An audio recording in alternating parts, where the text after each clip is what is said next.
Presented by That Time I Got Reincarnated in the Same World as an Anime Podcaster, this is Shonen Jumping the Gun, the show where we set our sights on the first chapter of a manga and decide if it's a misfire or a bullseye. Let's see how many rounds are in this magazine.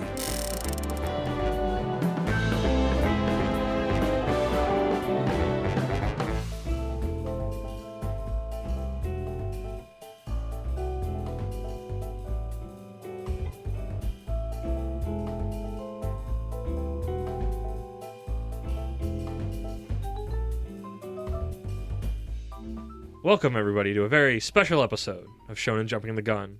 Episode 100! Woo! If you're listening to this when it comes out, Merry Christmas. Merry Crimbler.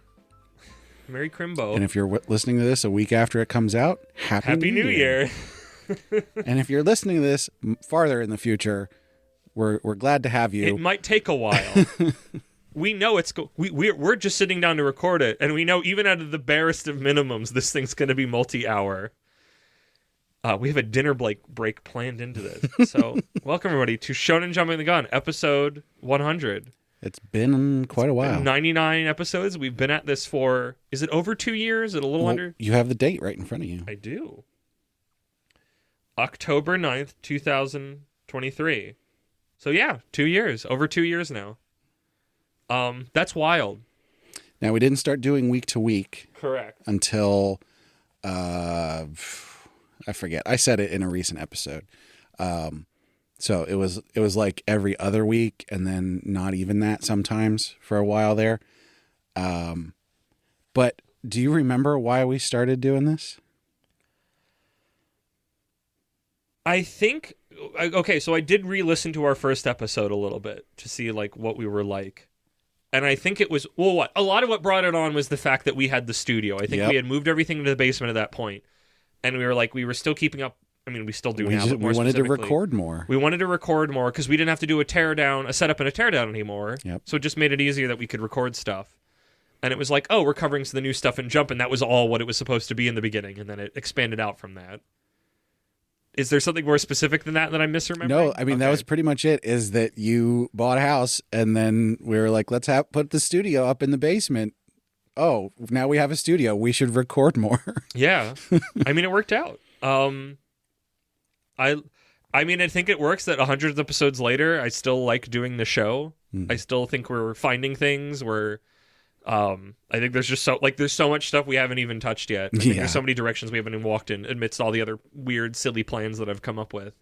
But I think that speaks to the format. And I think that just speaks to like, hi, welcome. There's going to be a lot of talk of like, we've in some ways we have stayed the same, but in some ways we have changed. I was like, literally, if you listen to the last episode, you would know how much of change there's been. Yes, well, no, that whole the last couple of episodes, there's like major character beats for both of us and our growth on things, and I feel like that's very meaningful. But in some way, like it's like literally moments before coming down here when I was filling up my water cup, I was thinking those thoughts unrelated to the podcast. I think it was just because we were sitting on the couch doing one of those anime quizzes to warm up and just kind of settle in or whatever. And Food Wars came up. And I was like, man, I'm less of a prude now. I wonder if I would like that more now. And then you were like, I don't. And I'm like, I think you're right. I think I still wouldn't like it. But it's just interesting to see the growth since only 2 years ago, just in like our taste and the fact that we've read so many more things. Like I probably read more manga, more different manga, at least tried them than I ever would have. Yeah. If we didn't have this podcast, specifically Shonen Jumping the Gun. Well, especially me, because like I don't start very many new things unless they're isekai. Every once in a while, there's something that'll pop up. It'll be on the front rotation of manga decks, or someone will recommend something, and I'll start something new. But for the most part, it's this show where I am reading new things. I mean, same, honestly, like, because it was what was coming in Jump, and that can still do things, but by and large, when it's like, here's the new series I'm working through, it's kind of become the series. It's like, oh, something at some point, I'll read something that'll knock my socks off or get me really excited, and that will get me, like, I go through my little arcs and doldrums and whatnot, and I always know the show will bring me back around. I'm like, man, manga rules. Manga does rule. Can you imagine if manga sucked? What would this show even be? We wouldn't be here. We wouldn't be here. I mean, what, we talked about I guess we talked about in the old podcast of what makes manga special is by and large it's usually through the hands of a singular or at least a team of two creators. And I know there's assistants and all that, but the vision by and large is a singular person that leads to more fucking editors, interesting long-term storytelling than the like absolute kerfuffle that Western comics, especially the superhero and the cape stuff, where it's just like, hey, do you like this character? Do you like them with this writer all of a sudden? Look what happened to Boruto. Yeah. Does Boruto, did somebody else take over writer. Boruto? I had a feeling. I don't care. I have no major feelings either direction. But no, thank you everybody for listening to all these. Like I was talking about, I went back to listen to episode 1, which I guess is where we'll put the boat in to start these move-throughs. Before we jump into it, I was wondering if there's any questions that we have from our fans that might be good to kick things off. Ooh, shoot. I should have planned that. We have so many questions. Thank you, listeners, for the people who gave us questions. I literally have them printed out so I can try to pick them as they make sense. So I got to figure out one that fits the beginning. We have like a lot of questions, so that's kind of difficult. Because a lot of it's like, looking back, would you cover this? What are the ones you've covered over your favorites or least favorites, or like things that stand out? I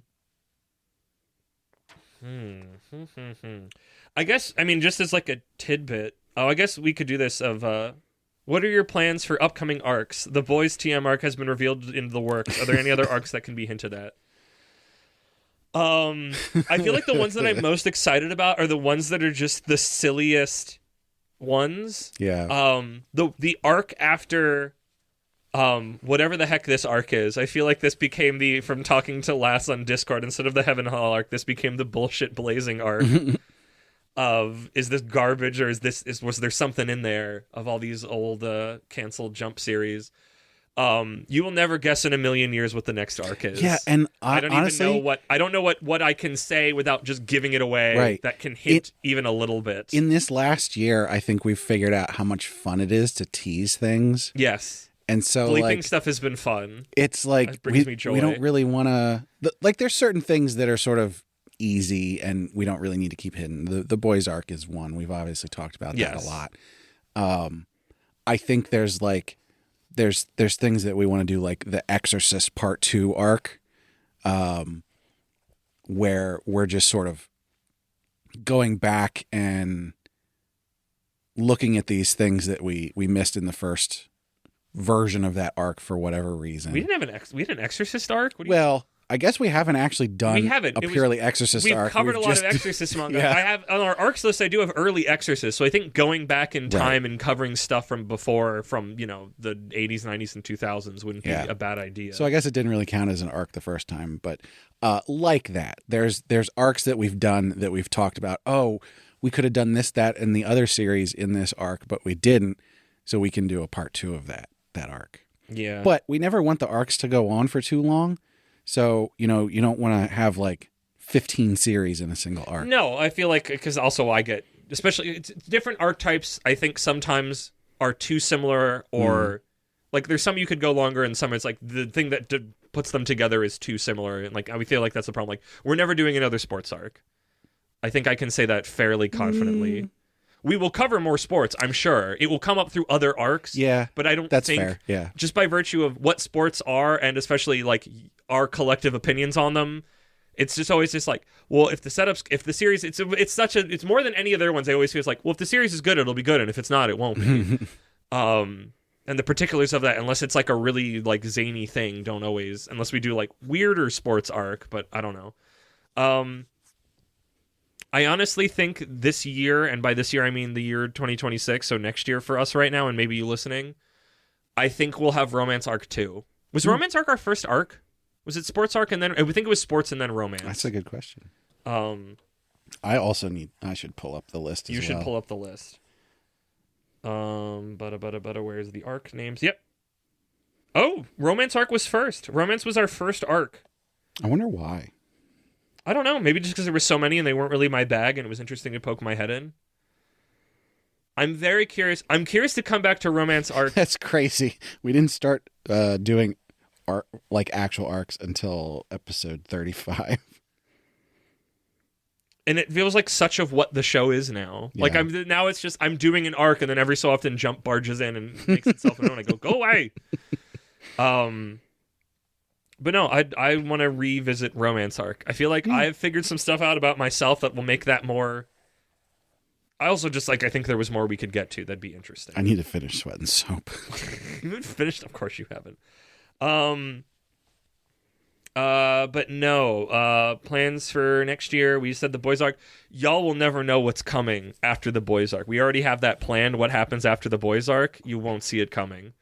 The next arc that we're covering after Bullshit Blazing arc that we're in now.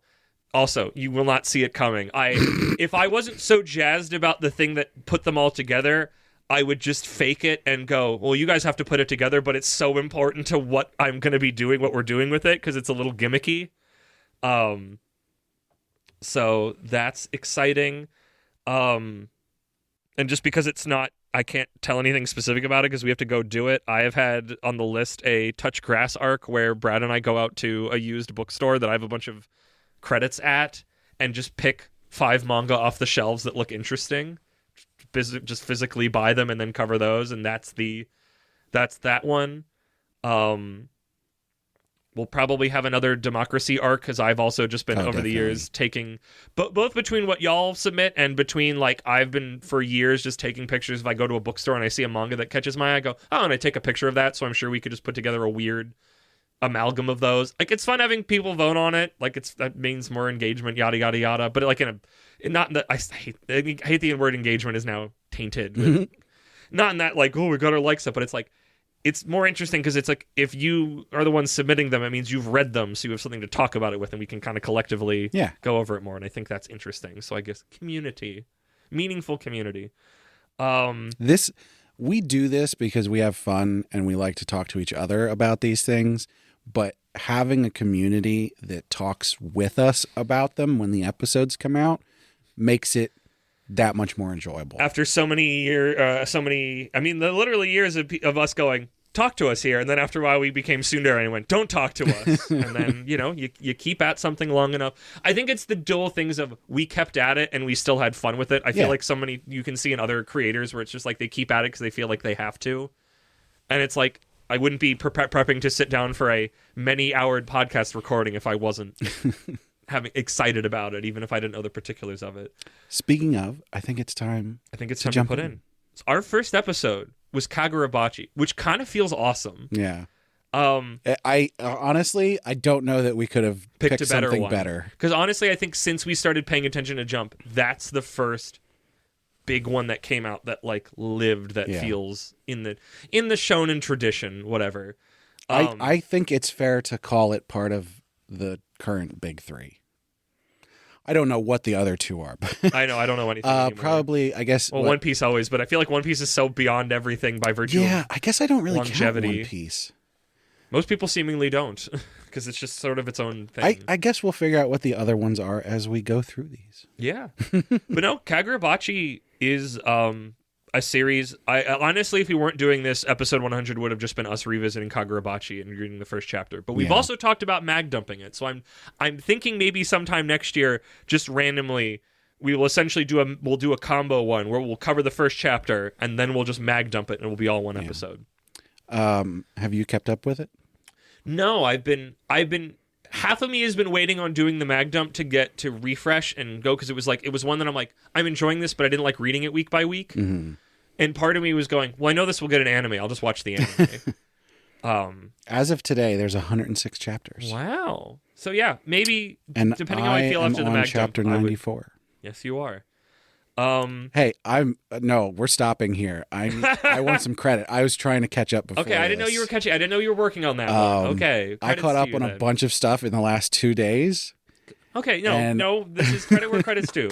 Genuinely, hats off to you. And I think I read somebody who's now behind on a bunch of things. I think I was at chapter 74. Yeah, there you go. 20 chapters plus everything else. That's a good bite.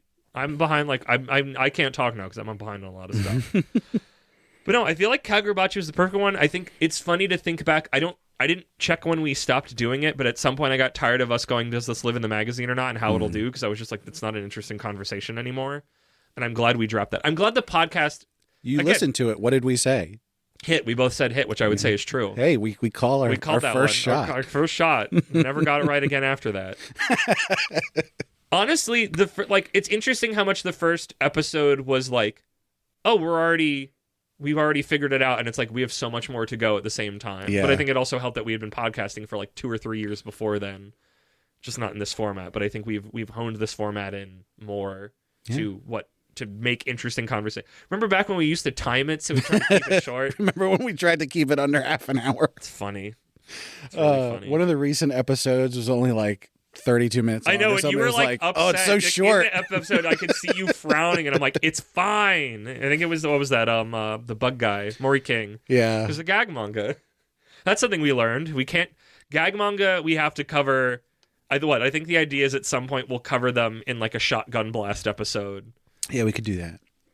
You know, a round robin tournament or something. I don't know. And then it'll be 50 minutes long. Yeah. Instead of 20. But no, I feel like, just like I said, Kagurabachi's kind of... It's great that it's still alive, because like so much stuff we're going to cover is not. But I guess... It's so good. As reading through it very recently, it's just so good. It's just so good. Yeah. I only dropped it because it was like I just couldn't do it week to week. I just was losing too much in my head in the times between, and I needed... It was one that I just felt like it's like I would enjoy this so much more if I had momentum on it. So that's where that one is. I think I want to do with some of these check-ins. I think you're going to, much like the podcast itself, you're going to figure out what we want to figure out talking about each of these. 'Cause we didn't super plan it. I kind of wanted to find it in between the other questions. The plan is we have a list that we've been keeping to plan when episodes come out and everything, and it also has everything we've ever done on it. So we're going to go down through this list. Yeah. But I wanted to cover, it's like, if we either had read more since we had covered it, if we had finished it, if it was a finished thing, or we were keeping up with it, or we like dropped it, like where we are with it or were with it, depending on its length or livability or not. So yes, Kagurabachi, I read a bunch of it back in the day. I fell off. I should get back on. I've been wanting to thinking about, but I think it'll be in that mag dump we do next year. Number 2, well, again, we came out swinging. I mean, I guess that was just the manga at the time. Mama Yu Yu, what? A manga we've also talked about mag dumping the entirety of, because it just feels like one that was such a... We can just do whatever we want. But what? Mama Yu Yu is... Did you finish Mama Yu Yu as well? I did. Okay. Well, so I haven't read the bonus chapter. Yeah, chapters. The ones that we didn't get it originally. Yeah. At the time. But no, Mama Yu Yu, I remember being... I still don't feel like we've had anything like it since. But maybe that's just because it's like, I mostly just talk to you and I guess our direct Discord, which wasn't true back then. I don't know when I stopped showing up in Flopcorn and talking about the new stuff a lot, because it was just like, people either loved it or they hated it. It was just such a big Donnybrook of opinions. I was just like, I'm fine just having my own thoughts and feelings on this. And talking to my inner circle about That's it. That's definitely you. It is. Things are emotionally exhausting sometimes. But no, Mama Yu Yu, like, I feel like it's the poster child of like, how much different will it be that A, time has passed, B, we've grown and taken another series, and C, we are not reading it week to week. Yeah. Will it be more or less frustrating when it has momentum and it can flow properly? It's a good question. Because I think it will even out some bumps. But also I just think like also just seeing what else has come out in Jump, I think we've changed a lot how approach a lot of that stuff. So it's one of the ones I think I'm most... I guess if we want to say like, oh, we'd mag dump this now because we didn't have that concept. I know somebody asked, I should probably also said Imaginary Numeral was one that asked that first one of kind of hints at future arc stuff. So I'm going to try to get the Noble names. Tier Patron, Imaginary Numeral. Hey.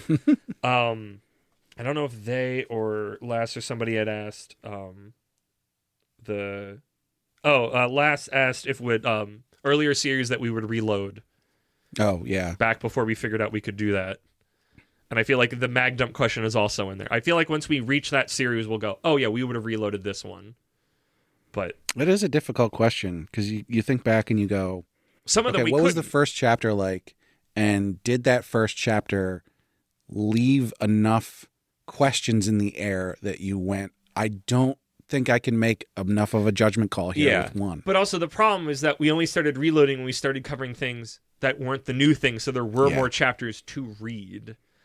Because it's funny. Here's another thing that's changed because I was re-listening to Kagurabachi is that originally you were the the test subject, and it was because the idea was that I could read ahead, but you couldn't. Well, I mean, you decide that. And then a lot of the times I just did it anyways. And at some point, I feel like in this, I don't know if it was this year or last year, I stopped doing that, and I stuck very specifically to it. I'm a goddamn professional. I don't remember when that. I know you are. You've always been, but I don't know when that changed for me. When I was like, I'm stopping specifically because I feel like it was earlier this year, maybe or late last year. I guess I'm a good role model.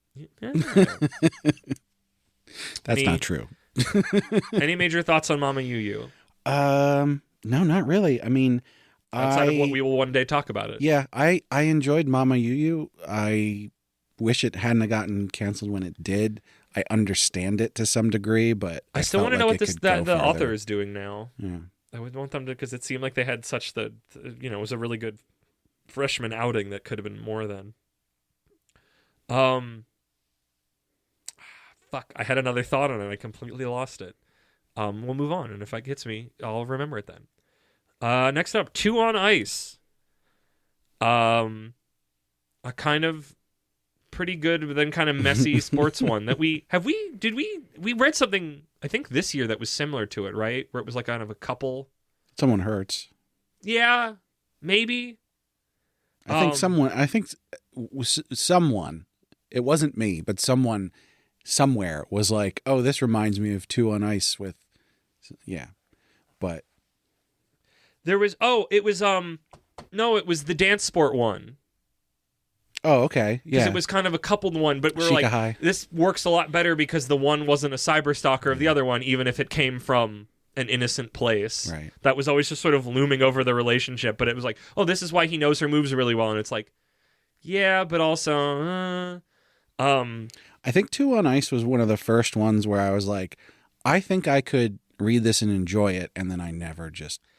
It's fine. I finished it. I did finish Two on Ice. I feel like the ending was a little bit of a, like, let me check it off my boxes and be done with it. I think it started stronger and kind of got a little wibbly wobbly and then would get really strong moments. And again, this is the whole reading it week to week thing, and this is now me remembering a manga from, a year plus ago now. So, but yeah, I guess Two on Ice would have been our first sports one. Honestly, I'm looking down this list and going, this is why I have executive dysfunction with these series, because there's so many on here. I'm like, you were going to read. I should have read that. I should have read that. I should have read that. But yeah, Two on Ice. A solid sports thing. I think a little messy. I think the pacing and the I think we bagged on the art in the beginning, but it got better. At least it settled into itself, but I still think the pacing was kind of funky. I remember them introducing a villain who was just like the most toxic evil dude, and I was like, that's what I need more in sports ones. Like, just make the most over the top heinous people so I feel better when my heroes beat them. That's why Dodgeball is such a good movie. There you go. Yeah. We followed up with another sort of sports one, Martial Master Asumi. I still love that manga. I know, probably I'd be curious to go back to it. I always love a good fighting one. I can, because I'm such a degenerate, I can still picture the female lead from that one just because I really loved her design. She had the glasses, she had the little hair thing. Not give up on that German suplex. She had the fang. She did a German suplex. Well, I already liked her before the German suplex, but that sealed the deal. Any character that does a German suplex, always a good one of mine. Any suplex is already up there. A German suplex in particular, with the bridge, chef's kiss. But no, I super finished out Martial Master Asumi. I don't think I ever found... I don't know if it's too sports archy, but I'm tempted to do maybe there's got to be enough that we could do like a martial arts arc. Oh, certainly. But I don't know how much of that is just for me, because I feel like it's like to jump way ahead. It's like I got Martial Master Asumi, and then like Holy Land scratched that itch of like, here's some of the mechanics, or like I just love the particularness of a fight that is mostly grounded. And it had some fun designs. I remember it's like the guy has his grandpa was the martial arts expert and taught him, but he doesn't like fighting, and the way that built like it's pro wrestling to an extent, but it's all real because it gets to be drawn on paper, so nobody needs to get hurt. That's another real. Martial Master Sumi is another one where, like, looking back on it, I would probably read it, but I don't know what it would take to get me to start. Maybe that'll be, it was like I reach one of these and go, Brad, you didn't read this, but you should have. But I don't think, I'd be very curious if we get one of those. You want to interject a question? Good idea. Let's pick another one. We got a lot. A lot We of them might are not so, get like, through all the questions. No. I want to get a little further. Like, some of these are like, oh, like, what's your, what are your favorite first chapters? Like a top 3. Yeah, some of those we should probably save till the end. I know, like, so many of these are like, I should look through at the end. There's like big. We've answered this before, but we'll answer it here because it's a special time. How did you discover manga in the first place? I don't remember when we talked about that because I think it was a while ago, but it feels like a good spot to put that again. I think we've touched on it a couple times, especially in some of the Mag Dump episodes where we, we're talking about where we first experienced, Bleach or Naruto. Let's see, manga specifically. I didn't really pick up manga at all until COVID. I was certainly aware of it. No, you read. We had club before that, or were you just anime? Because we talked about manga. I might have. Maybe you were just anime only until then. There might have been. I don't think so. Because I didn't really dive into stuff until lockdown. So I think that's when you became Isekai Sensei Sama Brad. But yeah, but I'm struggling to think of something that I read before that. I mean, I swear that when we talked about, because we talked about, was the podcast post COVID? Yeah, but we had club pre COVID. 21. Yeah. Okay. I remember being in the office and I thought, like, talking to you about, like, Akane and Spy Family and stuff. Go back and see if it has a record of when you started paying money for the Jump app. I didn't start on the app. I started online. You're right. Before Dex got rated.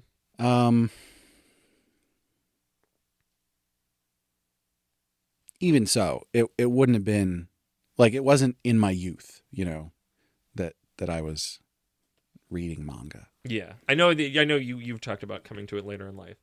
I got into it when I was in middle school. I've talked about this before, when there was a really specific block on Toonami that I really wish I could remember the third show on it. It was Naruto, it was Bobobo. My brain was like, is it Yu Yu Hakusho? But that's too old. But I don't remember what the third one was. Clearly it was something I wasn't interested in as much. But it was that block, and then I think that was, early internet and Googling things and learning about manga and then getting driven, because that was before I could drive, to Barnes & Noble and seeing all the manga on the shelves and going, wow, and then just slowly becoming obsessed with it and reading, what I could, or getting stuff from the library. And gosh, I wish I could, like, snap my fingers and see all the, like, manga I read, because there's probably stuff I don't remember. I guess to do more of that, like, arc stuff, I think we had it on the books from a while ago, and I need to just remember more things. I want to do an arc of, like, weird old manga I remember reading when I was in junior high. But I feel some of them we were just gonna, because Beat the Vandal Buster is on there, but we've talked about mag dumping that. Mar, I let her out of Mar, and that's on the Viz app, and that's the only reason I'm like, oh yeah, that one, I read a bunch of that. I don't remember nothing. It was really funny because I remember finding, like, once the Law of Uki that I always used to talk about battle systems, and then I read it, and it was like, because it was on the Viz app, like, now as an adult, and I was like, oh, that's very generic. The one that I remembered semi-recently that I'm like, here's me calling shots for an arc, late into next year, if we ever think about doing it, if even next year, is Midoriya Days, which is really, the concept, thinking back on it, was like, why did I read this? And B, there's so much more implicated here that I don't remember happening that I think just young me didn't pick up on, is that there's this kind of, like, tough punk guy who has a crush on a girl in his class. I don't remember what happens to her, if there's, like, she disappears or she gets whatever or something, but all of a sudden she has his left hand. Oh, yeah. And I think back and I go, why did I read so much of that? That's, like, not my... And maybe it was just because I could get my hands on it and I was just shoving things into my brain unknowingly. But also, there's so many other things with that. I'm like, what the fuck was up with that manga? So I feel like I want to, like, revisit that. And I'm sure there's some others I can half remember. So I was just thinking, I did read comics, like American comics, when I was a kid. Not anything, like, regularly, but I just had, like, a couple issues here and there of various things for whatever reason, except for one thing, which is sort of manga adjacent that I devoured. Yeah. Bone.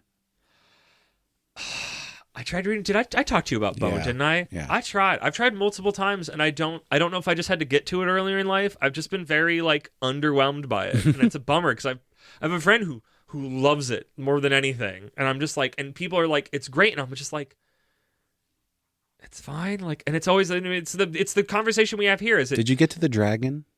The dragon shows up a bunch. The dragon's great. I just honestly feel like it's something I would have enjoyed if I got to it earlier, because it just feels very like, well, yeah, or just like these are very archetypal characters in a way that I find very boring, but it's like, it's the thing, it's like we've talked about it through this entire podcast and other things. Gachi Akuta maybe comes to mind, but I'm sure there's others that can come up. Then it's like, is this not for me, or have I just not gotten to the thing that makes everybody go, this is incredible? Yeah, you know? No, and that's fair. And it's with Bone, it's just like, I don't know.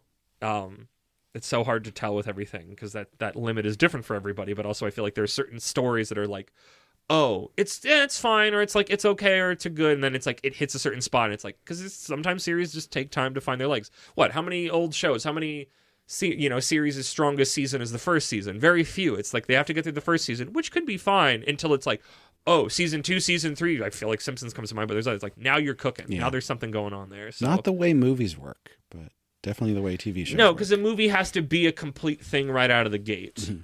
Mm-hmm. Video games are also another one that sometimes the sequel can let it find its feet, but I don't think that's as true anymore. I feel like it's like right in that PS2 360 era when you're at maximum, like, oh, the first one's good, but the sequel's where it starts cooking. Because now we've built a lot of mechanics and we get to, iterate on them. We should get back into this. Okay, it's the first series where we were like, maybe Shonen Jump doesn't put out good stuff all the time. Yeah. Icehead Gill. I still remember that. Like, it's going to be funny is like the opening of our episodes, I'm going to be like, I remember that. And somewhere in the middle, I'm going to be like, I have completely forgotten about this manga entirely. But I remember Icehead Gill being so out of the gate, just like not so many different ways, not good. I seem to remember I was pretty apologetic for it. You were. I was still back when I was like, no, there's redeeming qualities. It's not awful. What are you talking about? And I don't think that was a bad state to be in, but I think that if you just give that pass to everybody, like I have that on a lot of things. If you say the same thing about everything, what you're saying doesn't mean anything. Yeah. And not to say that you have to dunk on everything or say everything, like, because that's the same thing. If you just dunk on everything, then what does your word mean? But like, there's the same thing. It's like Icehead Gill is like, I feel like one of our first poster children of like, this is not a good first chapter. Things are they move too, like the pacing is all over the place. The art is not good. Gill himself is just really weird and unlikable. The fighting, like when you name moves, but it just feels like he's just swinging an axe around, and it was just like, it put too much too quickly, but didn't ground itself at all. I feel like that's going to be I think somewhere there's a question that's like, what makes a good first chapter? Let me tell you what makes a bad first chapter. There's there's a lot of other series on this list that we'll get to that it was like, here's where I sort of came to this conclusion. But Icehead Gill is probably the first one that is like, bad pacing ruins a chapter. Because I just don't care anymore. You've shoved too much after me, like ground me first. You could have tons of generic stuff and an uninteresting story and everything, but if you pace it properly, there is something for someone. But if it's paced poorly, it's for nobody. Yeah.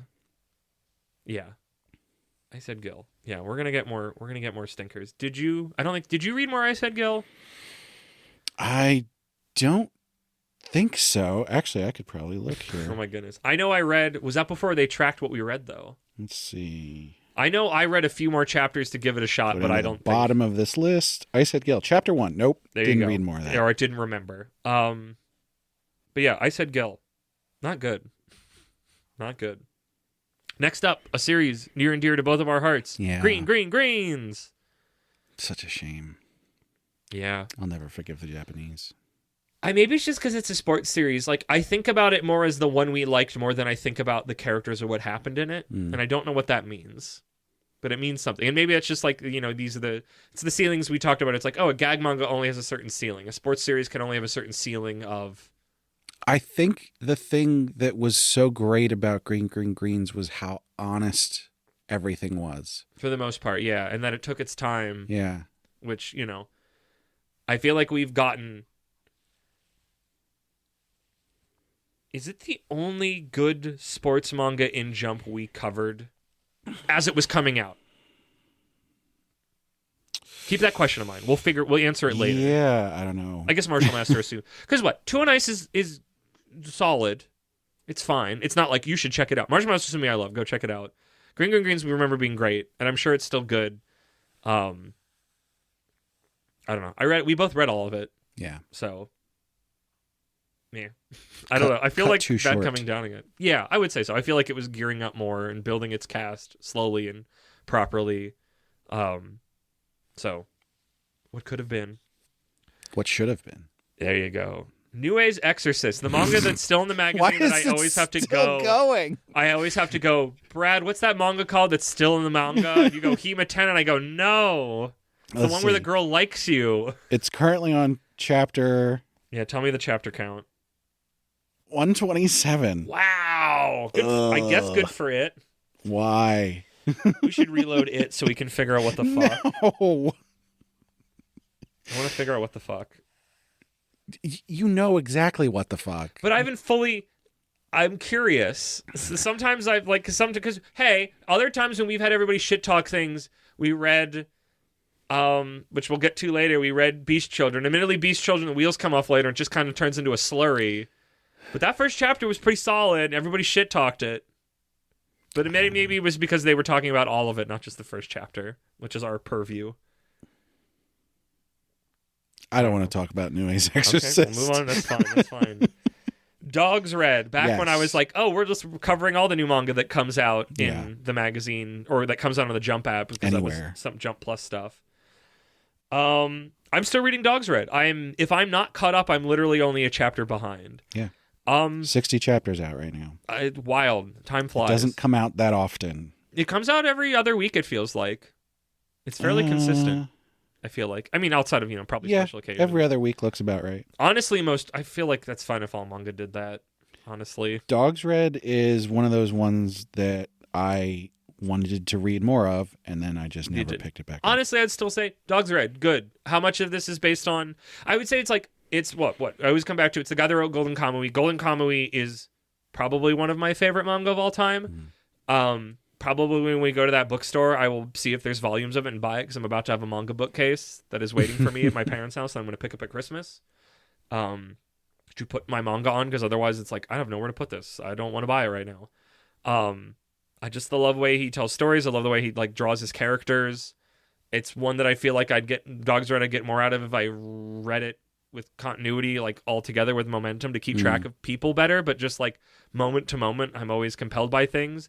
There's a weird undercurrent of drugs with high schoolers in a way that I've never, that feels addressed in a very just actual real way, that it's I've never seen anything in manga media handle this before, because I'm sure it's a problem in there somewhere, especially when it's because it's oh, this guy was supposed to be this hockey great, and now he's fucking with the Yakuza, or with the local crime whatever, trying to sling drugs around, or oh, we're taking steroids and stuff, but not in a cartoony what, everything feels very grounded, even if it can have Dogs Red as moments of silliness in it sometimes, or over the topness. I love it's the idea of that the main team you're following is they have been put through so much trial and tribulation and pushed beyond their limits so many times that they have a game coming up with another school who's pretty good, and the majority of their team gets food poisoning from eating shrimp or something, so they have 5 players and they can't swap out. So they have to those 5 players need to play the entire game against a team that can just constantly rotate players in and out and let them rest, and they still win because you've been there through the entire journey of seeing them just get constantly pushed further and further in training. It's oh, this feels paid off. This doesn't just feel oh, fighting spirit. It's I saw them both directly and then through montage from it, them training and being pushed beyond their limits. So you can't get water, you can't rest right now, you have to keep going. We've had this big day of training, and now you're going to run laps, or now you're going to move this thing, and it's neat to see that paid off. But also just like it's interesting the reasoning behind. I don't remember it as clearly now because it's been a couple months since it, but like I know that one starts with like, why is this guy leaving ice skating to do hockey now? And like they paid that off in a way that I thought was interesting. That was emotionally compelling. So Dog's Red. Go read Dog Red. Still happening. Worth your time. And honestly, 60 chapters, not a ton. Fairly breezy. Short chapters, fairly short. Give all things considered. Good stuff. Do retry. Yep. I still can't get over that is what they decided for the English name. I always just assumed that was like, oh, that's just what it is in Japanese and whatever the heck it is. Hiragana, katakana, yada, yada, yada. And to know that was what they decided, and that was like, oh, do read. And I was like, oh. And also maybe the localizer just didn't know. Because I don't think in these series, these new ones, it's like, I don't think the author and the localizer are really talking. If I'm remembering correctly, Do Retry had actually been canceled a few weeks before we recorded that. I think you're right. Because I think this is when we were like catching up. We weren't as day and date. Also because we weren't releasing every week. We were a little bit more lax.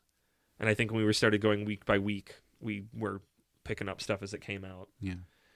But yeah, Do Retry. Things I remember from Do Retry. Post World War II Japan setting. Fascinating. I think like the first chapter I liked. And then it just so...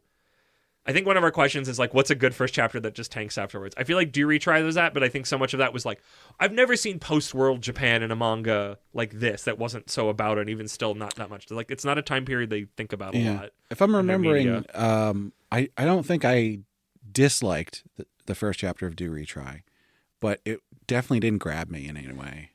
I think it was just like, it was that time period. It was the fact that it was boxing. And I think those two things wowed me, but it just so, and I think if I went back to it now, knowing where it goes, I would have been disappointed by it. Cause it was like, what is the main character's main power in boxing?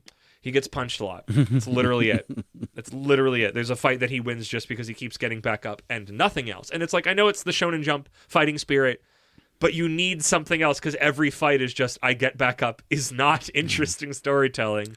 Or you need Chumbawamba. You do need Chumbawamba. I also remember the joke is that he has one giant arm and that he just masturbated all day, even though I think he was like digging a tunnel or something. I don't remember. It's probably a lot more tragic than that, but yeah. There's, I don't know, maybe I'll come to another one, but I would say for right now, Do Retry is one where the first chapter I was really excited about and just immediately jumped off a cliff in quality. Our first tenor, Dragon Ball. This is when we had decided that every 10 we were going to do a gimmick. And then very quickly I was like, I don't want to do that. I'm very embarrassed. I don't think my jokes are good or I can keep this up.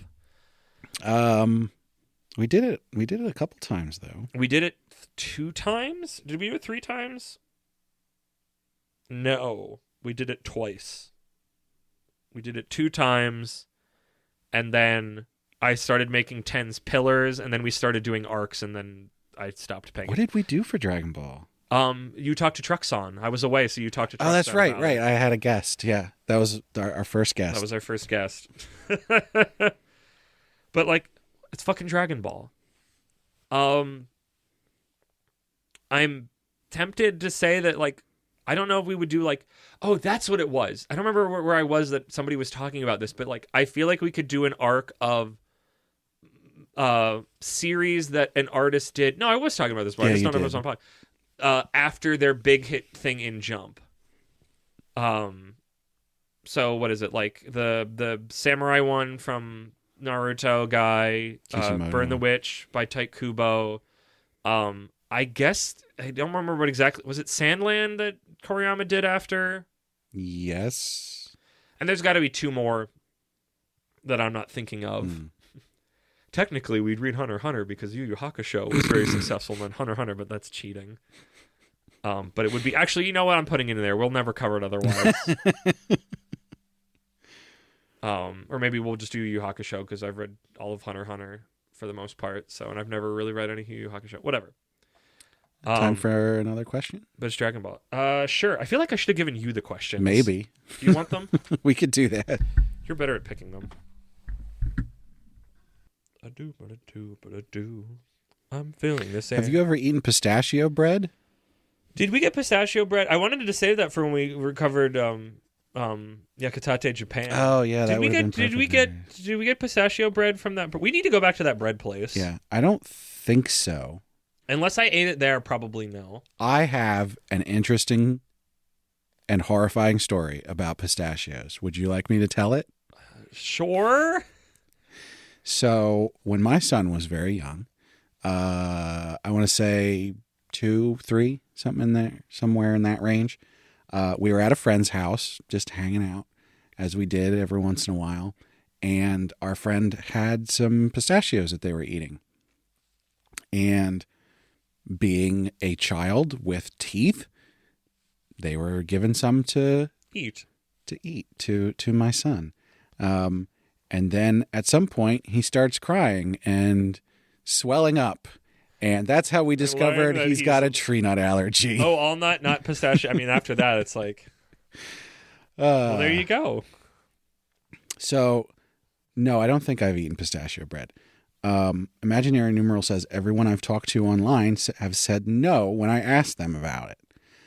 I don't know why you're asking a lot of people about that, but... What is your connection to pistachio bread? Yeah. Listeners in general, have you eaten it? I guess I don't know.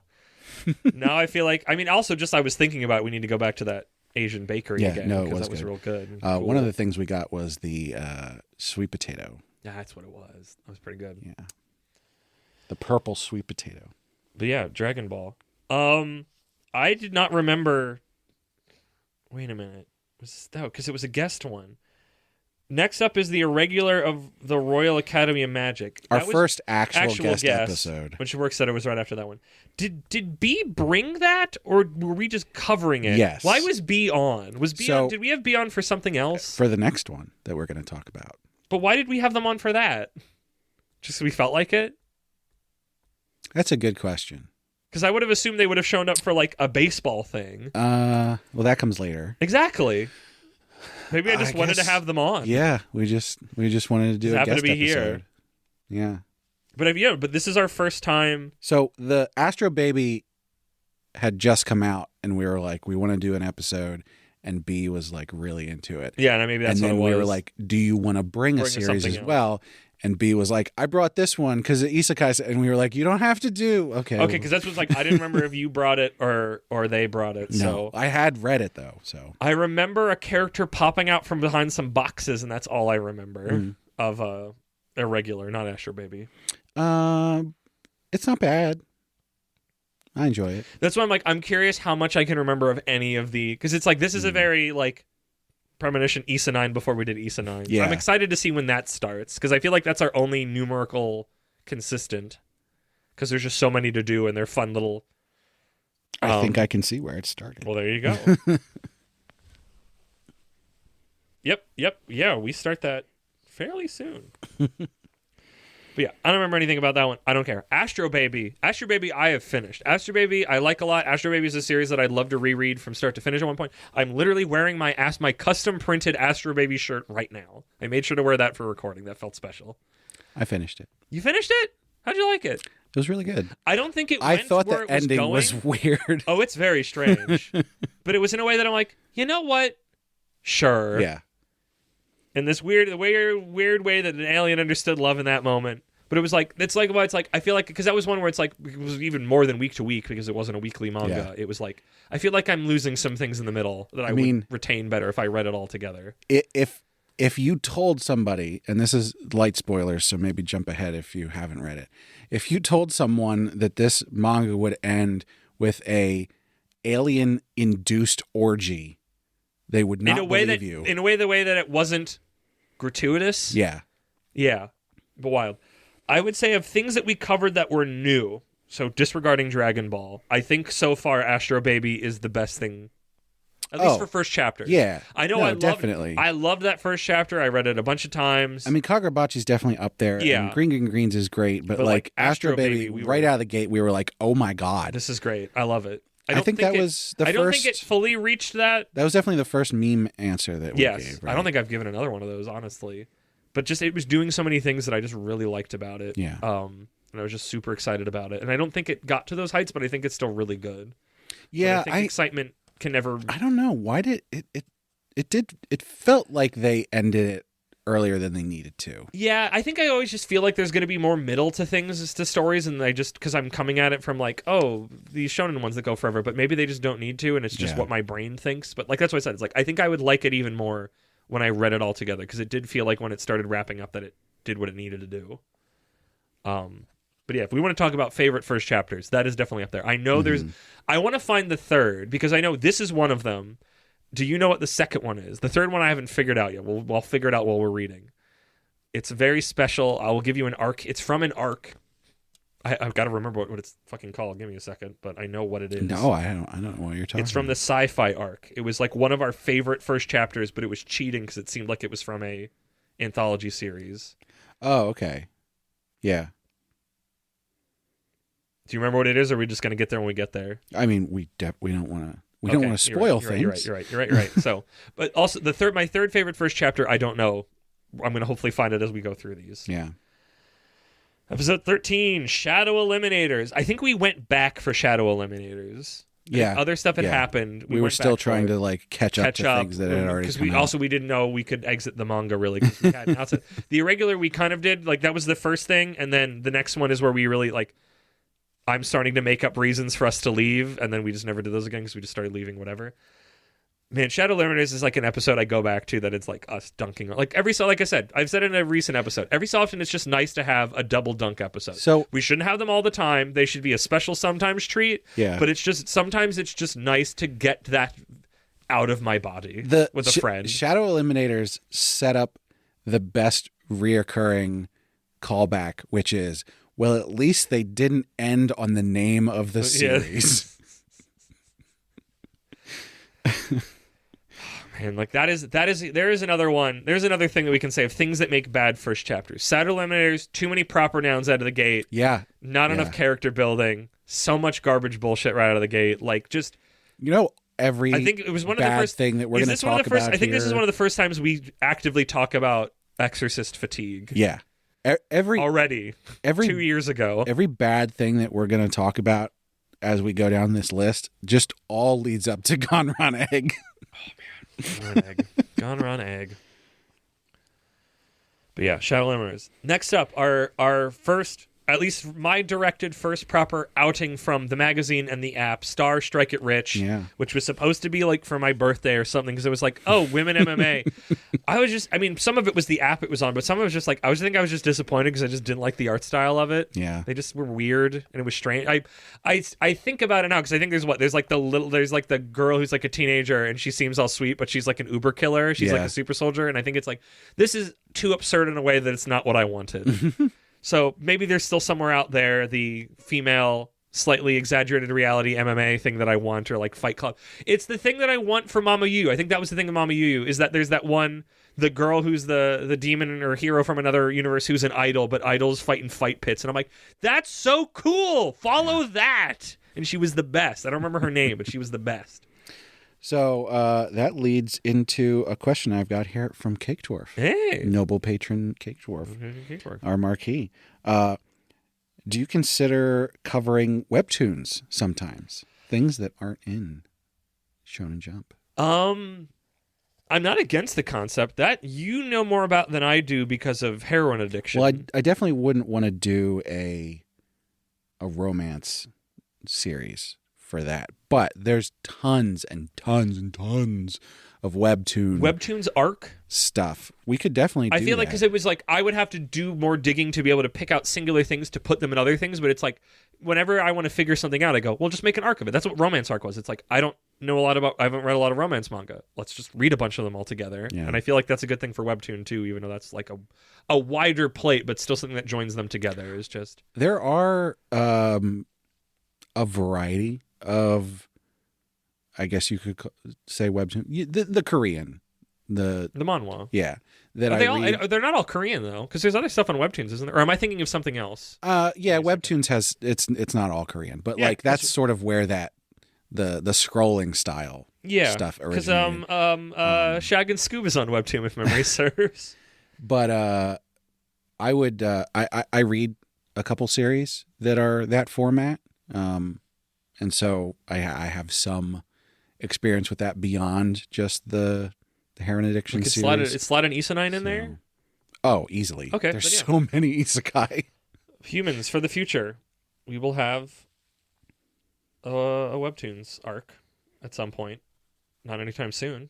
Though I guess... Actually, wait, no, I forgot. I was like, do I know the next 2 arcs? And I know the next 2 arcs. Yeah. Because they have a connector point. Get excited for that. I know I am. I hope you might be. And then after that, Ruri Dragon, which I believe had come back. I never touched it pre-hiatus. So this was This was right when it came back. Exactly. Yeah. So that was like, we should cover that. Yeah. Because I think it was still in the magazine for a little bit before but it was like in a way that it was like, it seemed like it was leaving. Yeah, it was only like 2 chapters or something like that. Did you read, I think I read some more Ruri Dragon. At some point I fell off, and it's one I'm always just like, I'd go back and read more of that. No, but I never did. It's on my list to catch back up. Okay. Where is it? There it is. So I'm currently on chapter 31. There's 42 chapters out. So that's one I'm not too far behind. Yeah. But I would download and go through. I like it. So yeah, we had my buddy Viz on that one because we had him on for Bakabanashi. Which Bakabanashi was that? It was One Piece related, wasn't it? Yeah. What was the topic? You'll have to go back and look because it was not. It's not appropriate. Okay, I had a feeling. Yeah. And we had him on. I'm like, hey, you don't know manga. Do you want to read this cute girl is a dragon in her school thing? Yeah. But no. Ruri Dragon. Read a bunch of it. Would read more. Just haven't thought about it in a while. But it's always floating around. Oh boy, here's a good one. Astro Royale. Jesus Christ. What a stinker. What an almost but not quite. I from the first chapter I was like, I think this is good. No. It wasn't. No. What's my power? Punching. Honestly, I think I was still on board until the cross-dresser thing. I think your soul hadn't been broken is not the word I want, but like you hadn't learned. Like I definitely understood a lot of people's complaints, but at the same time I was like, I'm having it's fun fine, with this. But yeah. I think the concept of like, and maybe not specifically teenagers, but it could still be teenagers or young adults, of like meteorite hits city, a bunch of people get powers, and then you just fast forward. Character wakes up weeks later trying to figure out what's going on, but also they have a power. Yeah. Like, I think, just thinking about, like, that's fascinating. I'd love to play a video game like that. But, like, that's cool. They just didn't do anything interesting with it. And that was also the undercurrent of, like, he was a part of the Yakuza, or his dad was. Like, there was so many things that seemed cool that it just didn't do anything with. There's a series I read that is, I would call it isekai adjacent, because it literally starts with a summoning to another world. Oh, there you go. Except the person that we're following somehow doesn't go to the other world. They come back to our world, even though the rest of the class goes. Oh, it's like an exchange almost? Or they're left behind? They get left behind, but they still get the powers. Ha!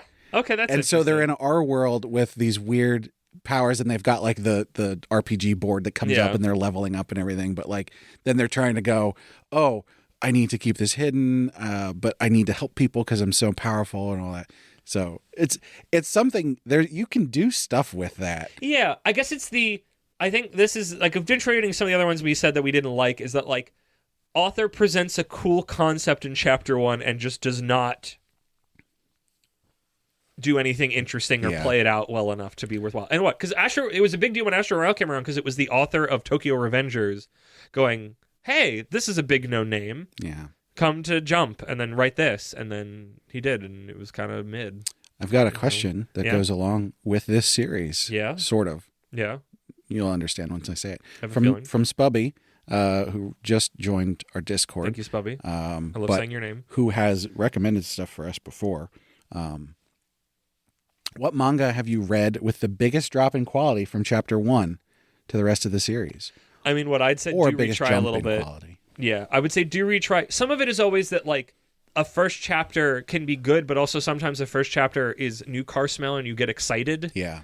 And I feel like Astro Royale was that, where it had a bunch of things that I was excited about, but also didn't show its quality in that time. But it was like, I'm I think I talked about in other episodes where it's like I'm writing checks the manga will never even think about cashing because I've wrote my own manga in my mind, off of the base ingredients that I've noticed in that first chapter. So I'm sure we'll come across more of them, but I know Do Retry was there. I would say Astro Royale is kind of there as like and I want to pick out more of these ones where it's like, hey, this concept was really neat. The execution was awful.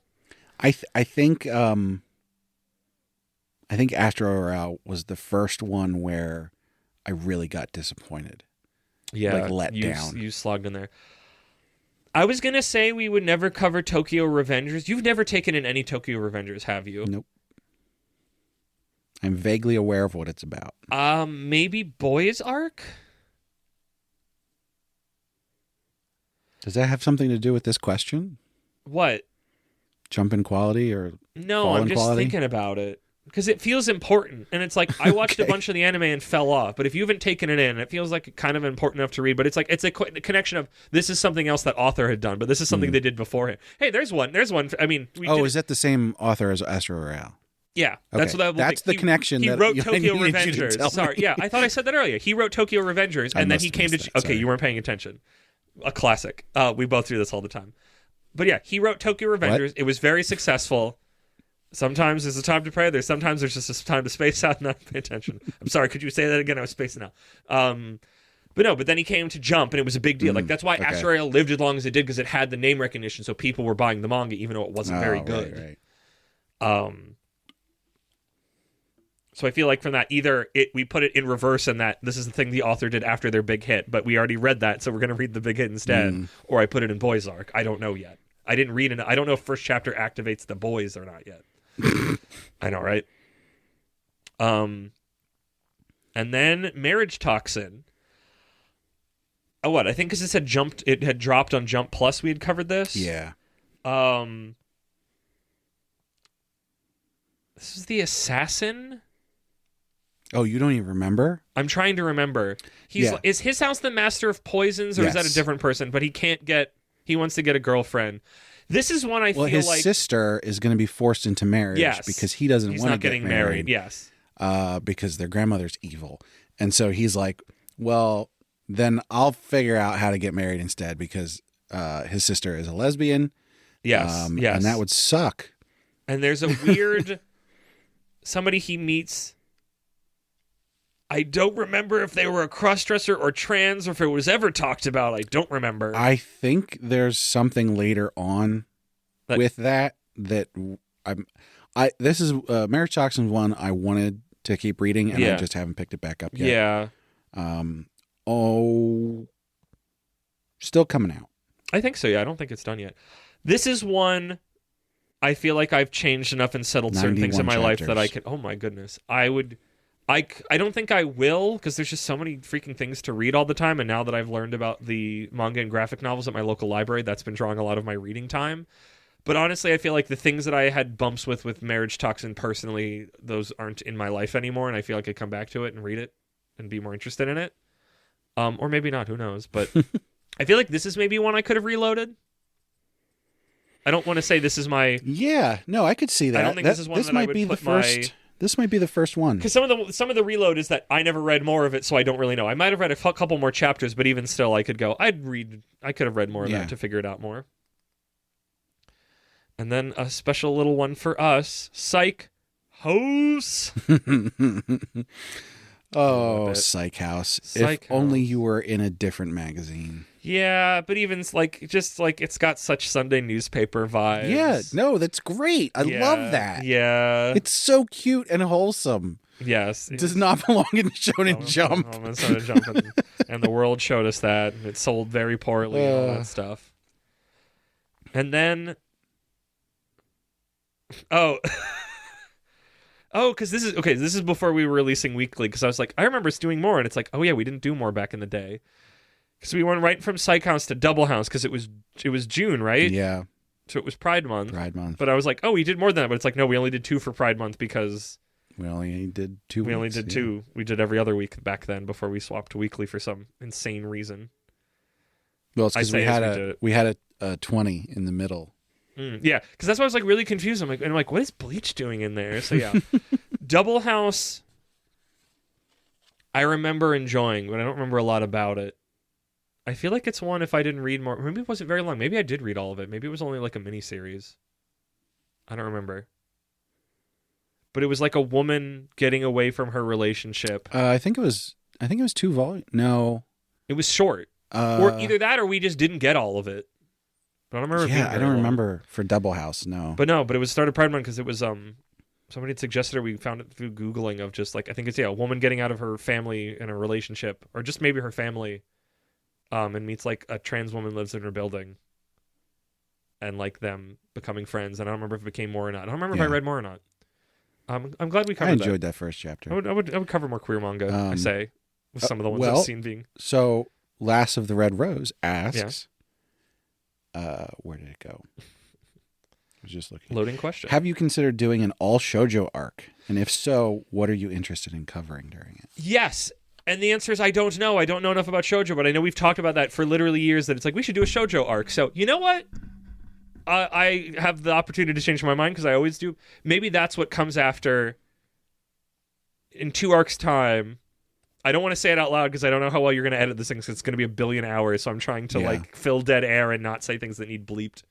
If you say something that needs to be bleeped, you gotta shout very like that. So I can. But yeah, so not the next arc, the one that it connects to, the one after that. I feel like that'll be a good after all of those games. Yeah. That'll be shoujo will be a nice refresher. Yeah, we'll have to figure out some shoujo stuff. So people, not just less. I'll do some Googling too. Give us some shoujo. Ben, you're not listening to this, but give us some shoujo. I would like to do a mix of new and old. I would agree with the statement. Yeah. Give me stuff I don't know, which is a lot of it, but still. Is Firefly Wedding shoujo? I don't know. If it is, we should do that. I don't know enough about Firefly Wedding. If Firefly Wedding is, because then we can get Finn K back on the show, and that'd be pretty dope.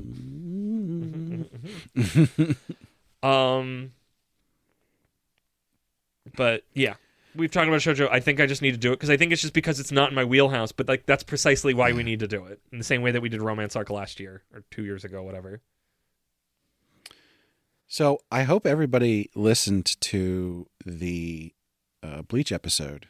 The mag dump or the original one? The first one that we uncovered those old I'm file. Embarrassed by those. Why are you embarrassed? I'm embarrassed. What are you embarrassed about? I don't know. We found an old recording from 2004 or whatever, and we just put that up. Uploaded to LiveJournal. It was great. I'm glad you're happy about it. I don't think it's bad. I think I'm just very embarrassed by it. Moxie, I think the concept last was week good. You were a sock John McClane. How are you embarrassed by that? Because that was the thing. I was confident in what I was doing, and I had a script, and I wasn't trying to improv 5 characters that I wasn't as good back then, and I felt like I was noodling poorly instead of like. I'm not going to say I would do a better job now, but I feel like. Have you re-listened to it? I can't bring myself to. I'd be too embarrassed. You should. It'd be too wishy-washy, noodly woodly. It's not bad for my things. I don't think it's bad. I don't think it's cringe. I just can't do it. If it's cringe, it's the good kind. Yes, I like it in concept of what it was, and the time period worked out really well for that. But like that was the most of like I can't keep doing these. Both coming up with them and then having it like I just felt very like not. I didn't feel confident in my improv skills, and I think that's why I was always very like about it, because it's like this isn't funny or interesting enough. Like, but it was never something I wouldn't like wanted to give enough time to like script it, because then it's like, well, that's too much then. So, would you say that you had to keep doing stuff like that until you love yourself? Yeah. Yeah, for Pride Month, until I love myself. Manga, I have 2 volumes. I think there's only 2 volumes of it that I have. I'd be curious to revisit that one at some point. It was an interesting one. Very dark. Yeah. I don't remember how much we read of it. How much I made you read of it. I had read all of it. Was it 2 or 3 chapters? I think it was. Yeah. It was definitely the kind of thing where you're reading this and you're just going, get out of this. Get out of this situation. Yeah. Why are you here? Yeah. Don't. Yeah. Run away. Run away. You're allowed to do that. But yeah. I remember you also, I think around that time, got me either for my birthday or Christmas. There was like some other like trans, queer, gender X thing. Yeah. I don't remember what it was called. It's not Gender X. That's a different manga, or X Gender, whatever. I forget what I it don't was remember called. what it was called, but it was like somebody, I think it was who was masculine then. And it was mostly just a bunch of 4 comas, but it was because I think it was they were collected from something. It just made them sound like the most vain human being possible, and it was just like, I can't keep reading this. This is really frustrating. But it's like when you're trying to monetize that and put it into, and also if you're just doing it bite-sized week by week, but when you're just like one after the other on the same topic of just like, oh my gosh, I get that you're self-conscious, and I know a bunch of other people are self-conscious, but it just was presented in such a like surface level way that just made them seem so, you know, it's like, oh my gosh, how vain can you be about literally every single little detail of yourself? And I think that's mostly just from presentation. And then we got out there to another noted punching bag, Dear Anemone. Okay, Dear Anemone. So here's the thing. Thinking back, New Age Exorcist, Shadow Eliminators, I was still being generous with them. Yeah. And not going, oh, it's bad, it's worse. I was still going, I think there's merits, and I liked this and that and the other thing. Dear Anemone was the first one where I was like, what the fuck is this? So much of a mess. From chapter 1, here's another thing of like on there. Like so many, I mean, admittedly, it's like they give you characters that are just the worst and then they kill them. But it's like, why bother? And also it didn't help that the main character I didn't like a lot. Like, it's just like everybody sucks. Like, I guess the creature designs are kind of interesting, but it's like there's another one where the monster designs are the best thing about the series. The concept is solid, but just so much of it was like not clear about what it was doing. I think literally around that time we were watching Hell's Paradise. They literally, in the first chapter, the same thing. The woman goes, it's like some kind of hell or paradise. And I think you just go, why? We make a joke in that episode about that, I'm pretty sure. And it's like, I know we never picked Hell's Paradise back up, but it's just like, I would watch more Hell's Paradise. I think so. We have too many other things to watch, but it's like, I'm not against the concept. But yeah, Dear Anemone, Dead Anemone.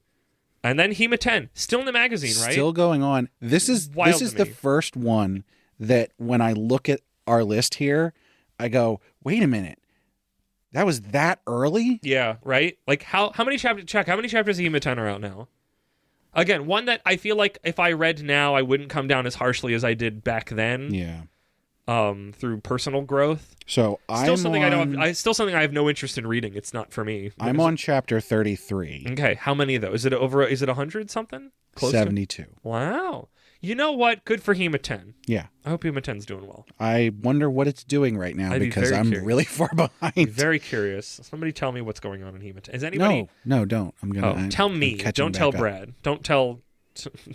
Spoiler alert! Even though he'll click on it and look at it anyways. I'm a glutton for spoilers. Yep. But if I read the spoiler, I won't read Hema 10 for another 2 months, and so I'll forget by then. That'll be great. But yeah, Hema 10, a manga that I didn't think fit in Jump because it was a romance. It seemed like a direct romance. I don't know if a gimmick or something kicked in at some point. I've heard people saying that Someone Hurts has replaced Hema 10. Conceptually? Yeah, and like people are now not up on Hema 10 and they're going for Someone Hurts. Interesting. Yeah. I think just people want I don't know how true a cute little ongoing romance. I don't know how cute it is in Hema 10. Like I said, outside of just personal taste, personal lack of growth at the time, just personal taste is like, it's just a regular romance. It's not my... I've enjoyed... But it seemed fine. Like, not like, I guess that's why I'm trying to come at it. It's like, I think I disparaged it more then. I don't think, what I remember of it now, I don't think I'd disparage it. If I read it again, I don't think I'd disparage it. I think it's just straight up, I can just go so clearly, like, it's not my interest group. It's not for me, but I don't think it's bad. Considering all the other, high school romance things that I've read. Yes. Hema 10 really isn't doing anything special, but it's also, or at least it was, the only thing like it in Jump. So outside of, remember, we hadn't read Blue Box at the time. That's a good point, but I think it's different. Memory serves. I think it's different than Blue Box. I would agree with that. There's no sports element. No. And then Super Psychic Policeman Shoujo, which Oh, is getting an boy. anime. I still find that very strange. I don't know what happened. Did some email get lost or get resent somewhere else? Like, why? It was like a month after it got canceled. They're It was like, a while after it got it's canceled. getting it. And Like, what are you talking about? It's getting. I've had to wait like years for Akane Banashi to get an anime, and now just a dead gag manga is getting an anime. I wish it well.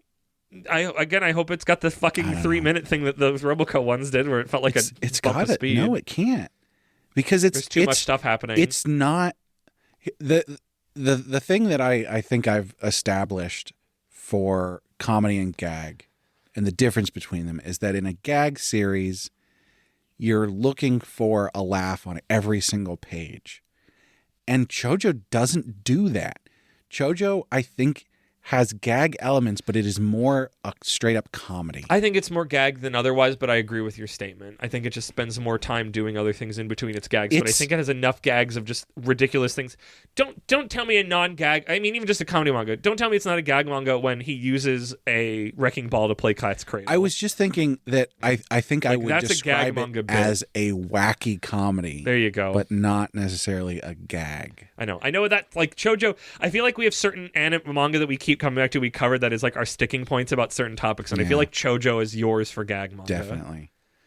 Because I've read enough other gag series at this point that I go, Shoujo wasn't doing any of this. No, but I think it was trying to do something different. I don't know. And that's fine. I didn't dislike Shoujo, I just didn't get it. Yeah, fully. Weren't on board for it. Yeah.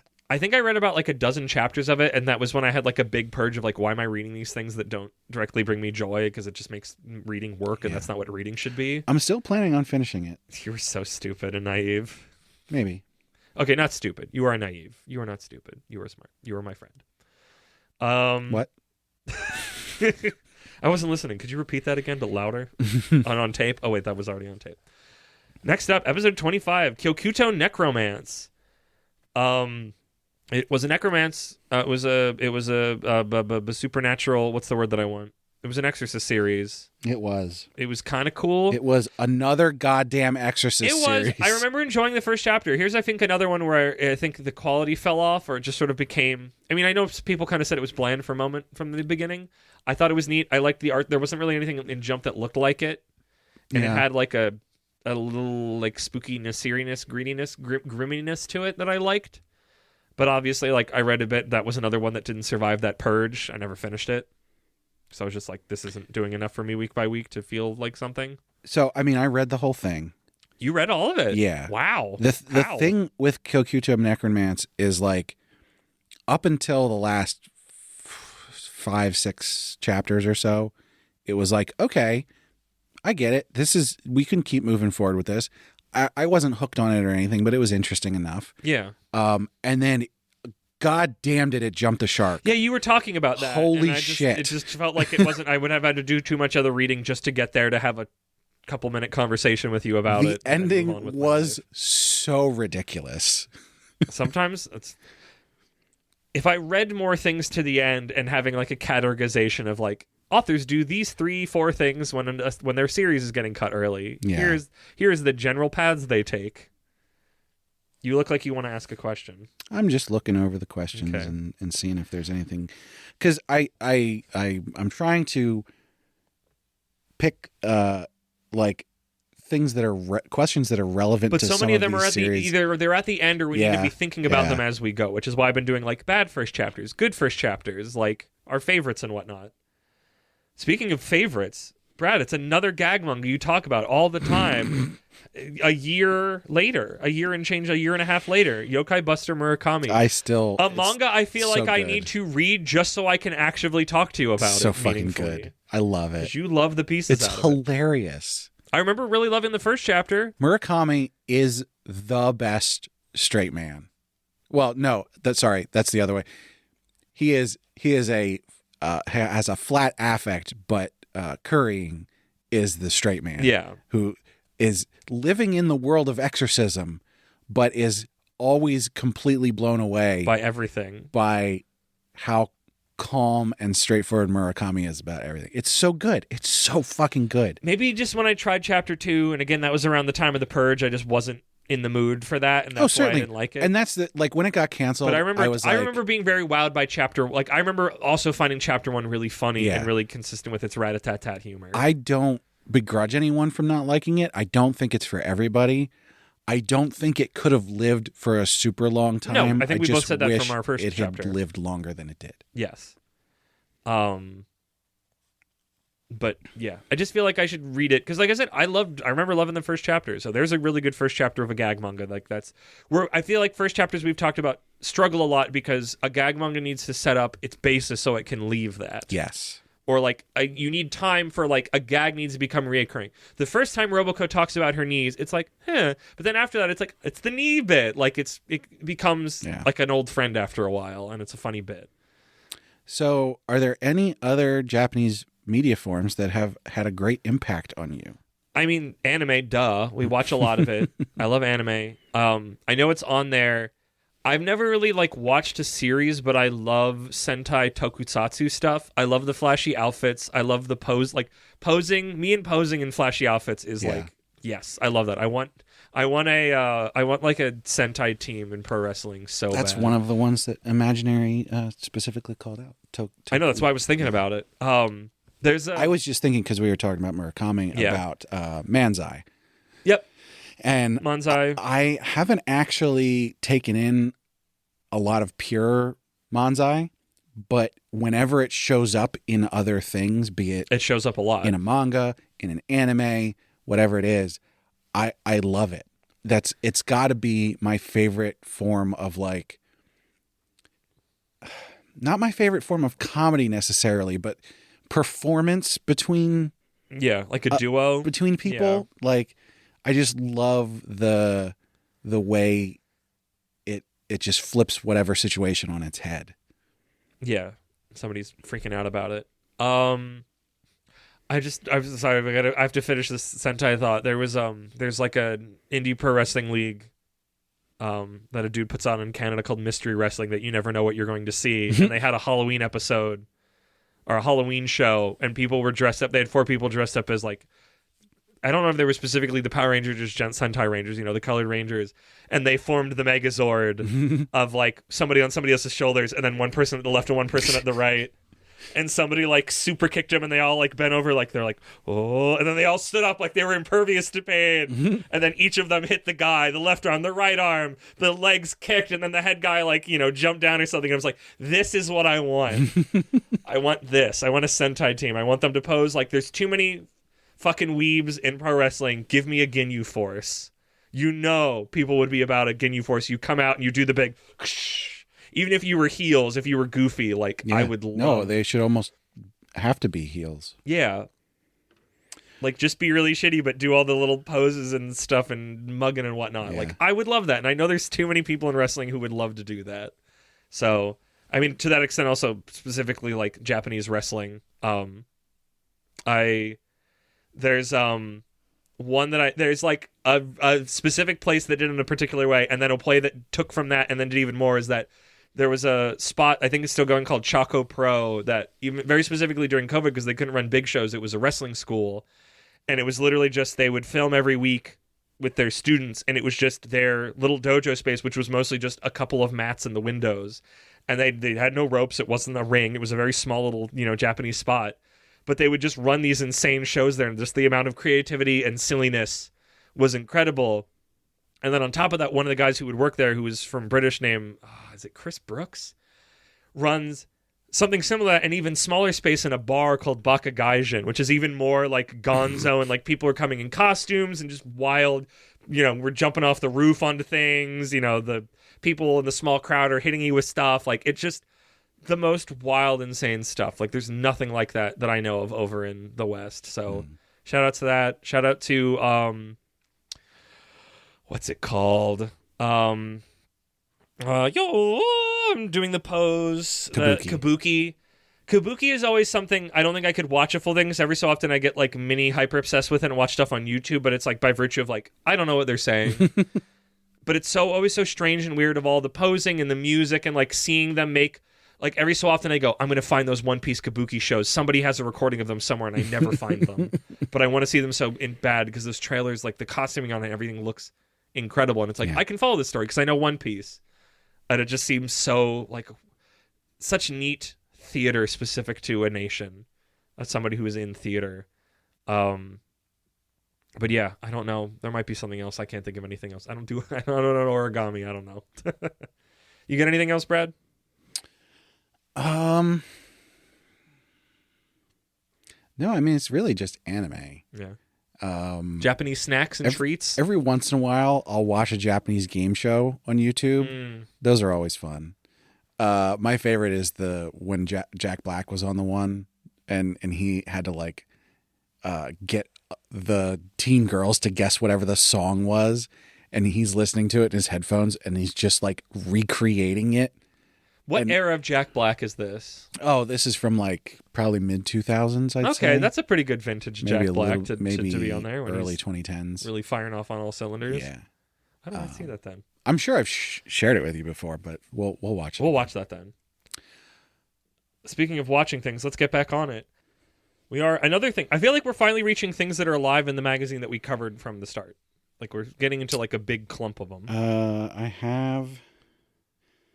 So one of the columns, Ultimate Exorcist Kyoshi. One of the columns is one chapter, and that doesn't. Yeah. So Kyoshi, we must not have covered immediately. Oh, really? I thought by Kima 10 and that we were up on things, but maybe not, or maybe we just didn't mark it. But mostly it's just like Kima 10 and other things that were like, because I know like Kagurabachi was in the beginning, but it's just I don't know. It's interesting. So yeah, Ultimate Exorcist Kyoshi. A manga that I liked a lot and then fell off because it constantly felt like it was moving into Endgame, but it's been around since that happened like almost a year ago, so I don't know what it's doing anymore. Well, I can tell you because I caught up yesterday. Yeah? What's it doing? So are we still in the Black Parade? The Black Parade took quite a long time. I could believe that. But in the end, Kyoshi prevailed. Yeah, and he then won. And it turns out there's actually 3 great demon lords. He was one of 3. Okay. And he was the weakest of them, right? And now Kyoshi is in the demon realm. I still swear Kyoshi we're like, we're going to cut you. And then they changed their mind. But the guy started writing as if he was getting cut then. I will tell you what, though. So I still love it. Yeah. But during the Black Parade, and this is, we talked about this earlier on, not with the first chapter, obviously, but as we talked about it as it kept coming out, the thing where it would be like, oh, we're doing a fun little thing, and then we're a serious fight, and then we're a fun little thing, and then and it would go back and forth. Yeah. The Black Parade was too long. It's Demon Slayer. Because I swear to God, during the Black Parade arc, there was like 4 or 5 chapters in a row that just ended with someone going, I'm going to exercise the hell out of you. Like in a row. And I'm just like, what are you doing? You can't move into Endgame arcs. That's what I said. It felt like Endgame where it's just like, we're going to extend beyond that and extend beyond that. And it's like, dude, you're in like your 30s and 40s. You can't do that. But then the Black Parade ended. Because it makes the pacing garbage. And it went back to being great, and it's continuing to be great. Okay, maybe I'll just go through it. So maybe it got a stay of exexecution. Well, that was now but I mean that before. It was because when originally it happened, that seemed like the end, but then that wasn't the end. And then they do the like ping pong hot springs thing. I don't know. Kyoshi was like, I love the art of Kyoshi. I love the cut of its jib. And I think it was just because it felt constantly like it was moving in Endgame and it was throwing too much at me. And I was just like, I don't want to do it. But like, maybe that's, if you're saying it's still good and it's gotten out of that, maybe I'll give it more time to check into it. I would definitely say push through the Black Parade. Okay. There's stuff in the Black Parade that's good. Well, yeah. Overall, it was a bit too long. It's exhausting. I feel like that's my big thing now, and I don't know if I could ever, if it happened back then, or if I could put on my non-nostalgia glasses to be able to see through it. But it's like the problem with fights now, and anime's made it worse, is that the pacing on big battles takes forever. Yeah. Like I said, Demon Slayer is so bad at it. I hate it. It's like the amount of times it's like, and Tanjiro was pushed to his edge, but he fought through it. It's like he gets to do that like 5 times, and it's like, no! Yeah. Within the same battle. Fighting the same dude in the same battle with no refresher. You can't push beyond your limits 3 times. In one fight against one dude. You can't, like, it's, because at that point, it's like, I don't care anymore. If you're going to eat every finisher, this match is meaningless to me. It's fucking dog shit. I hate, and it's like, everything has that problem now. It's because there's too many moving pieces that fights take over. I'm gonna tell you something that's gonna make you want to catch up on Kyoshi this week. They go to the demon realm to rescue one of the leaders of one of the night things, the across paladin. They all have like their little orders. He's one who specifically goes to the demon realm to like do spy stuff. Yeah. His power, first of all, he looks like a punk. Like, I mean, everybody does, but yeah. No, like literal. He's got fucking spikes. Yeah. See, I love Kyoshi's art style. Like Kyoshi's art style and fashion is Bleach, but for me. And his specialty is he eats things, and then power things come back out of him. I don't know what that means. You have to read it. It's excellent. And at one point, he eats a whole bunch of like miscellaneous metal pieces and things, and then goes Kraftwerk and spits out a car. Yeah. Okay. Yep. You're on. I'm on. Maybe I'll just download a bunch of it on my tablet and take it with me on my trip.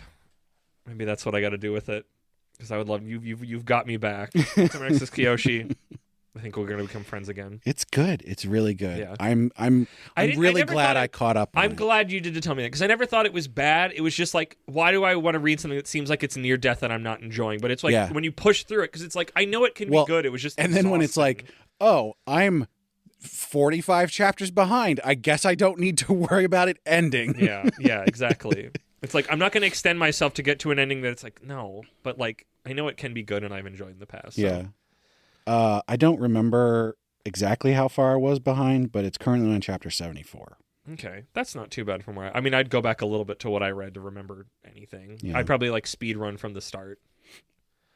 And then we get to Undead Unluck, which I don't remember what caused me to say let's cover that, because it seems very strange. Was it we were going to watch the anime? Maybe I wanted to watch I think I had either finished it or was getting close and wanted to talk to you about it. Was the anime just coming out?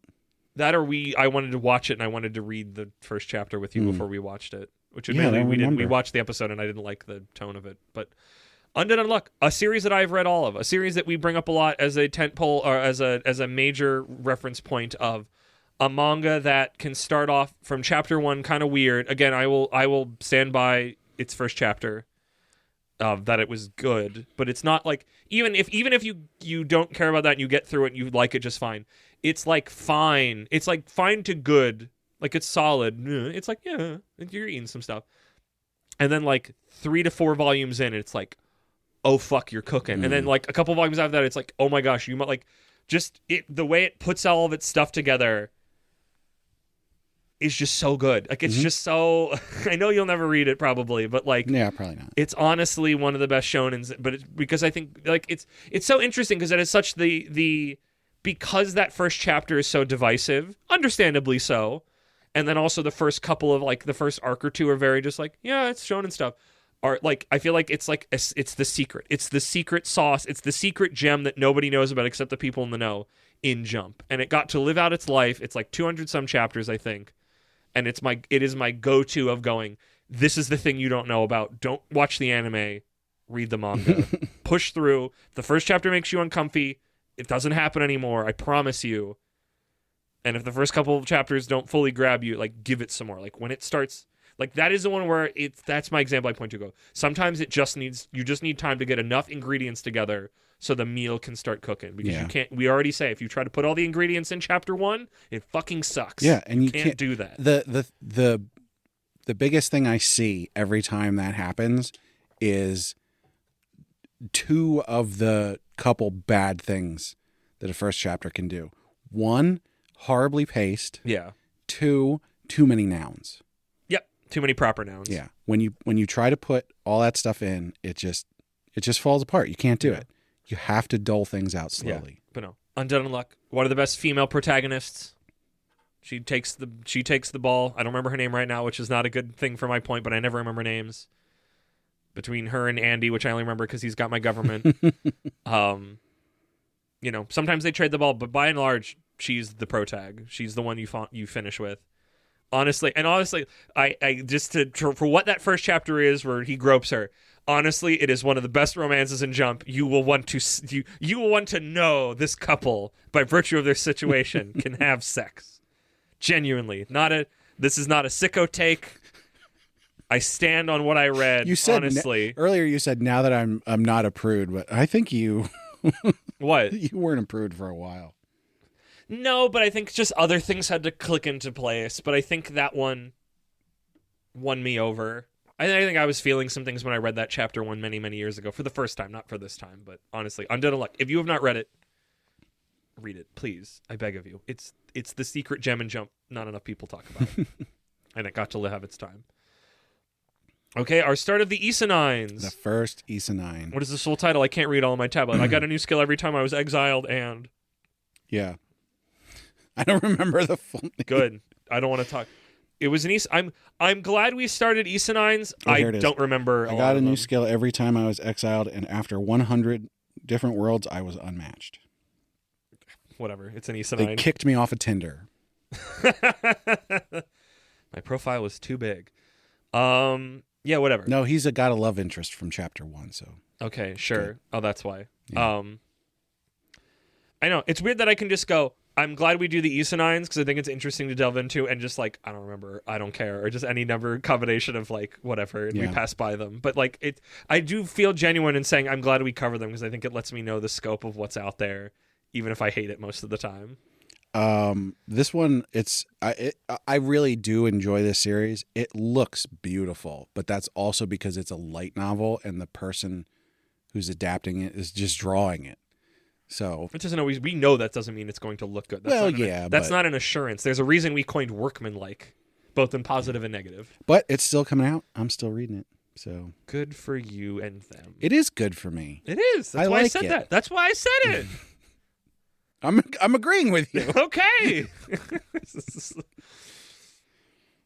Speaking of agreeing or not, this is when we changed the 10s to pillars, which I kept for a little while, and then like twice. Well, no, because then we started arcs. Arcs you can see on the horizon if you're looking at the chart. So, Demon Slayer. I remember us because I came into that with a piss and vinegar of going, what makes the first chapter work, and seeing what it was doing and how it built hooks and everything, and like however I feel about Demon Slayer now.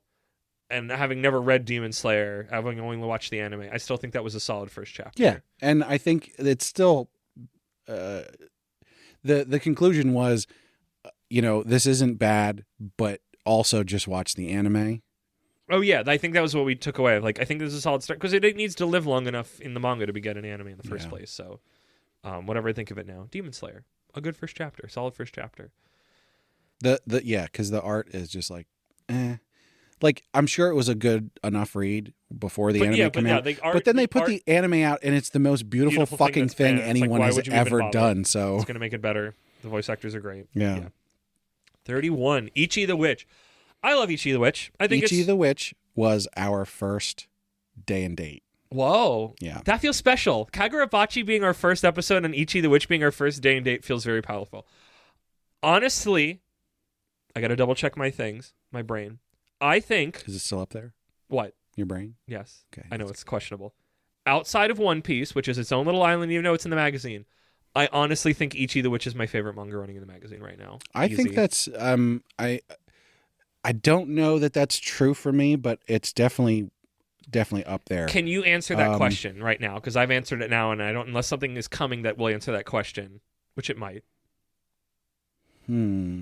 I think I know one of our questions is stuff about what's in Jump and what our favorite is right now, or our top stuff. Like you know what it is? Reading. I don't think I can say I have a favorite. Okay, what's because there's different top? Categories. So I would say Ichi is up there, Akane is up there. Yeah, I guess Akane's in there. As I am catching back up on Kagurabachi, I think that is up there.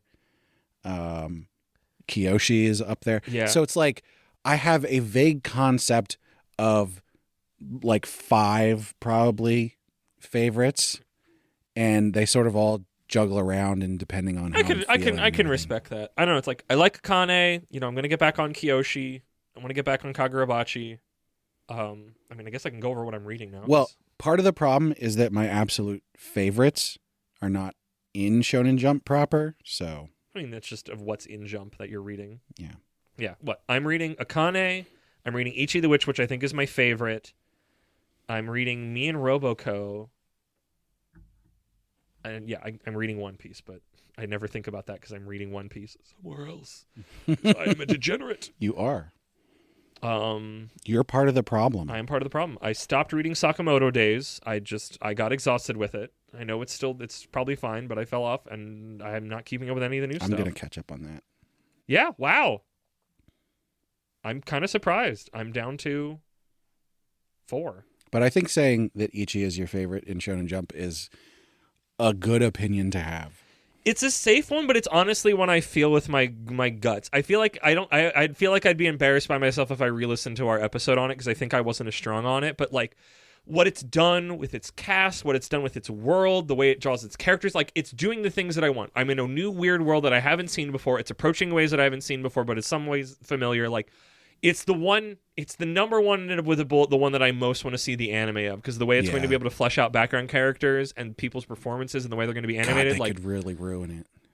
But they could do. I hope it's doing well. I don't keep track of what's doing what anymore number wise, but like, God, I think Ichi the Witch could be such, especially in the West, could be such. I hope it gets a Demon Slayer treatment. Oh God, if it gets it, I think even more than Sakamoto Days, if it gets we didn't give this an action budget, I'm going to be, more than anything I think that is had an anime and be disappointed by. We should sue. I think I'd be genuinely sad because very early on I was just like, I'm so excited. I can feel this as an anime already. Yeah, Sakamoto Days anime was so disappointing. And it was very much a letdown. Like, it's fine, but it's not what it needs to be, and that's kind of what makes it not worth existing at all, kind of. Sorry. But, like, Ichi is just like, Ichi's going to fuck, and I love it. Ichi was the first one that I had fallen off of that I caught back up on. Yes. And my God, like I forgot what I was doing. Like I started reading again, and within one chapter I was like, why was I not reading this? It's so, because it does the thing we talk about where it takes its goddamn motherfucking time and it has fun and has cool designs and interesting ideas. The current arc, I have a new chapter I haven't read today that I need to read that I'm excited about to see what happens next because there's some fun anime bullshit happening. And just like also just interesting concepts going on. Like I think Ichi gets a little bit dicey for like a few chapters when it seems like we've introduced the big bad and we're going to fight him now. And it's like, aha, I was just introducing you, because I think that's one of those like, hey, we might have to get off the train, and then they didn't need to. And I'm like, thank goodness. And what it shifted into, the arc before, and especially, like I said, the arc now is like so good. I think it's like my favorite thing I'm reading in the magazine outside of One Piece. Easy. Love Ichi the Witch. Big ups to Ichi the Witch. So, considering the last couple series that we just talked about, yes, Cake Dwarf asks, what world from the mangas that we've covered would you like to live in? Did we have a conversation about this once as a bonus episode? I think we did. Okay. Cake Dwarf, you got to listen to that. You're the one that gets to listen to those. Well, maybe that's why he asked, so that other people could get that answer. Oh, okay. I don't remember what I said then. I don't remember what I said. It'll be a new thing. I think I picked a safe answer, which was the reincarnating as a slime world, because if I'm there and I'm a normal human, I know that's always the big question. Fine. All these, am I normal? Am I a normal human, or if do I get the power? Like not like I'm the most powerful, but am I someone who is able to become powerful in that vein? But if in the slime world, if you do have powers, you're even better off. Yeah. So either way, you're good. I mean, honestly, I'd still say One Piece, because I like boating around and being a pirate, and if I could get if I would be a mid-tier guy on a ship. Okay, but here's the problem. That'd be cool. Because their question was specifically where would you series that we've covered. Oh, covered? Oh, yeah, butts. Okay, I gotta look at the list. Well, no, because I had it was a very short time I was playing a One Piece tabletop thing, and I had a character named Scrimbles who was an unknown being underneath a cloak, and then I got the yarn fruit, so my size and form could change height at will, and I really liked that. I mean, I should have been thinking about this from the start, because it's like, it can't be the regular world. That's just our world. That's boring. Maybe because everybody looks so cool. Ultimate Exorcist Kyoshi. I like its style. They seem like cool homies to hang with. I maybe have said that then as well. I don't remember. At some point, I feel like I talked about that. Maybe it was just because of what they looked like, and I go, these look like people I know and would want to hang out with. You don't want to pick Wise Beast? No, I wouldn't want to. I want to stay on my side of the page on those, honestly. Cake Dwarf, I'm going to keep thinking about that as we move forward through these. But right now, it's from what we've covered in our review right now, it's Ultimate Exorcist Kyoshi because they seem like they'd be cool dudes. And maybe I'd get powers to fight demons, and that'd be fun. An Exorcist series that doesn't feel like one, but totally is. There's that. Do you have an answer, Brad? Is it Wise? Is it Wise? Oh. Piece of Wizarding Wisdom? I don't know. That's what I'm saying. It's like I'm going to keep thinking about it as we move forward if something catches my neurons. If we're talking about just like a place that I could live, probably Witch Hat. Yeah, Witch Hat seems, even as just a regular person, Witch Hat seems pretty cool. Because witches are there. Yeah. I can hire one. You benefit from their abilities, even if you don't get to learn and be those one. Those people who their cart got busted, they weren't witches. No. But they had the cart that flies around. I couldn't be a witch in Witch Hat Atelier. My handwriting is atrocious. I can't draw a straight line to save my motherfucking life. Yeah, that's true. I wonder if you could use tools to draw the symbols. It's too much time and detail. That's not my magic system. It just doesn't work for me, brother. I have a computer where I draw the symbols and then a printer that uses that special ink to print them out. Yeah.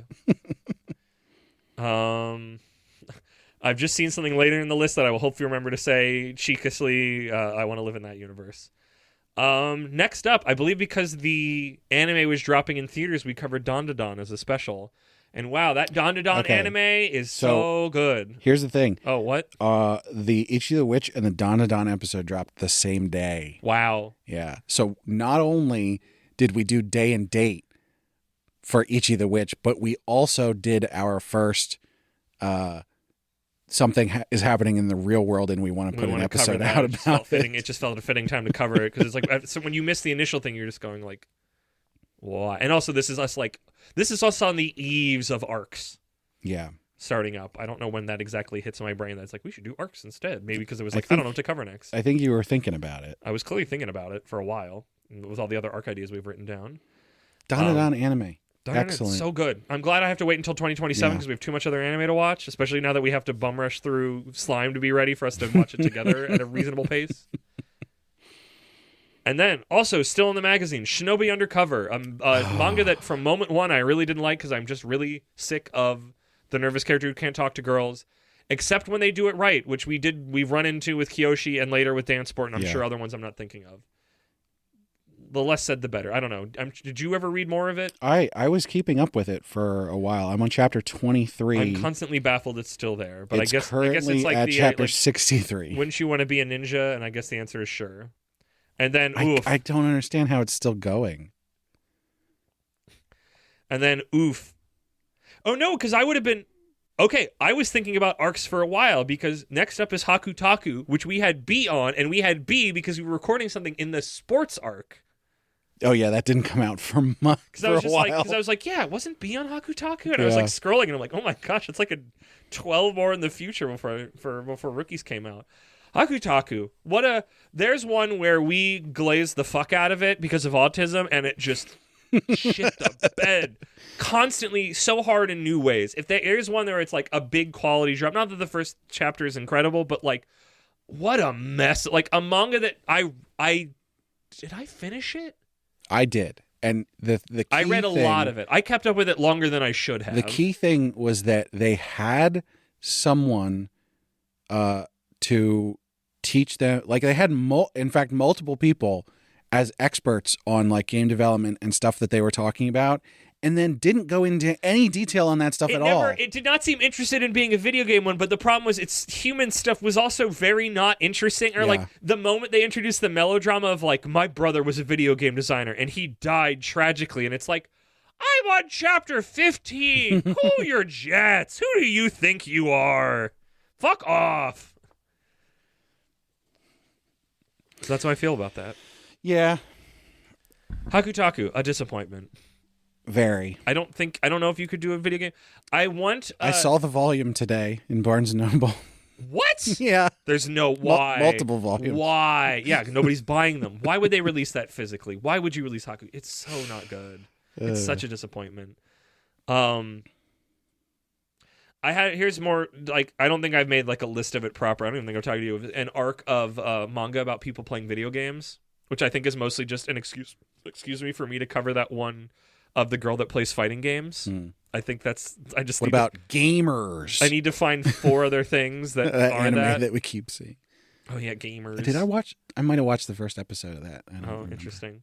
But I just want ones where people are playing video games, but not like actual video games, and not like a Sword Art, like not the MMO like Sword Art Online, or you know what we could do? Or Shangri-La, like literally, like I'm in an arcade playing this game. We could have every once in a while.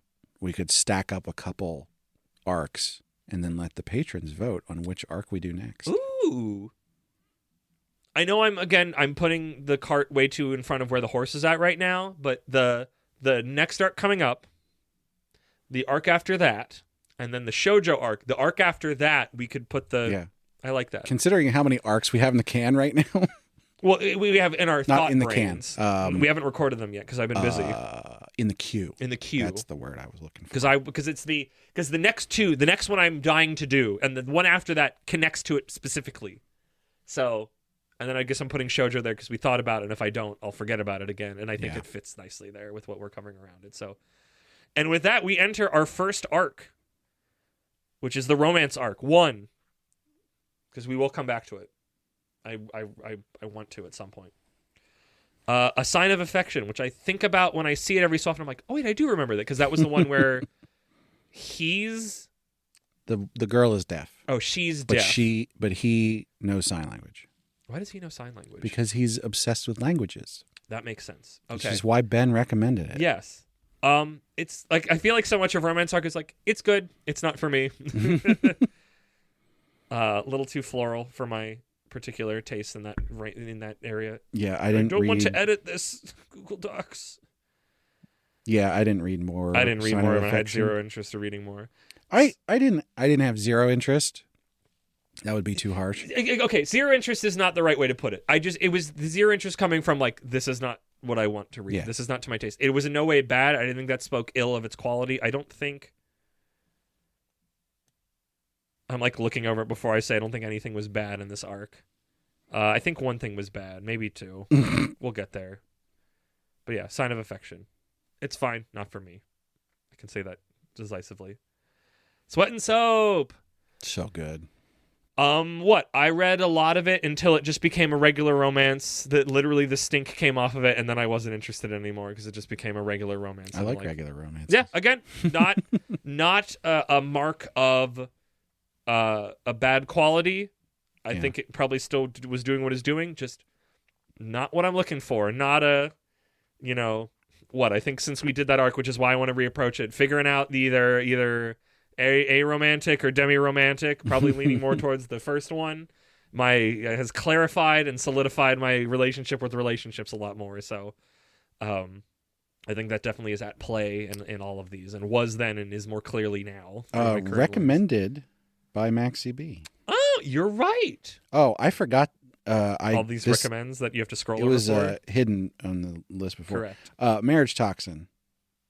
Last the Red Rose recommended. Hey, early last. So, not the only thing in the romance arc that that B recommended.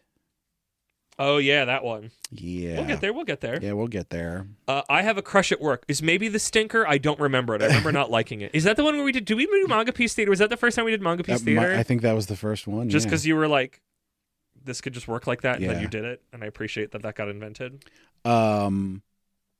Yeah, you didn't like it at all. No, it's over by. I think it was like 80 some chapters. Well, a solid run. That's a good run. I enjoyed it. It For was romance. That seems good. It was, as a romance, it was solid the whole way through. So, I really don't reread things, which there's a question someone sent about rereading things that I think we're just not going to do because I don't reread anything. I don't reread things unless, well, the most I'm rereading is if I'm rereading something that I read a long time ago when I was younger, like a different life stage, like rereading a bunch of, like the Naruto and Bleach mag dumps were that, and me rereading a bunch of, I mean, spoiler for future, even though you already know because it happened, like the Ice Shield 21 stuff, like rereading a lot of, a good chunk of that. And some of that, I think, I mean, there's definitely stuff that I read when I was younger that is now recolored for good or for ill of all the manga we've covered on the show, and how that has shaped my taste and patience or knowledge for tropes. Right. And or constant need for new novelty, interesting thing I haven't seen before. So, yeah. What I think is the height of romance arc, in my humble opinion, for my taste, you and I are polar opposites, which I'm admittedly behind on. I think that's fair. But I loved it. I love that first chapter. I've loved reading it. I'm excited to watch the anime. Yeah, anime just dropped its trailer. I think it's got a lot of flavor. I did not read more of it, but that's not because I don't want to. So...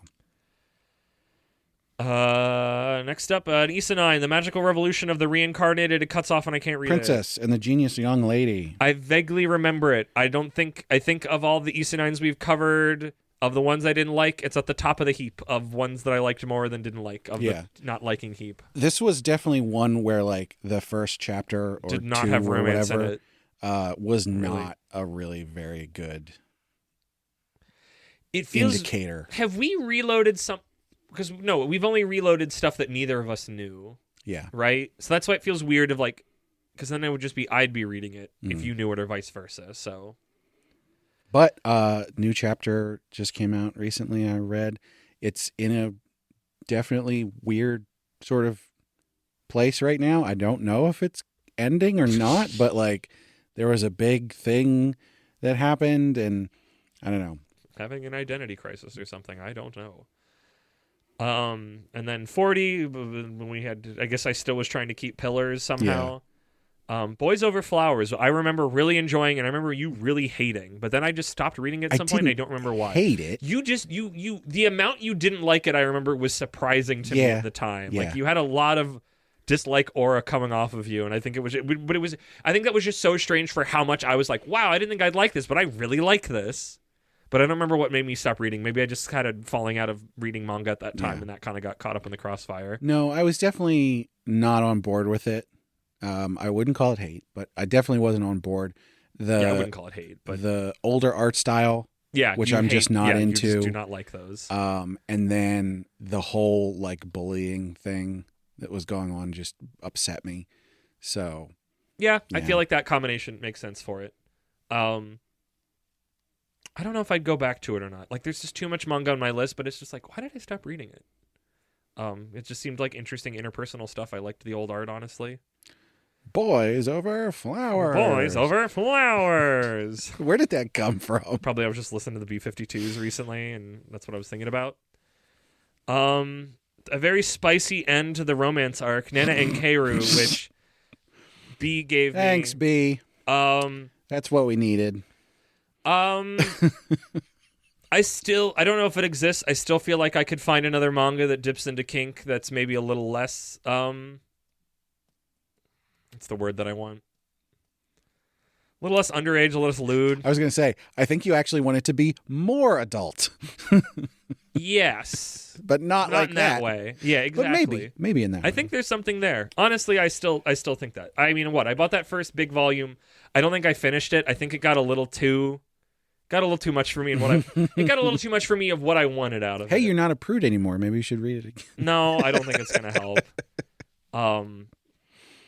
I just have certain things where it's just like, I don't know. I don't know if I mean, obviously with a lot of that stuff when we kind of get into like sexuality place, it's like, I don't think the thing that I want exists in the form that I want it at. Yeah.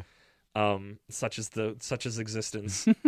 But yeah, interesting way. I think I don't remember. I feel like there's something later that I was like, this is the closest we've ever... No, I remember what it is. Which is also was a B one, because I was like, this is the closest we've ever gotten to reading a hentai, but it's not this. This was our original, this is the closest, but there's one later that it's like, this was such a flimsy veneer. Oh, yeah. In that arc. That arc we shouldn't have done.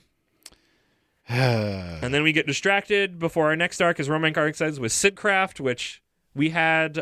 You weren't on that episode. I wasn't? I thought I was on Sidcraft. Jordan was there. I thought we were all there. Was I not on it? Oh, yeah. No, sorry. Yeah, you were. I wasn't around for Beethoven. Yeah. Which is much later. That's what I was thinking. Correct. No, Sidcraft. Jordan did an episode with me later. Yes. That you weren't. But this is one that was a trio. I remember just instantly not liking this and going like, and I think that was what we came down. It's like, you're a mystery one by and large. If your first mystery is already this messy and hackneyed, don't. And interestingly enough, for Sidcraft, I was on board with, it's just going to be sort of funny romance stuff, and maybe the mystery stuff.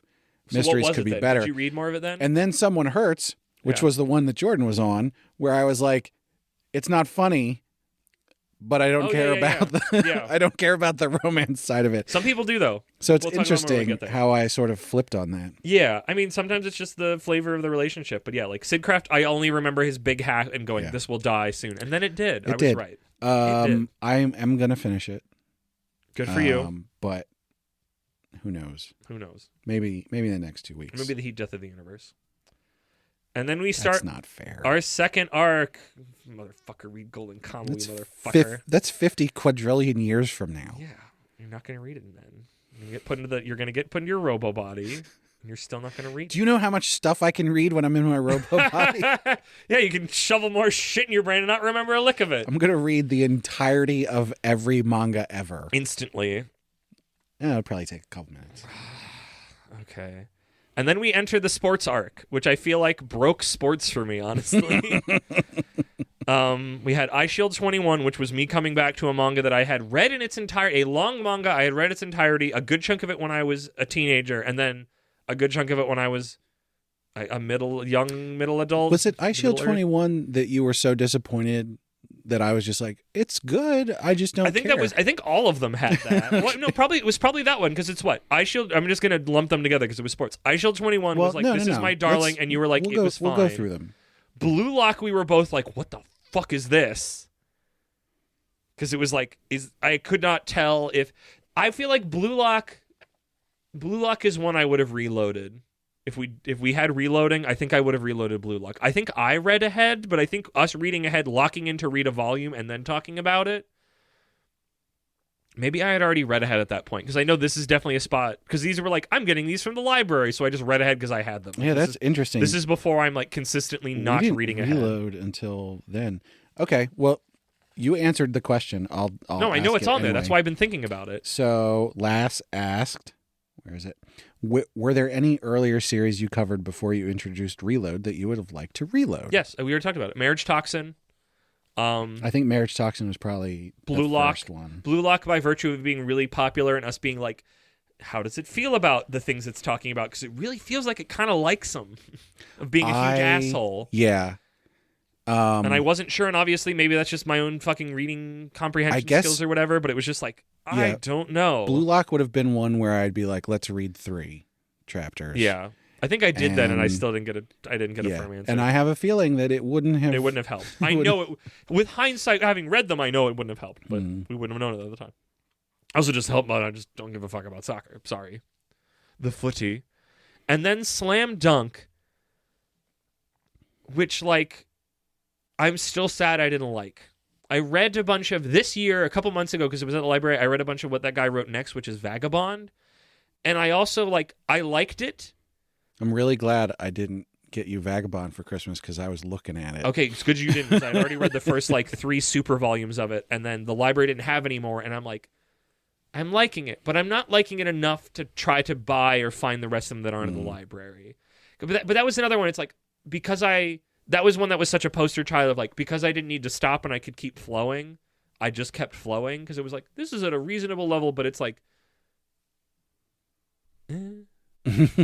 it's good.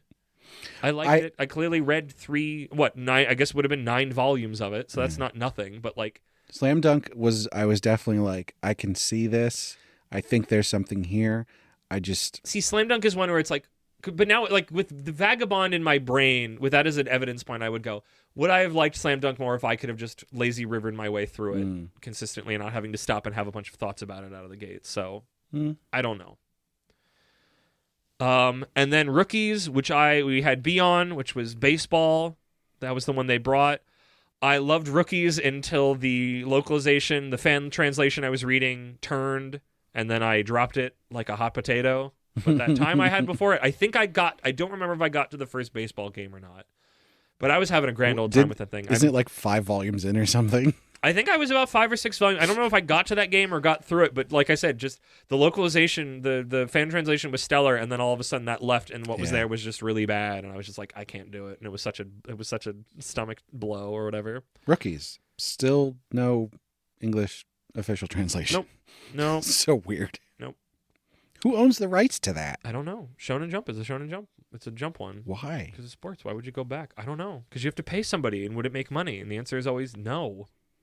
Some manga now doesn't make money. This is something that nobody knows about, for the most part, except us weirdos. Every time in the future, if we have a translator on, we should ask them, would you translate Rookies? Do you know Rookies at all? I mean, you got to know who's translating the sports things that, whatever. I'm sure Speaking of David sports, Evelyn would do it. Yeah.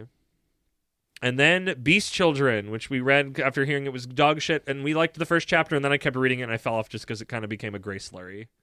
But wait, that's not the sports arc. That's the...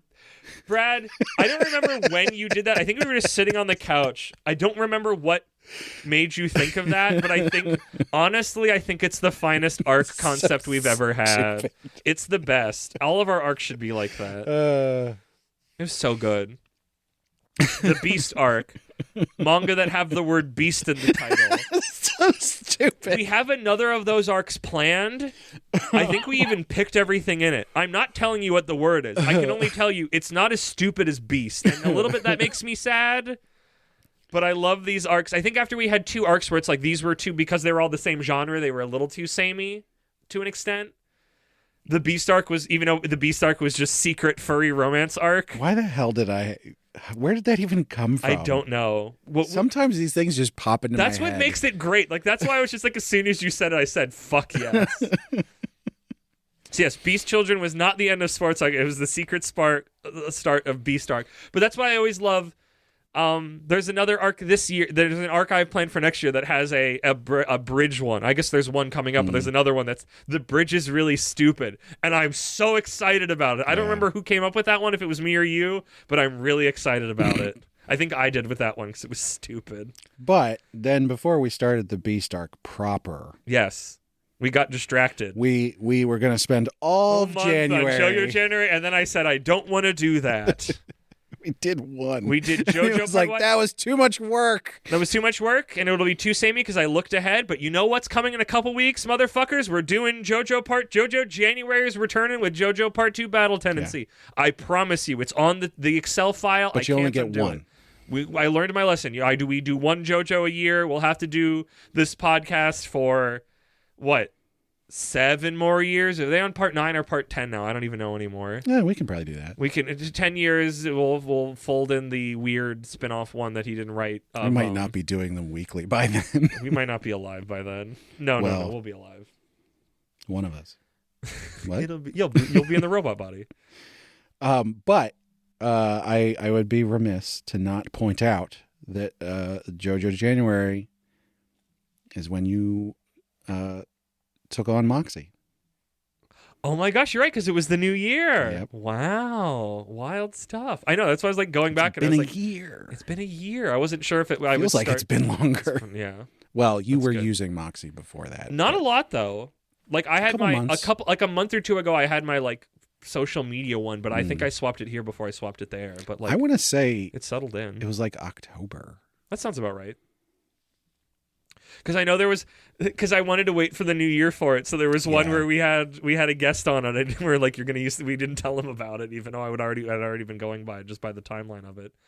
But no, JoJo January brings us Manga Piece Theater, and I'm excited. Mostly JoJo January is an excuse for Manga Piece Theater. I think I just didn't want a month of Manga Piece Theater. Yeah. And then I said, like, maybe we'll put it in June, and it's like, no, it would be a lot of work. But yeah. For me. Yeah.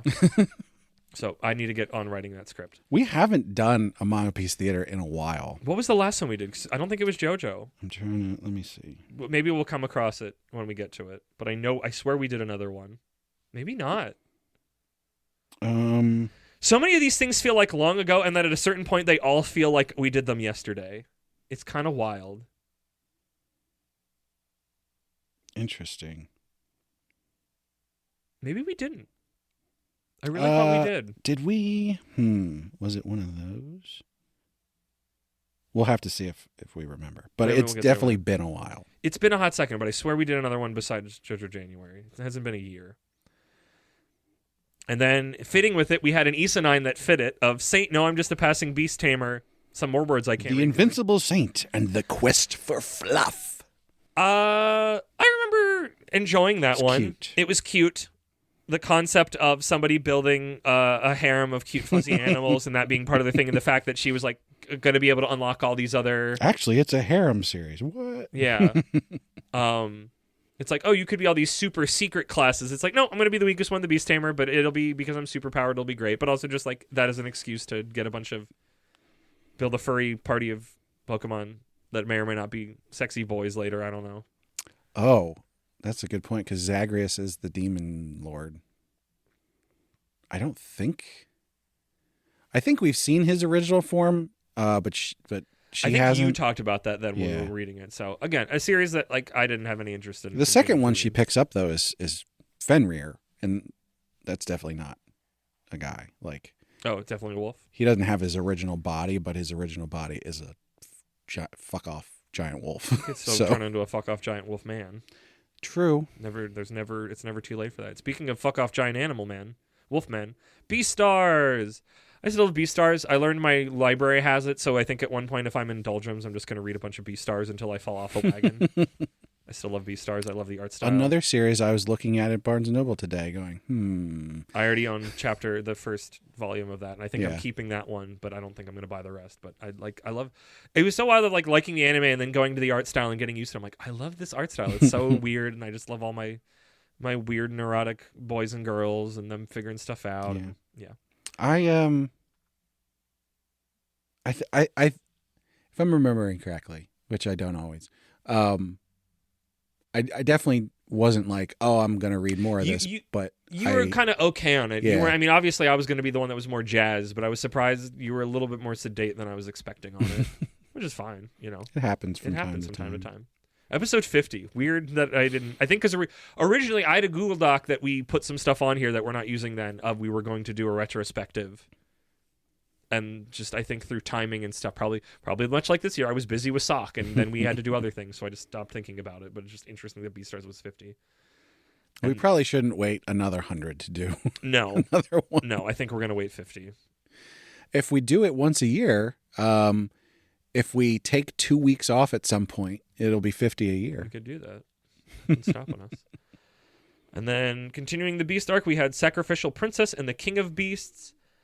I feel like that is the one that codified and got the thing of romances where it's just like you were somebody who came from nothing, and this guy or this girl, whoever, the other person, is in a seat of like vast over experience from you, and it's like this is just, but more. Oh, no, that's. I mean, some of it's that, but it was this is the first human person that's shown you kindness before, and now you've fallen in love with that because of that. And I feel like this is the one that is like fully put that set of glasses to see that in my mind's eye. Oh, but that's like it's been around. Half of all romances. It is, but I feel like that was the one that codified it, that when we saw it in other romances where it's just like, oh, this person only likes, it's like this relationship is uneven because it's built on the fact that this is the first time somebody's shown you kindness, and that's why you're feeling these things. And it makes sense you do that, but it makes it a very unhealthy, uneven relationship. Right.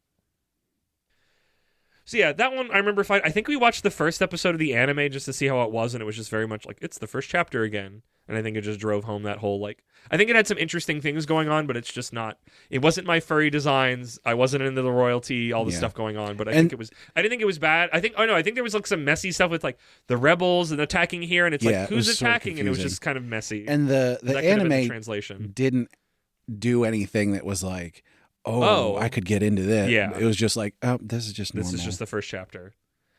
And then Beauty and the Beast Girl, which I think was a web comic. Yes. Yeah, yeah. I think I had to go on like, I don't even remember what that website's called. Some more like Asian focused kind of DeviantArt thing that it was, or at least it was up there originally.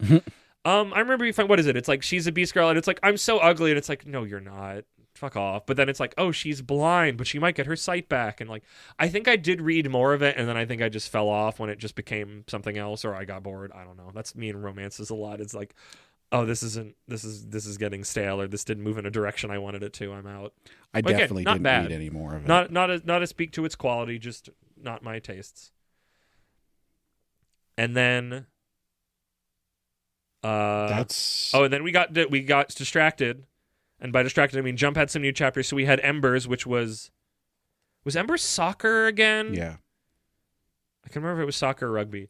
I remember us being kind of cool on Embers, but then I think I cooled off fairly quickly. I think I was very skeptical of it. I think like Embers after the sports arc was me codifying my like distrust, my love of sports manga is kind of busted now because I saw the pieces too much too quickly over and over again.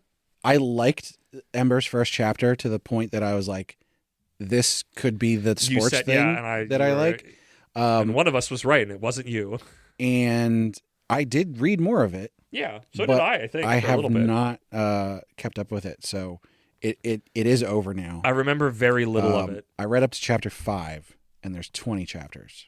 So Oof. it's on my list to finish, and so I will at some point, but Yep. I haven't yet. Get the Robo Body.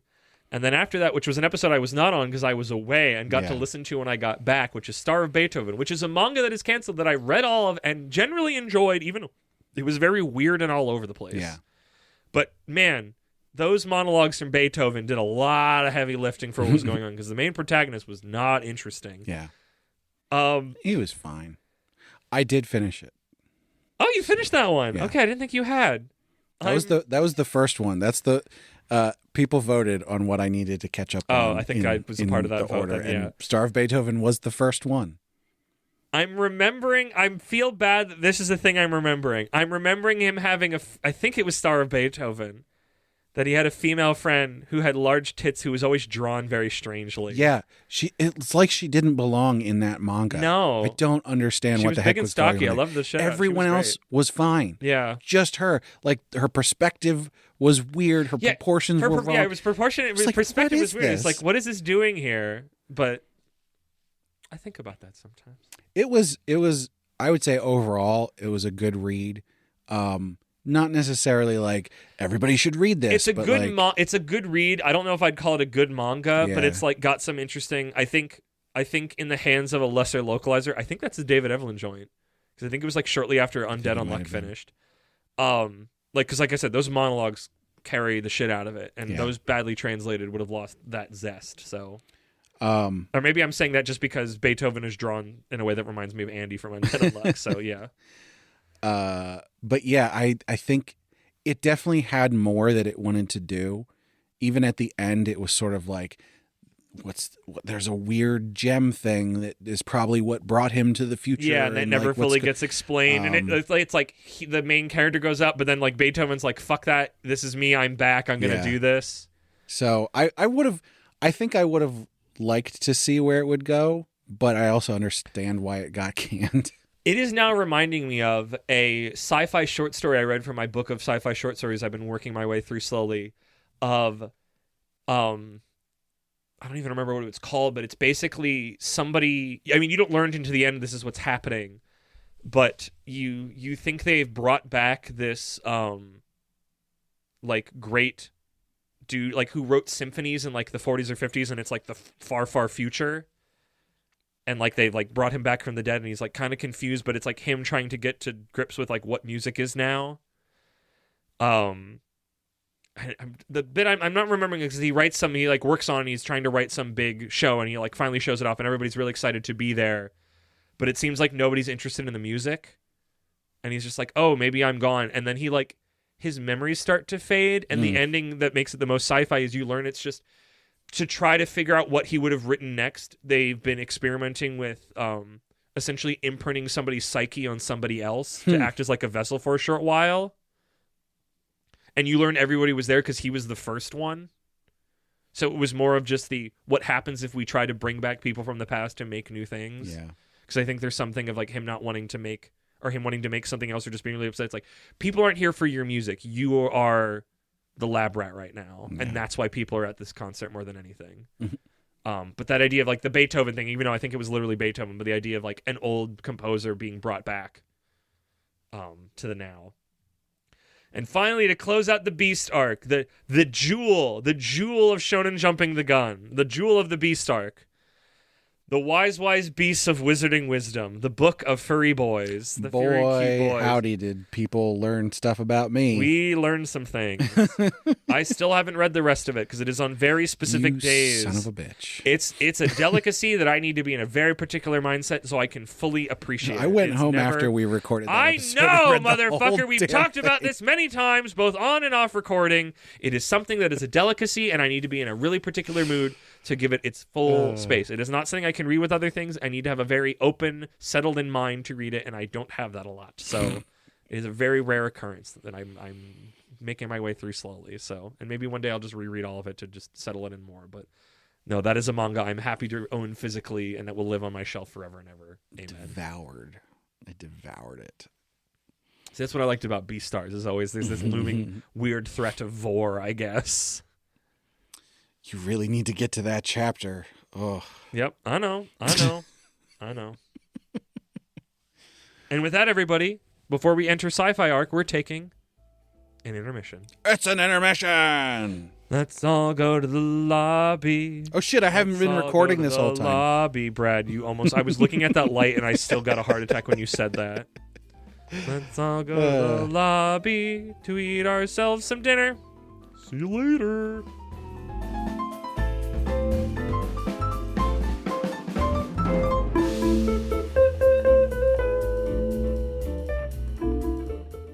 And we're back, and full of Chinese food. Oh my god, was this a reload episode the whole time? I mean, what? We essentially finished year 1, just about. And now we're in year 2. And change. Because what? Star of Beethoven was at the beginning of the year, wasn't it? I could know by scrolling, but also in my heart. February. I mean, we just did JoJo January, so... Yeah, true. And now this is many episodes later. Yeah, Wise Beast was February, end of February. Yeah. I guess my cruise was in February. That was a secret Valentine's Day episode. Yeah, it was. I'd give those boys Valentine's. So with that, we enter our continuing, the third of our genre arc, Sci-Fi arc. Which I think was like the most out of both of our wheelhouses that we did, and also the most... different from each other arc in that initial set. I feel like this is like, I don't know when this will feel like, oh, this is now modern Shonen Jumping the Gun, but I don't think we're there yet, but we're close. Do you get that? Do you get that feeling like there's honestly, like certain like... we cover so much stuff that I think we're going to get to stuff that just came out and be like, I don't know. I don't know. Like that feels like a different era. Like once we got a couple arcs under our belt where we're kind of more where we are now. I feel like somewhere in the middle of the year. Maybe, actually, I think the next arc is when I feel like we start. I don't know why I feel that. Let's know where we are. So, Sci-Fi arc starts with Cobra, which I think is the oldest thing we had read up to that point, and possibly the oldest thing we have read, period. Yeah. Cobra, Manga Piece Theater. Cobra was a Manga Piece Theater. I remember. Good. Also, recommended by B. Yes. I had a good time with Cobra. It was very much a blast from the past, for good and for ill. But I think there's a certain flavor on those things. They don't. It's like this is asbestos in it, so they don't make it anymore. But it's like, man, those flavor packets were something else, man. And then, honestly, I think from what I remember, our favorite first chapter, which feels like it's cheating because it seemed like it was from a more of an anthology series thing, and also it seemed more graphic novel-y than classic manga-y. Whatever that distinction means that I've made up in my brain. But Planetes, so good. Yeah. So good. I should read. I don't know why I haven't read more of it. It seemed like from what we found out about how it goes on, that it wasn't doing what we thought it would do. But I don't remember at this point. Maybe that's why I didn't read more of it then. But honestly, I'd love to read. Really good cool. first chapter. But yeah, I think I read a little bit more Cobra, but I didn't read more Planetes, and I should have. I don't remember why I didn't. Maybe just because I couldn't find it as easily. And then we got Gantz. Another series that I was looking at Barnes & Noble today. Were you going to buy that for me? No. Brad, if we have problems, you could just talk to me. You don't have to buy me. I just saw it on the shelf. You don't have to buy me revenge manga. I remember thinking, We could wow, have burned it together. there's a lot. We could have burned Gantz Volume 1 together. I know ages ago I talked about us burning a manga thing for Ben a billion years ago. Yeah. We never did that, so. Chobits. Chobits, yeah. I want to say there burned was the first like chapter. 4 or 5 omnibuses of Gantz on the shelf. I'd burn for a while. If it'd burn it all with those covers. Yeah. The less said about Gantz, the fact, like, I feel like Gantz lived on in us going, "You've got Gantz," and the way we said it, and you showing me clips and me going, "I never in a million years would have predicted this is where it's going," and not even like a, "Oh, hey, that I can see how we got here. I just never would have guessed it," but not like a, "This is just a different manga entirely." Yeah. It's the Secret Exorcist series. The Secret Exorcist arc.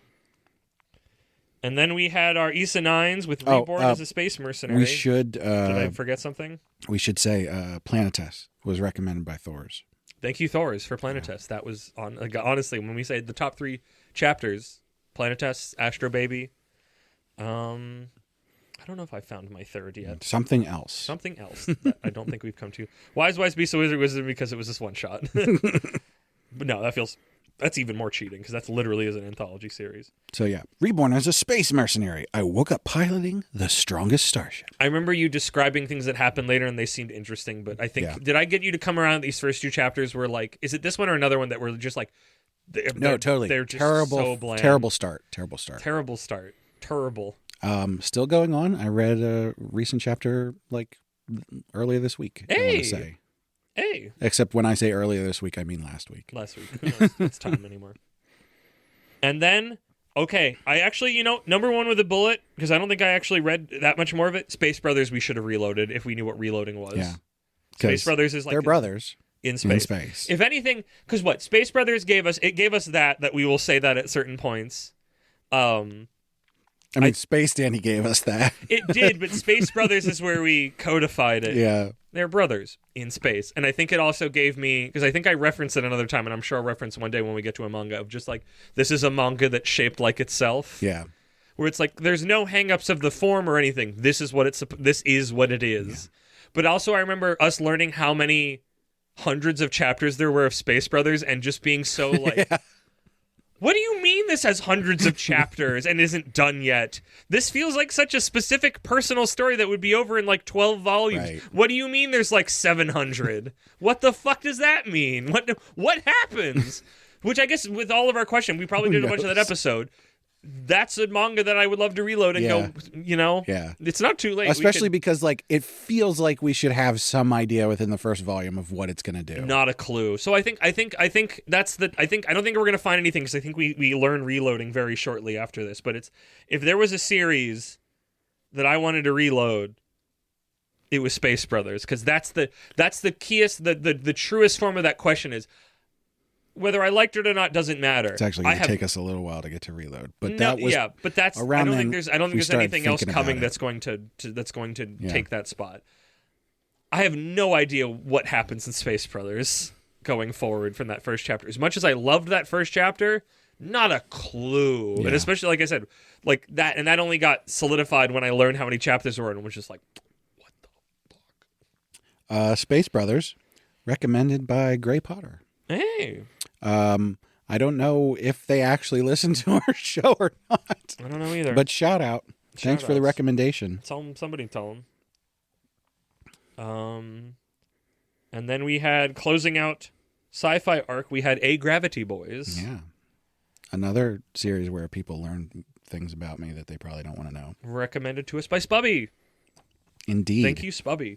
I think also, anything that's in Jump that I've heard people talk about is always like vaguely on my radar. Yeah.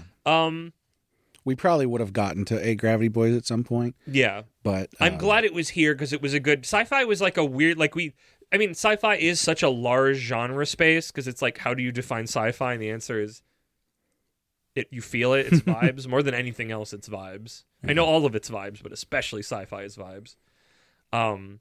and it fit, but it was fun to have like a little silly ender to it. And it's Right. like it always helps when it's a gag manga that we think is funny, or a comedy manga, whatever the heck our classification was for Yeah. that one. As much as any classification matters, but I think I tried to read chapter 2 and was just like, I think comedy is just a thing that it's like I can't binge it, and I have to be in the right mood for it, or it doesn't work. A Gravity Boys, definitely one I'm gonna read all of it. That's one that should go up higher on your list of things we've covered and you haven't read more, Yeah. because I know we both like that, and I think you like it, and I want to know more about it. Speaking of Spubby, if you could only recommend 5 series to someone, what would they be? Ooh, not just what we've covered, just a manga in general. Yeah. Are we treating it like they haven't read, like these are the 5 pillars, or like these is what? Okay, I'm gonna choose 5 that are important to me. Let me think. I'm gonna make this a personal list. I'm gonna make these are 5 manga that I think are really great, that are specific to me. Because like you don't need me to tell you about like the big guy. Like you don't need me to tell you to read One Piece. You don't need that. That's not a. There's no point. You know about that. The world has told you. I wouldn't recommend One Piece to anybody. I would.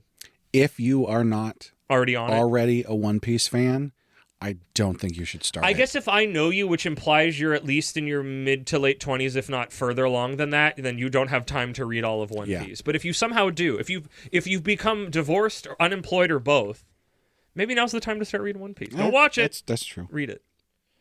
But yeah, it feels like something. It's like go back in time and get into this 5 years ago. Yeah. Get it, but go back in time. Well, yeah, about 5 years ago when COVID's happening. Go back in time and read it during COVID, when everybody had the time for that. Golden Kamui, Undead Unluck, Holy Land. I love Holy Land. I feel like it's got to be something I've finished, and that's not a lot of things that I go like, oh yes, this one.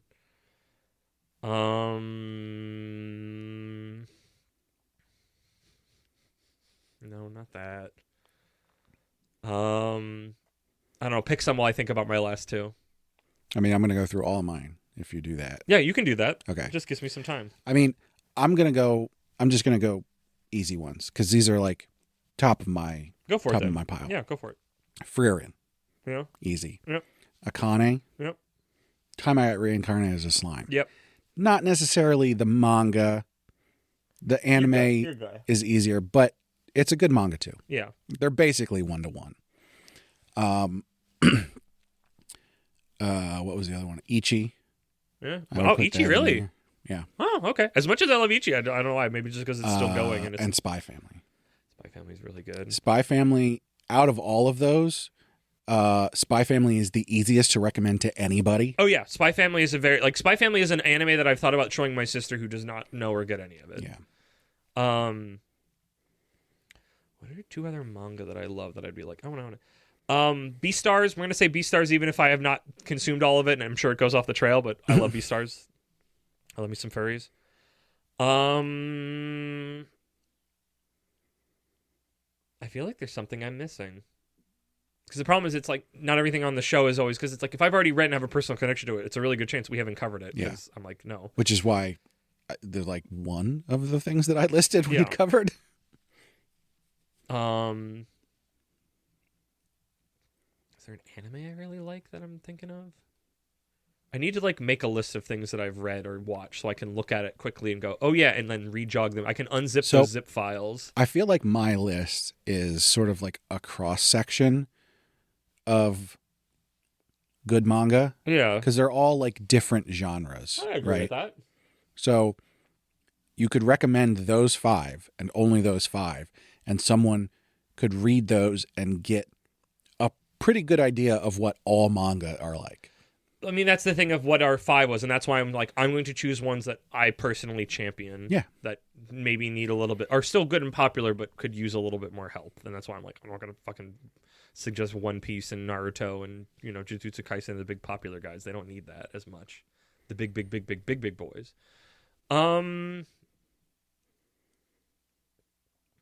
I'll figure out my 5th later. I don't know what it would be, honestly.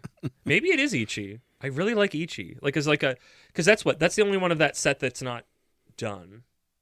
What did I even just suggest? I think that's the correct None of the ones that I suggested are done. Okay, I think what I said... I guess technically Golden Kamui's Reincarnated done. as a Slime, the light novel is either ended or ending shortly. No, I think everything I said was ended. So I guess I'm going to put Ichi on there because Holy Land's done. Golden Kamui's done. Beastars is done. The other one I said is done. Undead Unluck is done. So I'm going to put Ichi as here's a manga that's really good that I hope is thriving and is in the middle of it, so you can go like, here's one that you can catch up on then and we can talk about. So, but also just the world of Ichi is so good. It's so cool. Like every time. Shit, I want to read the new chapter because the squid guy, does the squid guy look like the one weird demon from Has Been Hotel to You? I don't know if you know what he looks like. Yeah, but I know what you're talking honestly, about. I think it was in my head and I couldn't. I don't remember what his name is, but but like honestly, I genuinely believe that the author has seen at least pictures of Has Been Hotel, like because it's like, and not like a how dare you stare, but it's like it's gotta be right. Like there's no way because he's so wonderfully cartoonish and he's got the same little thing, and it's like.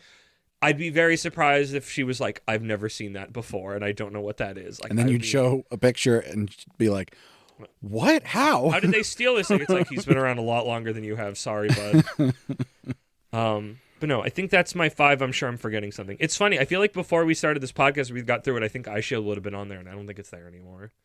I think just sport. I think that's one of me trying to reread iShield in the last year or so since we covered it and not being able, like, running out of steam on it. It was just like, I think sports are broken for me, and I don't like that, but whatever.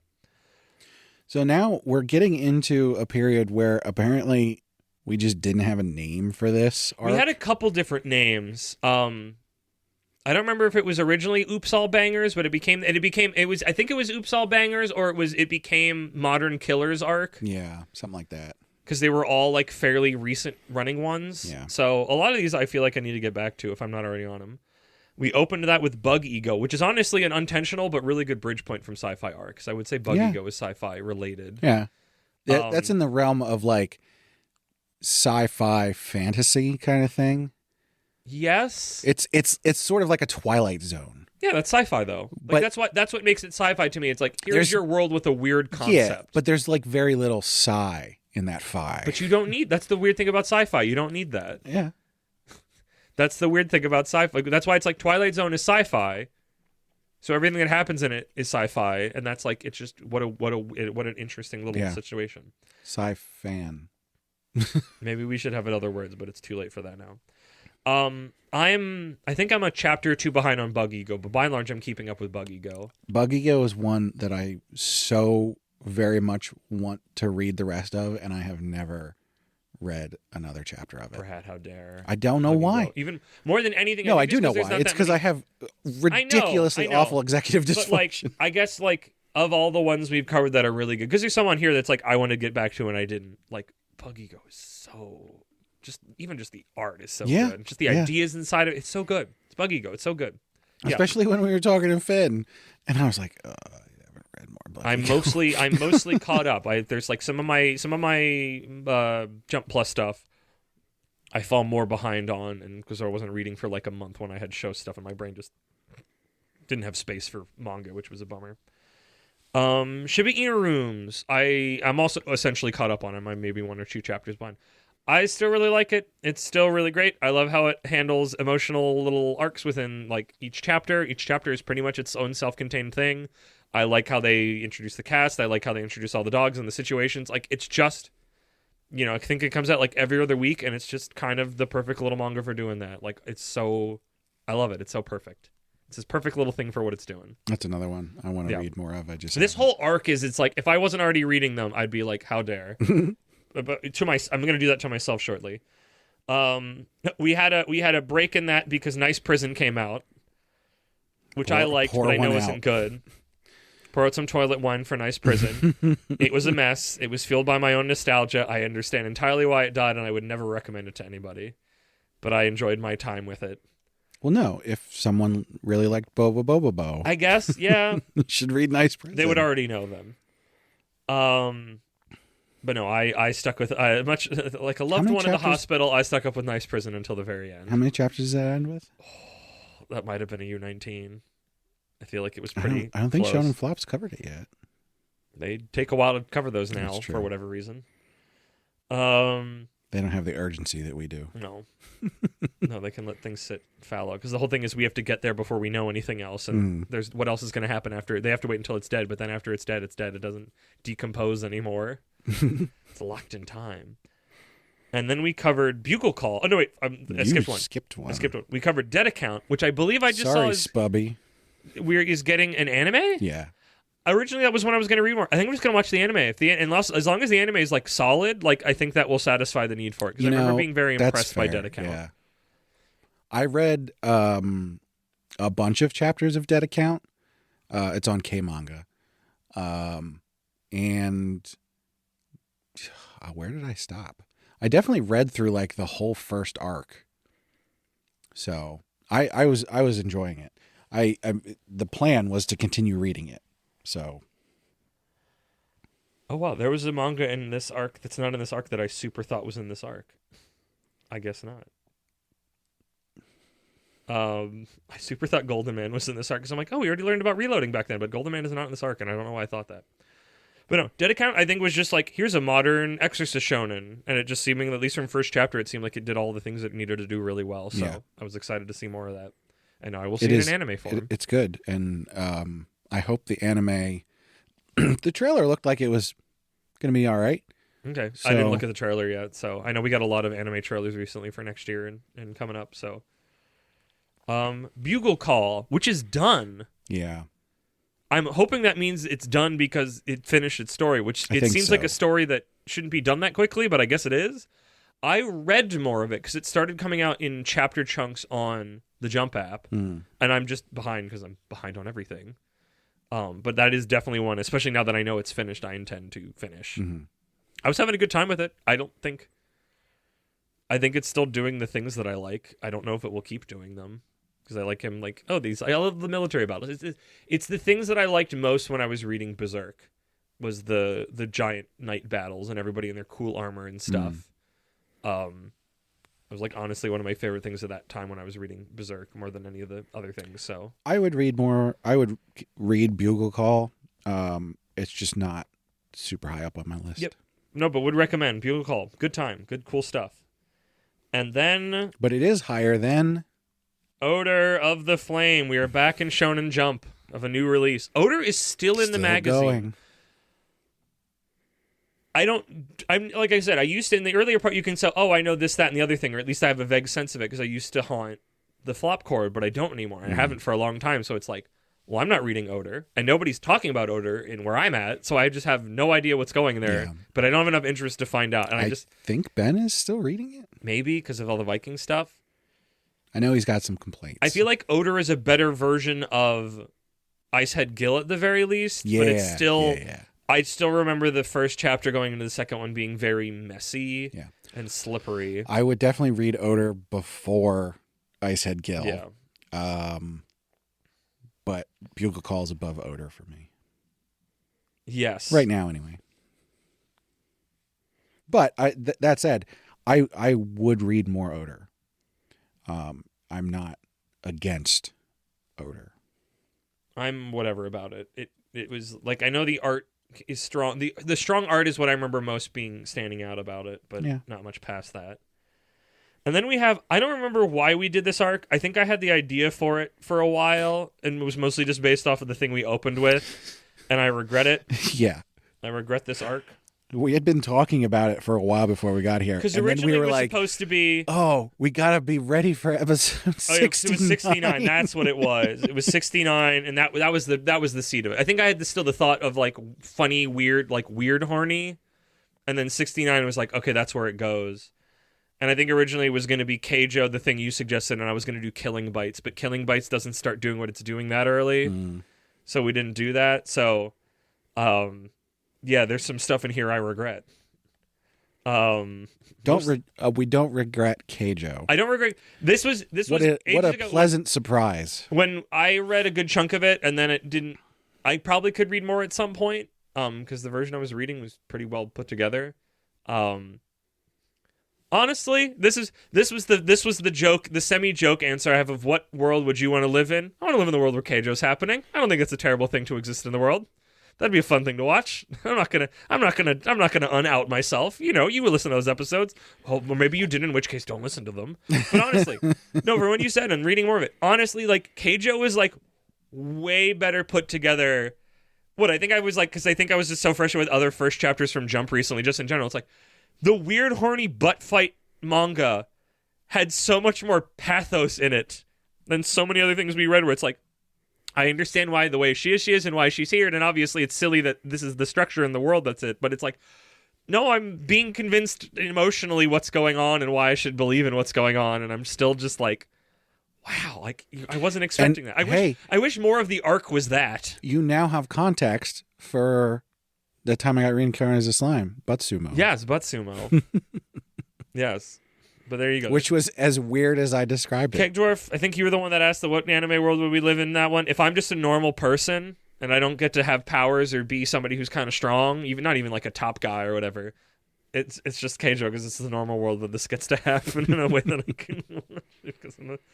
Yeah, let's move on. So episode 69, the misunderstood saintly life of a villainous yada yada yada. Of a villainous scion. I just want to do whatever I want in my second life. I hated that one because it just felt like it's somebody else playing. But that one girl had huge boobs. She had huge tracts of lands, I'm aware. They were so big. It was, I think, and maybe it came down to the, I'm assuming, fan localization, but it was just like, it read so much as this servant guy is just gaslighting for her. And that's all it felt like when I was reading it. No, like, and I know that's not what it was. That's not this one. Oh, is that Frigid Lady? Yeah. That's Freezing Lady. What's this one? This is the one where the guy is like in the Otome game or whatever, and he's the villain. But then like he's just the most charming son of a bitch in the whole fucking world. But he's evil, quote unquote. Well, he does whatever he wants, and it just so happens that whatever he wants is actually really good for everybody around him. I vaguely remember that one. I don't remember liking it, obviously. But Mashiro is the girl who's got gigantic tits. Tracts of land, yes. Which is why you were confused, because the Freezing Lady one also has giant tits. Yeah. Weirdly, I'm not into big tits. Even though I read all these things with big tits. Japan loves big tits. They're coming around. They really do. You've heard me, people listening to this podcast, if you haven't heard those episodes, I always talk about Japan is finally learning about butts, and it makes me smile. Still reading Misunderstood Villainous Scion. It's just doing the same stuff it always does, so it's fun. I give it a 2. Episode 70. I think honestly, of everything we've covered, this is the one that I regret the most. This was the closest we've ever gotten to reviewing a hentai. That's B.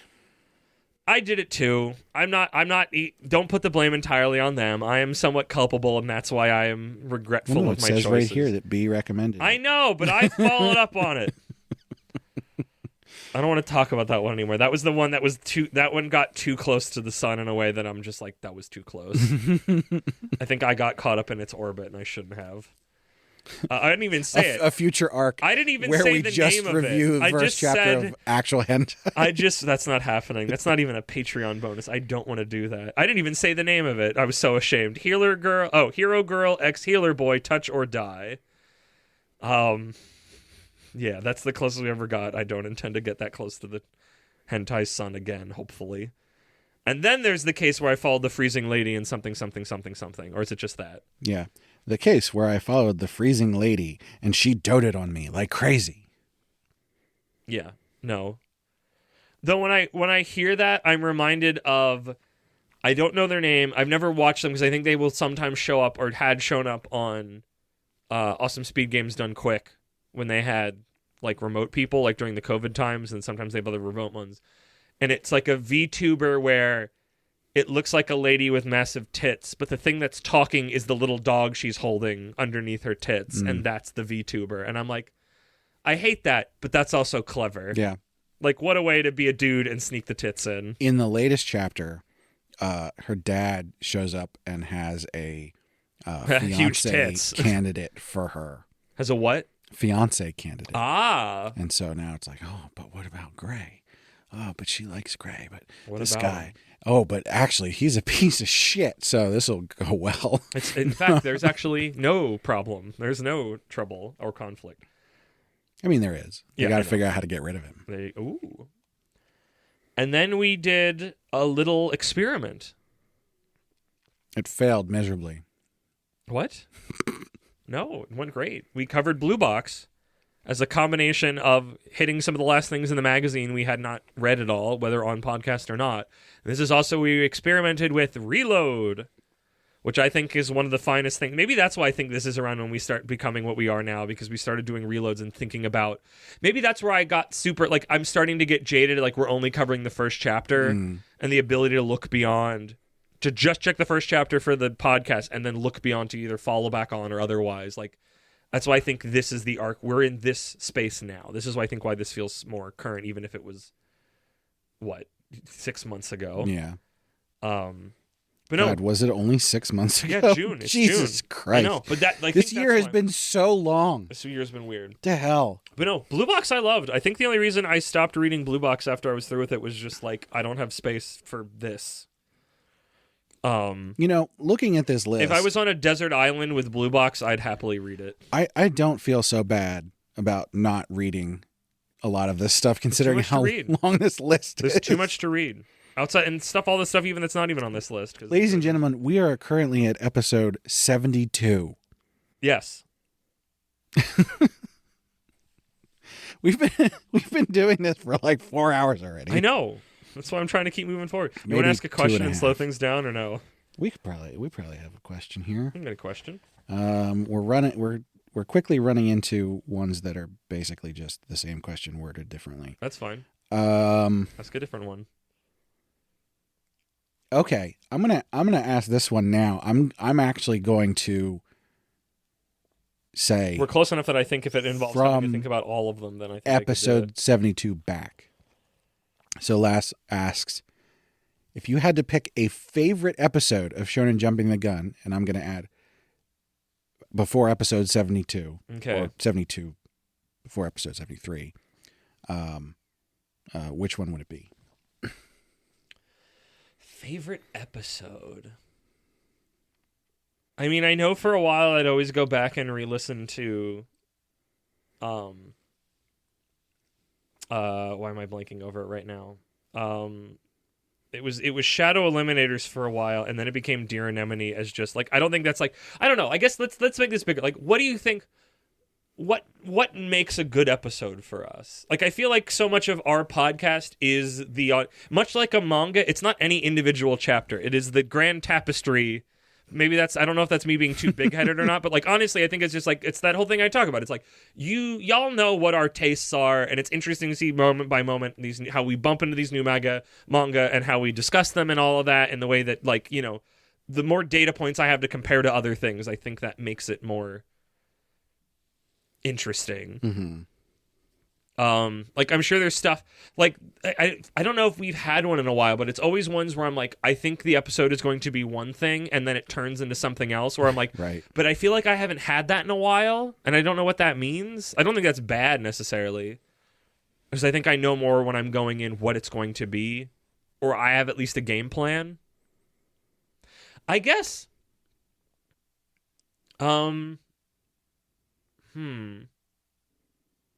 Maybe just because it's recent and I'm thinking about it. I honestly liked that Bone Collection one because I came around on it. Like, I think it's... I said before. I know you said don't. You can't do that. Well, I set the rules. I don't care about your rules. They're not real. I don't know. I can't... I'd have to go back and, like, listen to a bunch of them. I don't know. Do you have an answer to this question, or are you just throwing me under the bus? So, not under the bus. I was trying to think of, like, which episodes, like, affected me the most, which ones I had the most fun recording, like that kind of thing. I think JoJo Part 1. I really enjoyed theater. Yeah, it's fun. I know. I can still hear your blood is your Diego life. Brando in my ear sometimes. Yeah. That voice comes up. But that was like, that was just fun to do. I was honestly kind of thinking that, but it's like that was because it was a special event kind of thing. Right. So it felt like, as much as I agree with you, that felt like a cop-out answer to an extent, not like entirely, but like, I don't know. I guess that's what I'm saying. It's like, what for us makes an episode good? And I think sometimes it's like I come around on something, or I get some new epiphany as we're recording and talking. but I don't like have specific notes and remembering of when that happened. I think And that's that- why I went to Bone yeah. Collection as a concept. Because That it was started recent. happening a lot more recently. But it's still, there was older ones that happened where I would come around on something or gain some new insight. Yeah. So, and to that extent, I would say probably the Dear Anemone was the one where I experienced the most growth. As I said, it's fun to do the JoJo Let's Stomp on This Together thing. And that's why I think that's what made Bone Collection interesting, because I was so ready to do that, and then it just sort of turned around in a way that wasn't like me crossing my arms and going, I guess not. I was like, you know what, actually. So, but I'm sure there was some others on here that were akin to that, but I don't really see it. But like honestly, like again, might be a cop-out answer, but like episode to episode of the growth over time and how each one, especially once we started doing arcs, started informing of like after the sports arc, anytime a sports manga showed up in the magazine as a new thing was like super like, oh my, I'm equipped for this now. I have the information. I got the stats. Like I feel we've covered it enough. We've talked up the cycle, the shape of it enough time. And that was a cool feeling to have. So before we move on to episode 73, do you mean 74? You mean 70? Sorry, I had my. Don't look at the number. I had Look the at column. other I only had the column. I was scrolled just enough that I could see the column number, but not the episode column. And then I no, scrolled and so went, oh. we forgot because it's not on this list. The mag dumps. Mag dumps. So the first mag dump we did was March. Oh, Yeah. so what we've now done Naruto. We done did. Jujutsu Kaisen. We did Naruto in March, at the beginning of March, and Jujutsu Kaisen at the end of April. Wow. Yeah, we were all I must have about been it, free. and then we know waited what I was until doing then. November for this. Forgot about it. Been busy, and will be. My plan is to do the next one in January, if not the beginning of February. That's my plan right now because I've got the manga now. I know when I'm reading it. So, Get ready for Mag Dump Fairy Tale. around the think we time already when talked we about that. did Naruto was the sci-fi arc. Oh, So, okay. just a Because what? I feel like that makes sense because this is Mag Dump and Reloads are the continuing thing of me getting jaded of just reading first chapters and constantly feeling like I don't know shit about what I'm reading. And that's why I said I feel like now we've moved into where our modern era is. And at some point we'll become postmodern, I'm sure, because that's how the cycle works, where it's that wanting to... Sometimes it is just, it's here and we're moving on and we're doing the chapter. But sometimes it is no, let's dig a little bit more. Because just doing first chapters can get frustrating to the listener in us and boring or rote. yeah. And I think there's always like, every so often it's like, oh, we haven't had a manga like this in a while. Or we haven't had a manga first chapter like this before, Like, I still think there's interesting things to see there. I don't think the structure doesn't work. I think just expanding at it and going, we make the rules. Let's make a thing that's reasonable to us, but let's play with the art form a little bit. Again, get excited for next arc that you don't see coming. But yeah. Can we move on to what is this the biggest So now, jump drop? yeah, we we had to take a real long break from whatever the hell we wanted to do. Shonen Jump takes a Shonen Dump. Because what? 3 out of this is I don't think we've ever had 4 altogether. 3 is usually the max, and 3 out of these 4 are dead. Yep. So I'm going to speed run these. Harukaze Mound is still alive, right? Yeah. Which surprises me kind of the most. Yep. I really thought. I never know. It's Sports like, is cursed, so I don't know what they're doing. I don't know if people like it. So I guess. I don't know. I don't keep track of that anymore, but I'm still very curious how that's going. But yeah, Harukaze Mound, I tried. I got through thought it was okay. I think we had B on because I just said I'd have B on anytime we did baseball. Wasn't really a fan. Started chapter 2, was not a fan. Dropped that instantly and never looked back. We actually released those 2 episodes on the same day. What, Mound and Katagami or Blue Box? Yeah, Mound and Katagami. Wow, why? Were we just behind a week? I don't know. Did we have B on for something else? Oh, because we had B on for Katagami. Maybe it was just the scheduling thing as well. Because they dropped week by week. That's weird. Maybe I was just busy that week. I don't know. I don't remember. Not important. Oh, was that we had to release Blue Box, so we waited a week for Harukaze Mount. Oh, because we had been talking up Reload. No, we were reloading for Blue Box so for so long, and it just things kept popping up where it's like, well, we can't do it yet. We can't do it yet. And it just yep, that sounds right. So we released 2. So yeah, Harukaze Mount, whatever. Like I don't think you read anything else, did you? Nah. Yeah, no. And then Kaitagame we liked, even though it was just like kind of fine. And I read like 8 to 10 chapters, and then just was like, this is fine. It's not worth it. I didn't read any more of it. I'm sad it's dead because it seemed like something that could have found its feet more. I mean, that's the first chapter. I would say that the first chapter was the strongest, and it kind of sloped, but it was a slow slope. So, and I don't know if it ever got like terrible, but it just got like, yeah, it's a manga. I said that too meanly, but like that's Katagame's one where if someone wanted to like talk about it, probably like on a podcast, I would certainly read it. I wouldn't be upset about reading it. Yeah, it's fine. And then Ikuden Bros, which I remember being really up on that first chapter. I think the art style did a lot for me. Yeah. And then it dawned on me both how it was approaching it. What are you going to do with this? Because even in that that's the chapter, problem is like running isn't interesting visually. In that chapter, running at isn't the visually end, in static images. You need movement. It was even confusing because you're like, wait, he's behind. No, they're. Oh, and neither of them. But then also they skip his whole time in high school to skip him to college. But like when you do a big skip that early, you have to. I mean, we haven't gotten to it yet, but like Yakatache Japan knows how to do it. You give me one page where he's in where you're going to be for the series for the most part, and then you flash back the rest of the chapter. You don't even have to end where he is now. It's better if you do, I think. But like, you know, it's not like, oh, you should have done that for Shippuden, whatever the fuck. But it's like, no, if within the first 2 or 3 chapters you're gonna time jump that much, tell me right out of the gate what we're doing is a flashback. Yeah. Because every time it happens, I go, well, I put all my luggage down in this timeline room, right? And now you're telling me I got to move all my luggage to the other room. It's good.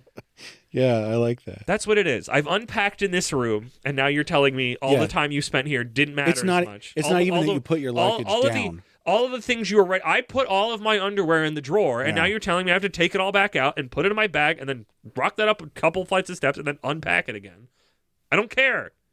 And then when you get to the new room, you're like, should I unpack? I don't know. Exactly. Am I going to move again? Now I don't you know. Got to take 3 chapters to convince me to unpack my bags. And they convinced me to stop reading it. But I read a couple chapters. I liked the character designs. I liked some of the interpersonal stuff. But I think just because it jumped and like, oh, all the characters I liked are gone because they're on the other ski. Like, it's kind of interesting that it's like, oh, all his buds are at the other college, so he's battling them. But also like, well, no, the big thing that you sold was that he grew up in this room, and it's like, well, what if he was on the team then? Wouldn't that be the story you'd want to tell, where he's with his buds? Yeah. Why wouldn't he? It's called Ikuden Bros. I mean, I guess he finds other bros, but you think he'd be with the bros that you met with, the guy with the cool shades. He was so cool. So yeah, Ikuden Bros, dead. Kaitagame, dead. Ping Pong Peril. A weird manga I read for about 6 to 7 chapters and then was just like, I don't have the time of day for it, but I understood why other did, because it was bug fuck crazy, and I respect it for that. We're consistently seeing that you are putting more effort into these series than I am. I think it's because Hazukaze Man I didn't give a second, but also like we're clearly in the like, I'll give, I poke my head in, and if it doesn't actively poke me out instantly, I'll read a couple just to know. I think one of the big differences is like, if I read more than 3 or 4 chapters of something, especially if it's coming out week to week, I'm like, well, now I'm on board. I'm not just going to get off. Oh, so yeah, my ability. Easily, you're just like, nope, I'm done. Brad phrasing, but I can get off whenever I want. And I have a problem with it. Yeah. It takes me a while. Yeah. But no, Ping Pong Peril. Honestly, looking back on it, kind of the winner of that set, even though it's dead with the other 2. I think it's the most interesting, even if it's an insane mess. And then we enter Senin arc. Seinin. I don't have it spelled right here, but also I'm an idiot. It's no wonder we kept saying I it spelled wrong, it like that. because it was spelled wrong in this document. Yes. Seinen arc, where at the end of it we learned we didn't know what the fuck seinen is, and at the end of shoujo we're going to learn I don't know what the fuck shoujo is either. They're just words. Yeah. I don't know what the fuck is. I have to find that meme again. I don't know why my brain just picked on it now, but it's like the shot of a bunch of people. I think it's like Yakuza, like the video game of them, a bunch of them suits, and it just says, "We're US Yakuza fans. Don't fuck with us. We don't know how Mahjong works." And it's like, I feel that, because there was the one time I had to play Mahjong to get the last side stories, and I'm like, I can't do it. You can't teach me Mahjong. I refuse to learn how to play Mahjong. I can't do it. We will probably never read a manga about Mahjong. I don't want to. Maybe Hiroku no Go. Actually, probably that would go in my flashback arc. Whatever. But we are in Seinen arc, which we started with Initial D, which I still, every so often I go, I should watch that anime. And I just don't, but I should. I think I just want to get, I think what I need to do is get to a race where one of those songs plays. Yeah. But I need to get there going through the other things first. I can't just... You need to be in a place you've been before. Yes, correct. I need my gasoline to be burning. I need to be running in some sort of time period. I'm missing one. I have to step on the gas. I think I've run out of them. I think that's all of my... You had a lot more than I did. Running in the 90s, Speedy Speed Boy, Gas, Gas, Gas, Deja Vu. I think that's it. I think those are the main ones I know. There might be one other one that if they played, I'd go, oh, yeah. But it's like the whole time we were getting ready for that, when we were recording it, when we were finished with it, just constantly playing all of those They're songs. So good. They're so good. I love Eurobeat. But yeah, like, and it's like I could just watch a YouTube clip of the first race that has one of those, but it's like I feel like I need to get there. Like there's just something about that journey that put in the work. Finally tick the box in my head that I can finally let Initial D sleep, because I don't really care about cars that much. But there's just something about that like nostalgic thread that I need to figure it out. And then Lucifer and the Biscuit Hammer. I will say I think the Initial D episode might have been the first one where we figured out that you pay way less attention to these things than I do. What do you mean? Because I pegged at the beginning. I was like, that's the boy, right? And I was like, wow, I feel really stupid. And near the end, that's his dad, and he's talking to I think because I thought I knew more about Initial D than I did, and the answer is I didn't know the initial about D. But then Lucifer and the Biscuit Hammer, which remains a manga I'm still curious about and want to read more. I learned we don't want to watch the anime because we tried to watch it for a split second and it looks like dog shit. It was so awful. It was bad. It was like everything cheap. Bad about early 2000s anime. It was really not good. And it was also a low budget one on top of all those bad things. So it was low budget when nothing was low budget.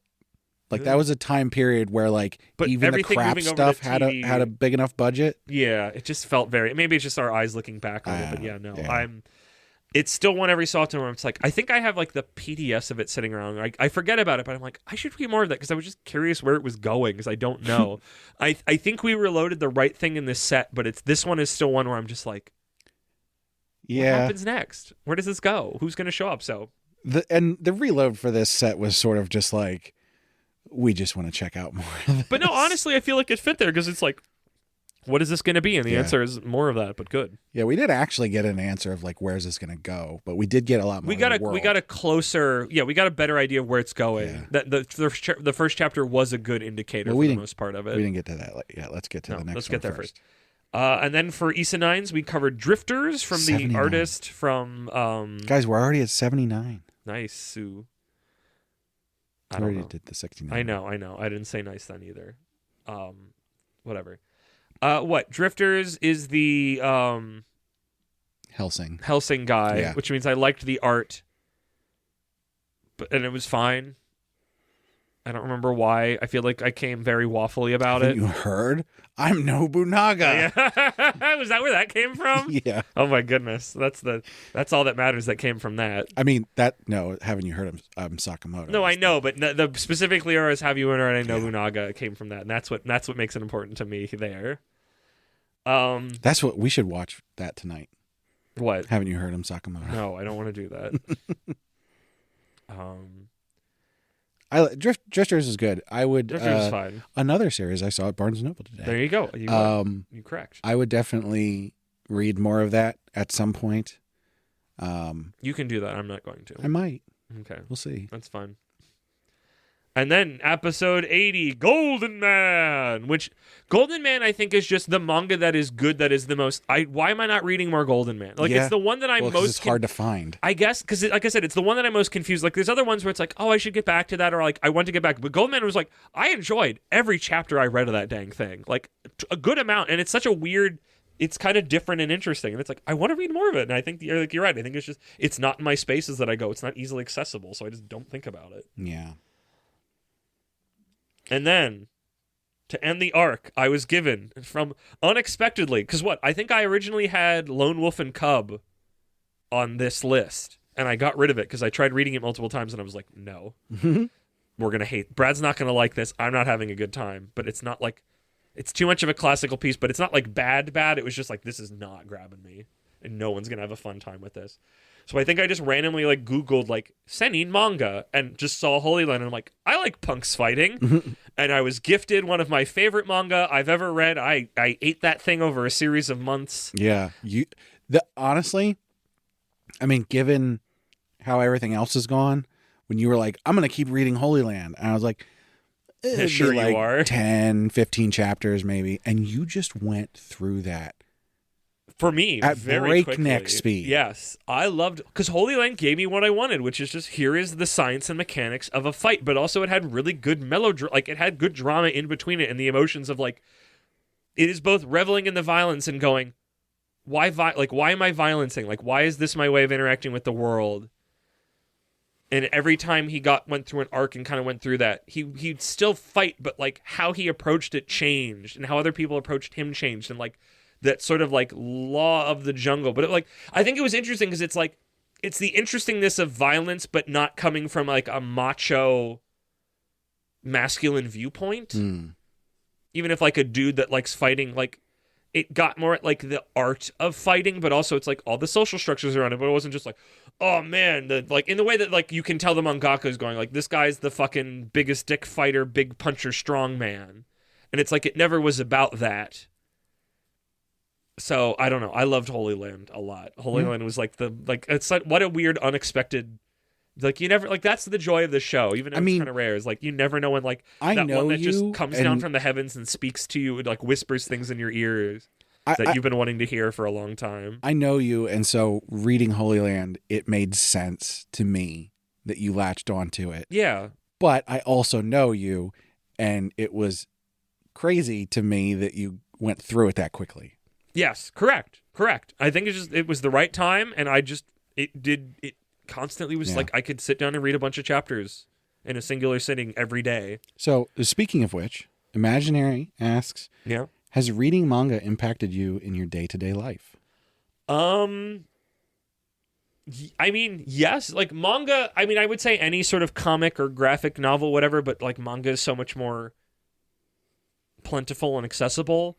Like, I am bad at reading like written normal book, no picture book word fiction. Yeah. I can read I like reading nonfiction. But I have to get like, usually it's like I go on vacation, so I have a lot of time to read and I can actually get in the habit of reading.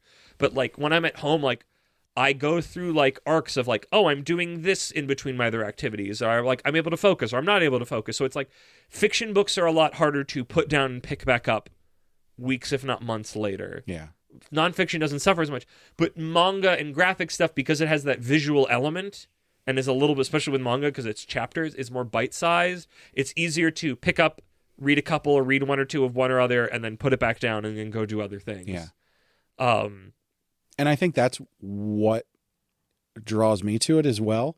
The fact that like whatever I'm doing, I can take 3 to 5 minutes and read a chapter of manga. Yeah. Just like whenever. Because that's the thing. A lot of the time, like, I mean, I'm reading graphic novels I'm getting from the library now, but it's like I will wake up and before I kind of do anything in particular, I'll read something a little bit. And that's been a really nice way to start the day or end a day or something. Now, I will say there was a time, and this is when I really got into manga and the isekai and everything during COVID, where I would just sit there and read hundreds of chapters. I remember you telling me about that. A day. And I don't do that anymore.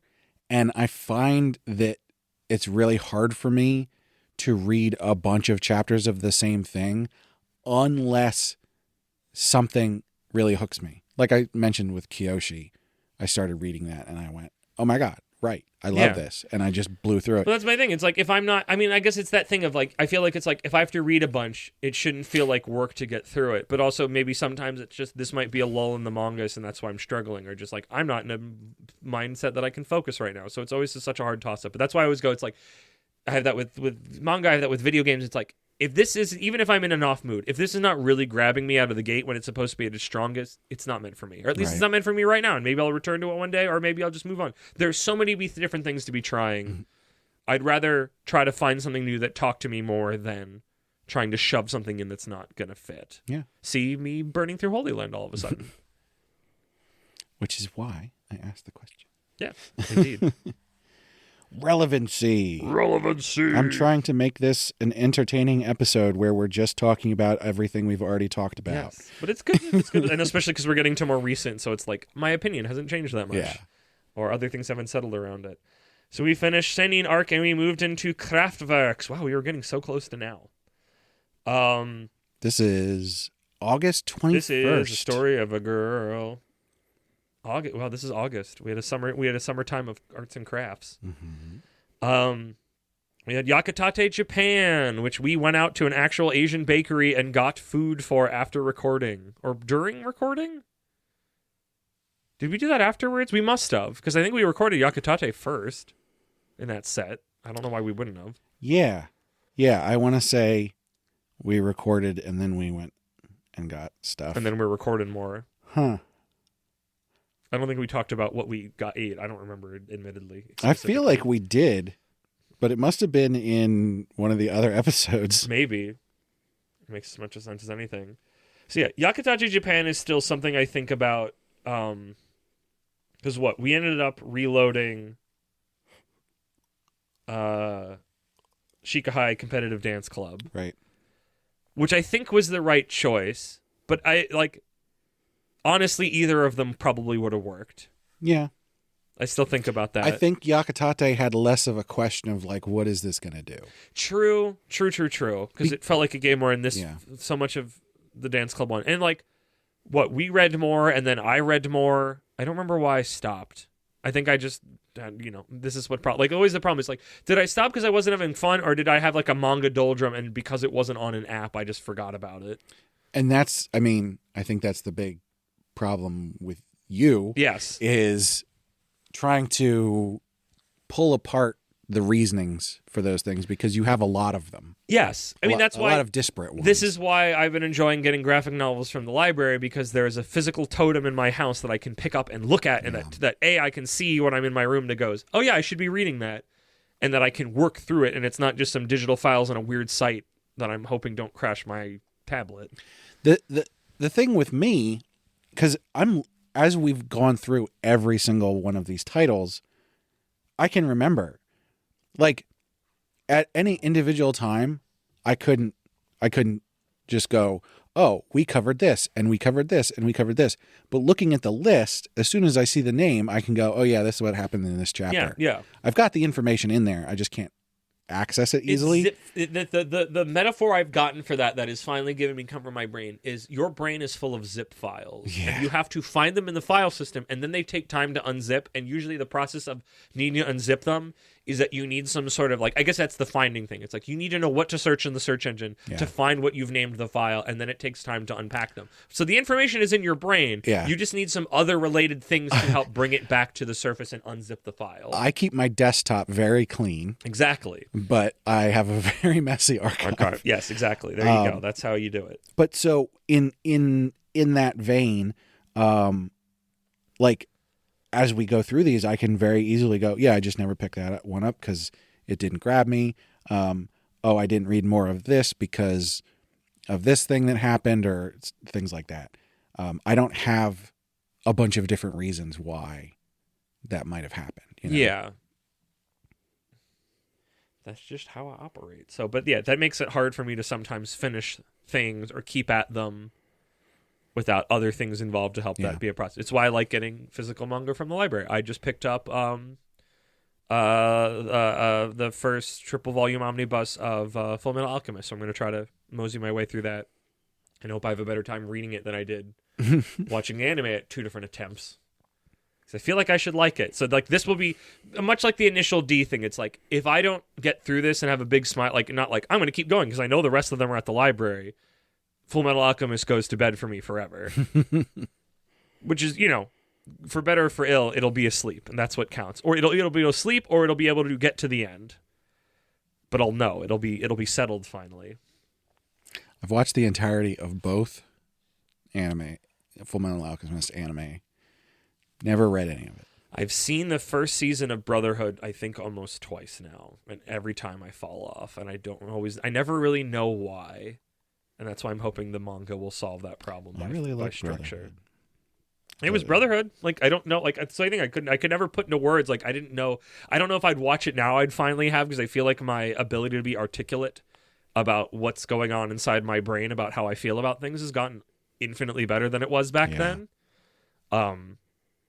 I mean, some of that here to take a little side note, because I think we're going to be able to speed run through these final things because we're approaching now, where they feel like they only happened a few weeks ago, even if it was like a couple months ago, is like, I can come out more intense on this podcast than I probably do in life. And I don't know if that's just like when I'm in performance mode, my brain gets more at the heart of the direct emotions I'm feeling without the filter in place. And I think the podcast for you know, usually it's negative emotions, but sometimes it's positive ones, is that like those emotions can come gushing out and I don't block them. I think that's why I can say a lot more intense, sometimes harsh sounding things, probably harsh, just let's not say sounding, harsh things. And I think that's just like, this is the space where I exercise that muscle makes it sound different, but like this is where I get to process those emotions where normally I would keep them inside, or I would try to be a lot more understanding of a person's situation or what's going on. And I would say by and large I do that, but I think because I'm allowed to process those here, I can get them out of my system and I can better know deeper in what I'm feeling about something and why. I mean, it's the old classic of why go to therapy when you can just have a podcast, which we have definitely suffered that sin many a time, for good or ill. I mean, also I go to therapy too, but I think there's other things. I think it just can help. You know, I process things when I'm in performer mode. Yeah. So I don't know. Random thoughts of my relationship to podcast. Let's get back on the bus. Unless you had another question. I have a question that's going to go with an upcoming series. So yeah, Yakuza Japan Fun, Bartender. Like, Bartender I feel like is like at that point I'm really coming into, I can say so peacefully of like, this was good. I don't want to read any more if it's not for me, and to have like full peace with that. Yeah. Which is why I know we're moving into the modern era of shonen jumping the gun, because I'm aware of that. Sengoku Kamachi Kuriton, the first time I have brought an isekai in, like a classic. I say classic, but like I'm sure other things I brought have technically fit on the isekai scale, but like to do farming, man, what a series that I read a bunch of chapters. I probably read 20, 30 something of that, and then was just like, oh wait a minute, I'm stuck in political drama I don't care about. This is not about making new food items. I'm done. And then we got distracted with what a 1-2 punch from Jump. God. Jujutsu Kaisen Modulo. What a come on. Somebody tell me something. Apparently people like it. I guess that first chapter was booty in Yeah. a bad way. Just what a I don't know. Like that's the one more than anything that makes me feel crazy. So I saw something because it wasn't like it felt so much less like taste and more just like no, this is structured. Like the pacing is bad, the writing is too wordy, but it doesn't say like you're throwing too much. I mean, I know it's like technically a follow up. It's like the fact that we're told about the space aliens, but then it's acting like it's a reveal, where it's like you could have just kept it as a real. Like I said, it just feels like the dude writing it wants just to write a book, but he's stuck writing manga. So funny thing, I saw apparently the person who is drawing it, Gege specifically went to them and asked them to do it, and they were reluctant. And apparently, to get them to sign on, Gege told them that Mahagoro would show up at some point. Which one's that? The volcano guy? The wheel on his, the guy who gets summoned. The divine contract dude who's like has no powers, but also he's the strongest man alive. No. Man, I'm really misremembering. Fushiguro always it's his trump card. He's I'm about to die. Mahagora. His trump card will finally. I don't actually know if it came out in the rest of Jujutsu Kaisen. Yeah, it was in the Shibuya incident. It fought Sukuna.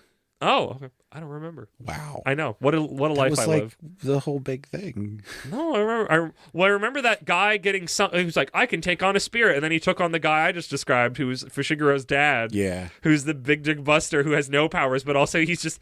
I'm always just a sucker for it's the Rock Lee. It's like I am just so physically fucking gifted that all you fucking wizard fucks can't touch me. So you loved Mashal. What? But Mashal isn't cool. He's funny. But I liked bits of Mashal because I look at my ability over trumping your magic nonsense. But that was played for laughs. Like I don't know. I'm a sucker. I'm always just, like it's the reason I love in even though it's a small detail in Metal Gear Rising: Revengeance.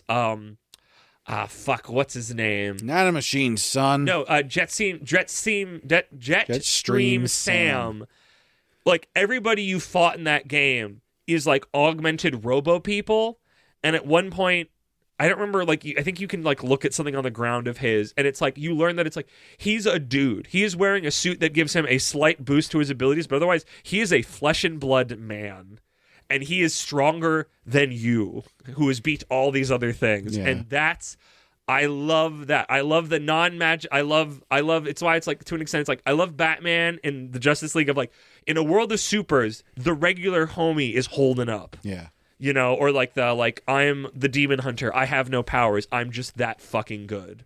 That's why I like the Punisher to an extent. I love street guys punching way above their weight class. And that's like a Rock Lee to me. It's like, oh, you guys got your fucking fire and your clones. I'm going to kick you in the fucking face. I love that. I don't know why. It's the why it's similar but different. It's why I love Cap. It's like, I'm just maximum human. I can't fly. I can't shoot things out of my hands. I don't have any telepathy. He did do a lot of steroids, though. He did, but he's just what if super, literally superhuman. Not like Hulk. Not indestructible, just what if the most human. And him hanging with intergalactic threats is cool to me. I've just always loved that since I was a kid. I don't know why. I think it comes back. It's the fighting thing. It's like, what if you could just become so good you can hang anywhere? I don't know exactly where it comes from, but that's definitely that thought process. But whatever. Modulo. I don't care. I keep forgetting it happened and it's in the magazine. And then Someone Hurts happened. Something else you forget about happened. I vaguely remember Someone Hurts because people seem to like it, and I guess they like it for the relationship. Yeah. And I could see that, I guess. I'm just so baffled by how unfunny it was. But not in a way that felt intentional. But also maybe not. I don't know. Well, Jordan agreed. Yes. I think we all had the same feeling. Why was I away for this one? That's a good question. That's a good question. The fuck you think you're doing? I'll look at my calendar and cross-reference with this. Not important. And then we get back on Kraftwerks with Straighten Up, Welcome to Shikahai's Competitive Dance Club. I think that's the first thing we covered in Jump that I didn't know about until I found it. In Jump. I feel like so many things in Jump we covered that were already done by the time we got to them, I had been aware of for a while, and it was neat. I mean, much like the Komachi Kuriton, it's like I found this by searching on the thing I was looking for. And honestly, it was really fun doing that one. And I'm glad we reloaded it because it was like, here's a Jump first chapter from a decade ago. And admittedly, it was fan translated, but I think it was fan translated really well. And it was just neat seeing what they were doing, how similar or not similar it was, and the ways that it worked and didn't. And I don't know. I really like that manga with the time I spent with it. Yeah, I enjoyed what we did cover of that. I think this probably falls into the realm of what was the other one I was talking about? I'm gonna need some hints, bud. It's just one of those ones where it's like, I would read more of this, but it's not. It's like it's like a nice slice of life. If all the other manga thing. sort of disappeared and I could keep up with this weekly, I probably would have. But it's kind of too late. Well, but definitely it's not that. never. Yeah, it's not a never, but it's not like, but it's like in a positive way. Right. I'm not going to get to this for a while, possibly ever. Positive, I'm a little sorry, but not like a lot. And then we finally got to Full Circle Cover Akane, and that was like, I mean, what a good first chapter. But I guess I'm always colored by like I can't see that without the biases of being caught up on it and knowing what gets paid off in it. Well, the thing with Akane, that is always my first chapter thing, is that like how much is or is not paid off. You don't know until you're in it. We started reading Akane not too long after it actually started. Yes, but not chapter 1. But also that was before we were in podcast. But at the same time, we read chapter 1 and went, "Oh my god!" I don't think we said, "Oh my god." I think we just said that's pretty good, and we kept going and collectively because before we thought about just the first chapter and stopping, because it was before we figured out Shonen Flop, and it was before we were podcasting, let alone this podcast. So we weren't so stuck up on the first chapter. Like that's what part of modern Shonen jumping the gun is even though this is our gimmick, is not getting so stuck in it, or at least trying not to. Obviously with the like new jump stuff, but like that's why it's like I like the gimmick with the new jump stuff. It's like we literally don't have any other chapters. I have no choice but to stop. I have to. Yeah. By functions of the world. I think Akane, the first chapter, really holds up. I still think it's really. Oh yeah, I think it's still really good. I just don't think it's like a. I can't unbiasedly say it's like the blow my socks off amazing thing that I know it is now. And then we enter the fan choice arc, the last democracy, the Rose democracy, the whatever, the everybody voted on stuff, but it was mostly from the Shonen Jumping the Gun Electoral College. Lass's bingo board. Which I know in there, I'm going to cover this, and then I know in there is a, what else would you cover from that board? Yeah. And I printed it out, which I still have with I have a piece of paper with that. So I'm going to like read 5 random manga that I looked at it earlier and said I would cover. Okay. But at the end of that arc.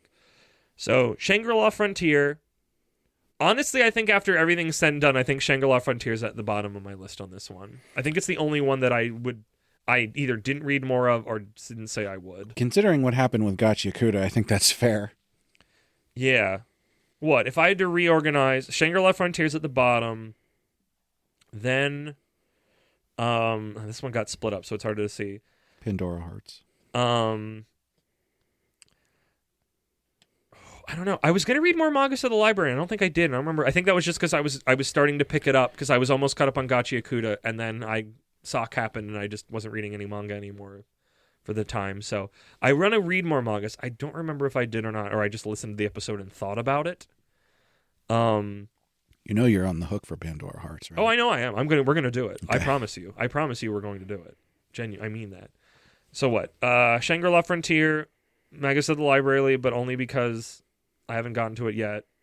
Pandora Hearts, Witch Hat, Gachiakuta. But those Pandora Hearts and Library have the ability to overtake Witch Hat, because I fell off a Witch Hat because it got a little too, again, not bad, but a little too melodrama for what I wanted out of like fun fantasy adventures. It got a little too heavy for me, too consistently.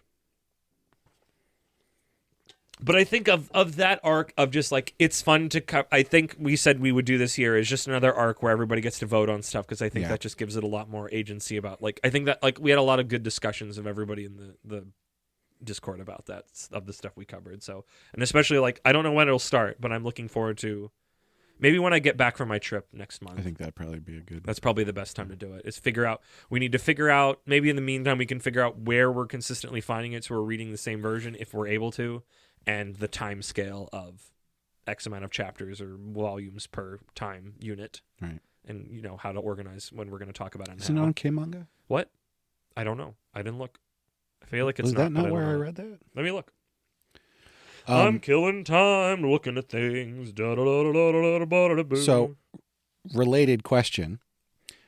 Did any series, aside from Gachiakuda, have a really rough start to the point of dropping it, but turned into something you loved?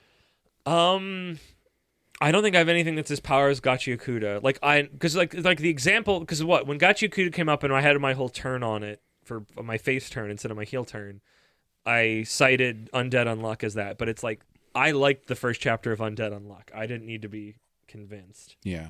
I don't, because usually if I have such a bad time, I'm not going to keep going. That's kind of the struggle of it. Like, it's very rare that it's like, in Jump, where it's like, man, that first chapter's off, but I'm giving it another one a shot, where it turns around quickly enough. Usually it has to get enough groundswell for me to go, okay, I'll give it a shot. Like, that's just not how... It's very rare for me, especially for me, to work like that. Usually when something's in the red, it stays in the red. Well, and so I think for me, like we sort of just talked about this. You give things a few chapters, and I don't. I either am going, I'm going to read more of this, I just haven't yet, or I'm not going to read more of this. So I don't really have anything like that. I mean, even Gachiakuda.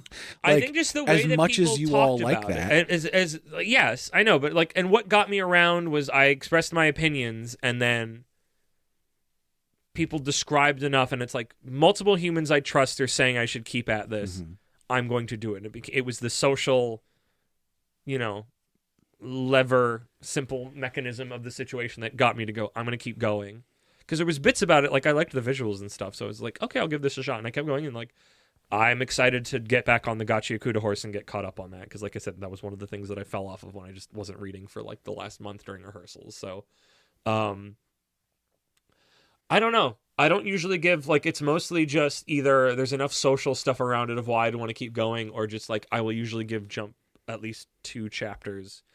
But also I'm very, if I was already very wary in the first chapter, my patience on the second one is razor thin. And obviously, anything can turn around, but it's that's not my job. You cretins will read it. Not you listeners, the people who aren't listening. Somebody's going to read the garbage, and if enough of those read the garbage, it will bubble up. That is always my understanding. It's if something is truly great, given time, it will bubble up. And I place trust in that system to get it to me if it needs to. Because it's not I have to, it's not if I don't read it now, it'll be gone forever. It's that is not how manga works. Yeah. It'd be interesting and terrible if it was. But no. Let's not be in that world. No. Pandora Hearts is not on K-Manga, because I searched Pandora and it did not show up. Where did I read that then? A different site that has points. Oh, no. Manga Up? That sounds right, from I think, y'all talking about yeah. it. So we will, in the meantime, we will figure out and confirm across everybody that's the spot we can do, and by virtue of how that site works, we will try to determine the amount of time. Because I want to make it a specific, at this time on this day, we will talk about it. I don't, because otherwise it's just going to be little bits and pieces, and everybody's going to be going at different speeds, and it sucks. It's not what So, let's see. Shangri-La Frontier, I didn't read any more of. Gachiakuda, I definitely did not read more of. You are obviously loving it. Good for you. Good for all of you who love that. I'm glad you enjoy it. You're sounding like you're being sarcastic, even though you're not. Maybe you are. Just slightly. Just a little bit. Just a little bit. Just legitimately, I'm glad you're reading something you like. Yes. I just sort of don't give a shit about it. So thanks for not giving a shit about my interests, friend. I give a shit about you, not that series. Just a little bit. Hey, Witch Hat Atelier. I have read a bunch of. Yes. I am still getting through it. Mm-hmm. But very much enjoying it. It continues to do all of the things that I want it to continue to do. So I'm very happy with that. Oh, well, instead of whatever the hell you're about to do, I'm going to act like Shonen Jump did, and we have to take a break from the democracy arc to talk about Gone Wrong Egg. Gone wrong egg. Gone wrong. It's fucking bullshit. Let's go, Tamago. Oh my God. That episode was great because I got to make a bunch of egg puns. Yeah. It was. And our team up to crack the egg into the bowl, something, it's time to Tamago was like, it's Gone Wrong Egg. That's what this team up is. It's Gone Wrong Egg, it's time to Tamago. The fact that I thought Gone Wrong Egg was going to be the one that was okay and the other two weren't. It's just bet on what you're not betting on. Apparently. That's what needs to be, or bet against it. I get stuff right a lot. Do you? That was Show me evidence. Opposite. What do you mean? We do those quizzes all the time. Okay, that's not okay. I didn't know that's what you were. I thought you were talking about manga guessing ability. Not I don't know what video else, games you can remember. What else would be guessing on here? I don't know. What do you think of that trio? Honestly, I think again, I knew it was something for me. I honestly think Hero Girl and Demon Lord call it quits. I am caught up on Mage Next Door and Hero Girl and Demon Lord. That's good. I have dropped all of those three. I think Mage Next Door is probably fine. Hero Girl and Demon Girl probably fine. Not what I want. Okay. I continue to hold in my heart a hope that Hero Girl and Demon Lord Call It Quits gets to live and be popular. So I don't hold that for Mage Next Door. I don't hold ill will against it. I just hold like it's fine. For Mage Next Door, there was some discussion in the flop cord. People were talking about how they keep talking about, oh, he's got these weird magic powers and like he fights using these weird powers and everything. And then 98% of the time he's just hitting somebody with something. It's the Mashal problem. Well, not the Mashal problem, because Mashal, that's the bit. Yeah. But yeah, it's like when you're introducing that your thing is going to be puzzle fights and then the writer doesn't want to write those. Yeah. Then it's like the gimmick that you got me for here is not important. And I said this in there actually today while we were at dinner. I typed this. I agree with that. It is a little bit annoying, but still somehow I end up at the end of each chapter happy that I read it. I still like it. Yeah, go for it. So it's got something, and the problem is I can't put my finger on what it is. It makes me happy when I read the new chapter. So I don't know. It's all of my time of doing this show, of articulating my reasoning for things. Sometimes you just can't. I don't know. It's not the fun of the show. Sometimes it just doesn't make any sense. It's just how your brain is. Hero Girl and Demon Lord is just fucking cute. Yeah. It's so fucking cute. Do it. I'm happy for them and you. So that's broken up. Pandora Hearts, we're going to do our book club on, starting probably in February. Details to come, hopefully, in January. Magus of the Library, I need to read more of. I don't remember if I did or not, or if I just thought about it really hard. I don't really care about Magus of the Library. I just want to see the art of them more. I think I did read more. Again, I think I just picked it up at a time that I just instantly stopped reading manga for a hot second. So, and with that done, here is 5 random manga that we will probably cover from Lass's bingo board. Magical Girl Dandelion, Windbreaker, Dragon and Chameleon. Okay. Smoking Behind the Supermarket with You. Oh my God. I've been dying to cover both of those. The Dragon and Chameleon and Smoking I've been dying to cover. Well, there was one last one. Was it that one?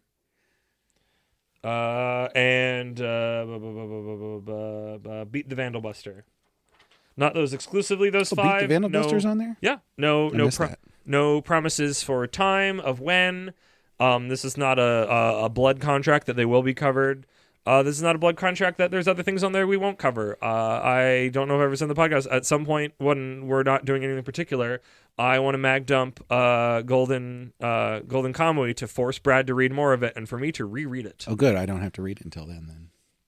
And then he'll stop, and then I'll just keep making him mag. We'll just slowly mag dump the entire series every season. Golden Kamui mag dump part 2, part 3, part 4. Yeah. I forced Brad to read Golden Kamui against his will, so I get to read it again. Joke's on you. I like it. Good. Yeah, but you'll have read it then before you go to your robo grave. You'll have contained Golden Kamui in your brain. It's going to be like 750 years from now, and I'll just be generating this podcast out of my AI. I'll have your AI voice. I'll just make up what you're saying. Yeah. I swear there was a podcast I heard recently that I think is all AI, and I don't know. There's a bunch of them. It's awful. It's weird because it was good, and it was a local made one. It was a local one, but it was like it was two people talking, and it was fairly good. But it was like every so often they would say a word wrong in a way that I've never heard, but they wouldn't. Like their flow through it was like no one would ever say that wrong, and if they said it poorly, you could tell that they had struggled. Mm-hmm. So I was just like, but I couldn't. It was new enough, and like I said, it's like a local thing. It's a podcast for the place I live. Mm. And I was just like, but I couldn't tell. I didn't know, but it was like, this works well enough. But it just like there's just these like little corners where I'm like,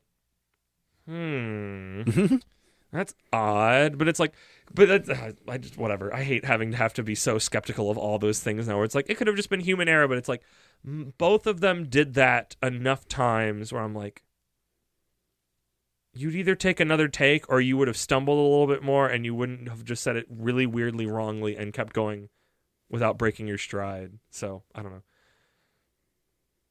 That timing of the 99 coming out with you doing that was really, even though that's been in the can for like over a month, was like weirdly prophetic, at least to my corner of the internet, getting an extra shitstorm about AI because Larian, who made Baldur's Gate 3, came out and said they use it, and everybody was really pissed about that, and then everybody remembered that the Expedition 33 guys said they used it too, so everybody's just super like uncomfortable and not having a good time. It's weird because like I know a lot of these studios are just using it as a tool, not like actually putting a whole bunch of it in the game or whatever. But like we can't. It's the thing is the people who are sensitive about it, myself included. Like I don't know what it looks like in there, and I also know a billion companies, including the one that I work for, are being like, you should be using this right now. Everybody's like, so it's like a thing that in a decade's time when we've hopefully like settled and chilled on it for the most part. I don't think everybody's going to be like, there's going to be coming a breaking point when it's not the biggest thing that everybody's getting shoved down their throats. And it's like, actual artists will find ways to use this in a way that makes their art, them more able to make their art in a way that still is theirs. But I think right now we are too much in a place where we don't know the difference, and it's very scary. And the way that capitalism is looming, that we can't, everybody's extra bite your head off. Right. But like the thing is, like, I can't see inside this company. I don't know how the artists are using it. I don't know if they're using it by choice, if they're being mandated to use it. Like I said, I'm not even in creative work and I'm being mandated to use it. I don't.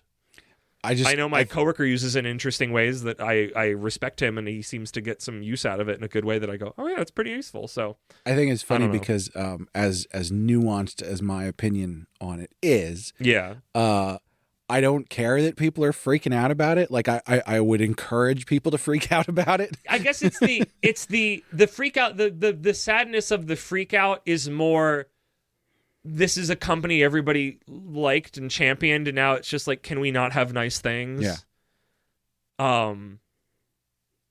So while I can sit here and go, I don't think it's a big deal, they're just using it as a tool and everything. When someone goes, but AI, I'm like, yep, yeah. Oh, but AI, yes, you are right. But it's like, you should feel that way. It's more, I guess I said, it's more it's that we thought this was one of the good ones and it's not. Like, yeah. I know I learned that through the best friends Reddit that I still haunt, and they had like a Super Beast episode where it's like Pat just loses his shit over that because he's just like, it's like having to like compartmentalize things to enjoy something, because he's like, I know fucking the people who make, this is such a tangent to whatever we're talking about, but it's what's inside my heart, and we've been recording for hours. If you made it this far, you'll get through this bullshit, I promise you. Like, I know the people who make, what's the company that makes League of Legends? Whatever that company is. Like, obviously it's uber toxic and stuff, but it's like, but it's like 2XKO is great. And if I'm giving money to them, or saying nice things, I am compartmentalizing to the team that is making that game who is trying, and that's where my money and praise is going, not this bigger toxic engine connected to it. And he's like, and people are calling this cope. And it's like, can't I have a little cope? Like, I keep wanting to enjoy things, and those things turn toxic, you know? It's like, if you grew up loving Harry Potter, and now it's like, you can't love Harry Potter anymore by virtue of the social status that this is all in. And it's just like, why can't I just, like, if that was your thing, it's like, why can't I have this? And it's like, that one's, you know, more than other things, is so blatantly point to point of the thing to the person. Yeah. The money that you put into that goes in that person's hands. But it's like, I don't want to talk about, this is a different episode that I want to talk about. It's so depressing. But it's just like, can't we just have, it's the dual things of, can't we just have nice things? It's like, if you have to have a sterling, like, I think they said to it, and it's like, if you want the clean test, like the test to come back, it's never going to come back. Anything you test, it will come back dirty. Right. It's just different levels of it. Like, there is no sparkling art except us. No, it's not. I'm sure we've got some skeletons somewhere, or skeletons that haven't happened yet. But yeah, fuck. What were we talking about? So let's get back on track. I just to wrap that up, I just like so much of this to me falls into the category of like, oh, you hate capitalism and yet you live under capitalism. It's like, yes, I am a tiny little point in the vast sea of all the shit that goes on. But it's doing something differently isn't going to affect anything. But we're caught between, if everybody's doing it and nobody's making a thing about it, then everybody just keeps doing it and no change happens. But also, like, it's this weird, like, that was the thing I caught from them talking about it that I've thought about it myself, is like, there is some line between do your thing, live and let live in, hey, you should change your behavior so we can make a better future and not give these shitty people money. And where that line is obviously is different, because it was like, they made a point, it's like, oh, we're on Twitch, the Jeff Bezos platform, and then our things get uploaded to YouTube, the fucking Google platform, and all the shit they're going on. It's just like, you know, what is it? No conscious consumption of capital. It's like, there's a line here somewhere. I feel like this is such an on-point thing for us to end this episode now with this fucking bullshit chat. There has to be some line between you have to find joy in life and live through, and you should make a point to make a difference to not make the world a worse place. And there's some, and obviously that level of what you're choosing of your behavior is different per person and per situation. I think the Harry Potter thing is more than the other ones, is so much more point to point. But also maybe not. I don't fucking know. It's hard. Like, I just wish we didn't have this problem all the fucking time. Like, it would just be nice. That's why it's nice that I don't know any of these people writing these things for the most part, so I never have to think about it. I think there's a pretty easy way to deal with this. And that is, the more of a influence you are on the general public, the more you are responsible for conscious consumption. As an individual who doesn't have a podcast, who's just reading stuff for fun and everything, I don't think you have any obligation beyond maybe supporting people who are trying to do good work. I mean, I guess the question in this case is like your direct friend circle. Yeah.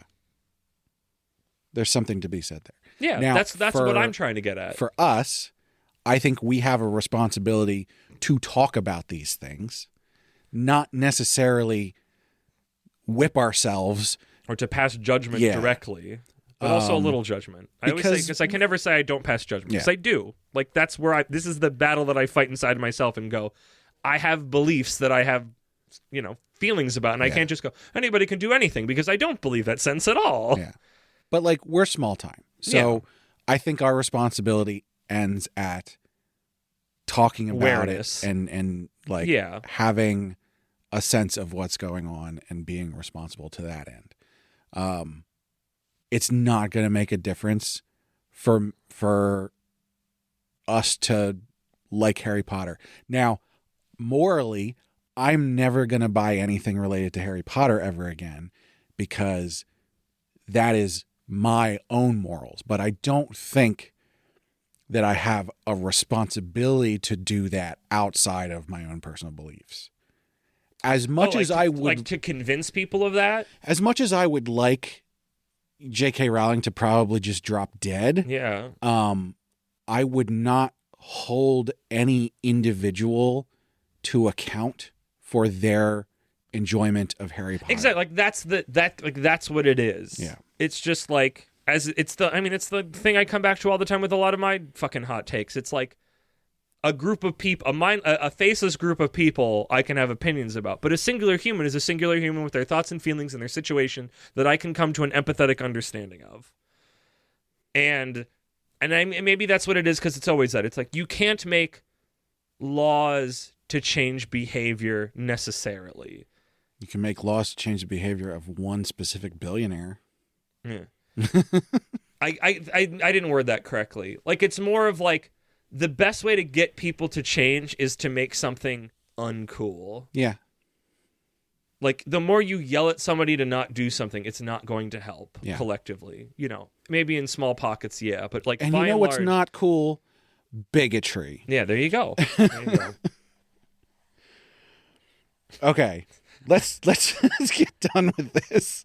I need to do one little brain autism thing, because I'm reminded just this whole talk of not being cool is that there was a pro wrestler in the early to mid 2000s named Carlito, and his intro video, he always, like, before his music kicked in, when his Titantron came on, it would go, "I spit in the face of people who don't want to be cool," and then his music would start. And his big thing was that if he thought somebody was on, he would talk to him and he'd take a bite of his apple and he'd spit it in their face. And it was really stupid, but that phrasing. Let's move on. Somebody spit in J.K. Rowling's face, and hopefully you hit Elon When she Musk dies, on the way. her gravesite will be the location of the most used trans toilet in Great Britain. It'll happen. I promise you. We are at What are we at?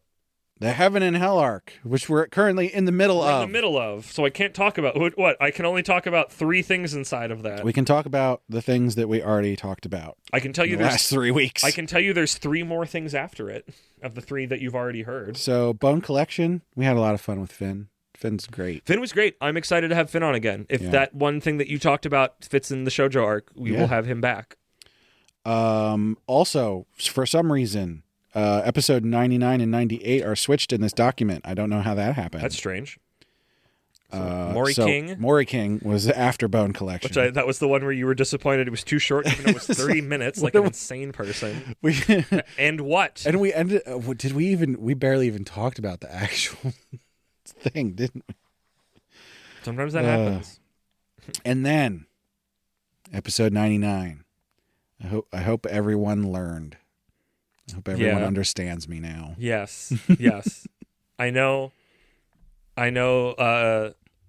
Lass had said in the Discord, it's just like, and I wanted to say that it's like, I'm somebody who also believes characters do not have to always be on model all the time, but your character designs need to be strong enough that even when they're not on model, you can tell who they are and you can tell who everybody else is in comparison. And boy, did that art suffer from problems with both of those things, where it was hard to keep track of who was consistently across pages, let alone who was someone else. I have to go back a bit.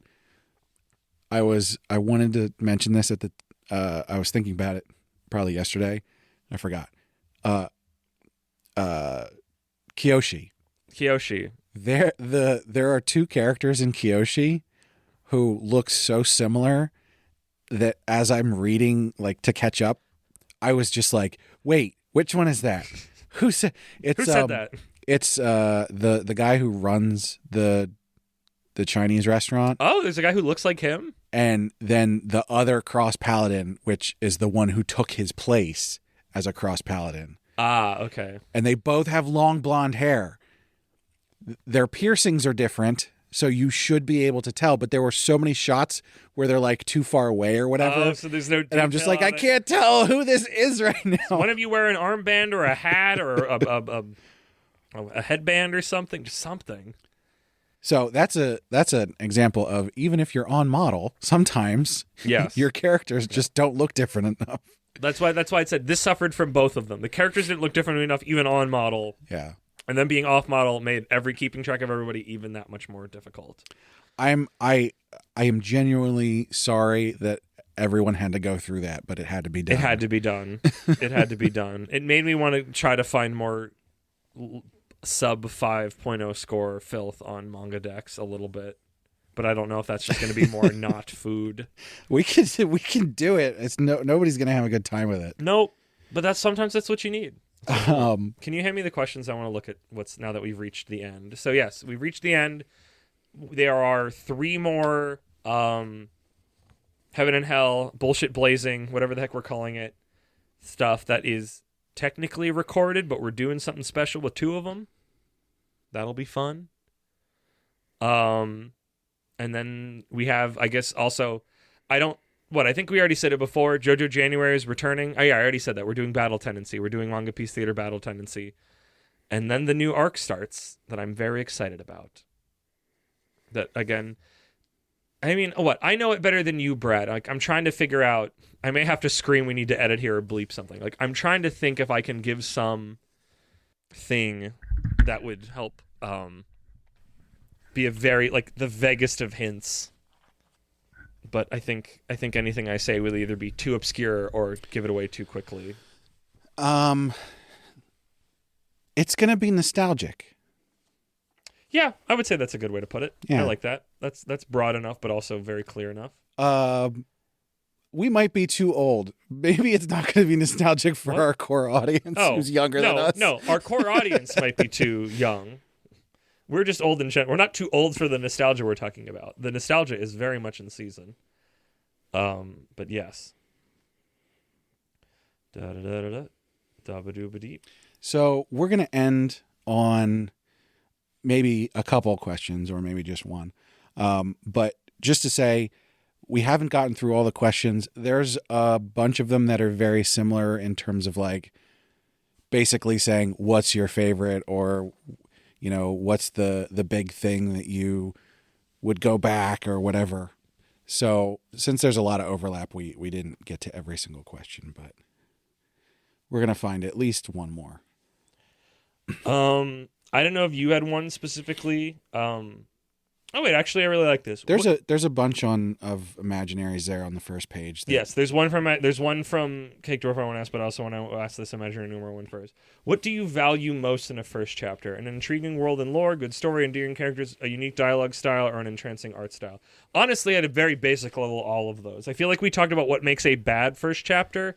I feel like what draws my eye on a good first chapter is, like character personalities where they don't just feel like puppets, where I can get a sense of who they are more than what they're doing necessarily. I mean, a good art style will always grab my eye more than a generic one. Obviously, you can't always do entirely what the manga is going to be, but having more of that than less of that, of like, what is this manga about? So I touched on this earlier, but I'm definitely going to go back to it. Honestly, I think the only thing you need, at least for me, to read a first chapter and go, I didn't have a bad time, it's got to be fucking paced properly. Like, I think I could read a manga about a person who is a room painter for a living. If it was paced properly, I would still get through it and be like, yeah, okay, cool. Like, all of that other stuff is obviously important. And for something to be great, you have to have all of that stuff. But like, at a bare minimum, if you have so much good stuff about it, but it's horribly paced, it's going to fall on its face. I mean, yeah. I feel like the thing that I always say is, I mean, we always say take your time, but it's like, make me emotionally on board with something. Don't make paper cutout characters and assume I'm going to follow you because I'm here. Like, it can be very simple, but like, endear me. Give them a little quirk. Give me a reason to care about what's going on, because I feel like a lot of the ones we've read from Jump recently just can't do that. Yeah. Or they do it in a very hackneyed or ham-fisted way that just doesn't, even when I'm trying to root for it, just doesn't work. Bonus points, obviously, for like a fun art style will get me, but it will not hold at see Ikuden Bros. Because I like things that look different. That will always grab my eye. Uniqueness and novelty are big for me personally, of things that I've not seen before. But if you can't settle me in the world and you're running at Mach 5 and you're tossing everything in the kitchen sink at me right out of the gate, it's like, this is going to be a mess. And kind of bridging from that, I liked Cake Dwarf's one is that if you could design a manga for Shonen Jump, what would be in it? Like, what kind of... if you could pitch a, not like necessarily a story, but it's like, what are like genres or a setting or like just an idea, like what would you want to see in Jump? Or what do you want to see more of, I guess? I don't know. It would be an Exorcist manga where a teenage boy suddenly gains crazy power. Not the most powerful, but he's way more powerful than all of the first bad guys that you meet. Okay. I don't know. You're just trying to do the most generic thing? I mean, I honestly, like, I still think about MMA. Still think about martial arts, sue me. I want more martial arts. I want wrestling. Give me pro wrestling. Just do it. I want that so badly. So I literally, we were out getting Chinese food. Exorcist. I Googled wrestling manga again just to hope I would find something I hadn't seen before, and it's just, they don't exist. It's like Kinnikuman or bust, and I don't understand. Like, Japan has such a history in pro wrestling. Like, it is important to their national identity post-war. How is there no manga about it? There's constant references to it in manga. Shows up all the time. There's a bunch of wrestling references in Dragon Ball and Dr. Slump by virtue of that. There's wrestling references in One Piece. I'd have to, like, if you could deep dive on it, and I don't have the encyclopedia for this right now, but it's like the amount of times the Funk brothers are referenced, Terry Funk and is it Gory? No, it's not Gory Funk. That's Gory Guerrero. Maybe it's a Gory. Is that their dad? It's Terry Funk. What's the other Funk? But they're the Funk brothers. It's like them and Stan Hansen and a lot of the American ones, but also the non-American ones. So freaking Inoki showing up and Giant Baba and all that. It's like Japan has such a popular history of this. How is there no manga even just for adults? And it's like, not even that it's not getting translated. It's like, I can't find it at all. And I know there's a bunch of fucking wrestling freaks like me. Where is it? It feels like such a open playing field for telling stories. It's already really interesting to do it in live action. Why can't we just do it in writing? In art. Kinnikuman's like one of the most popular things out there from its time period, so I don't know. But I'll always want a pro wrestling one. Somebody put on a mask, go on a journey. It doesn't even, you can pretend wrestling is real and not kayfabe. I don't care. I just want to get in a ring, and I want people to do lariats and suplexes and big melodrama and stuff. That's what I want. My real answer is I would like to see a proper and good isekai in Shonen Jump. Like, not slop, not light novel slop. A Jumpian isekai. Yeah. Give me the shonen fighting spirit and friendship. You can do a bunch of the isekai lens. tropes, but like, put a good twist on them. Yeah. Make it interesting. Make the characters have reasons for the things that they're doing. You know, just good. And those isekai do exist. They are out there. Yeah. But they're not in Jump. They've never been in Jump. Well, there's none in Jump, really, for the most part.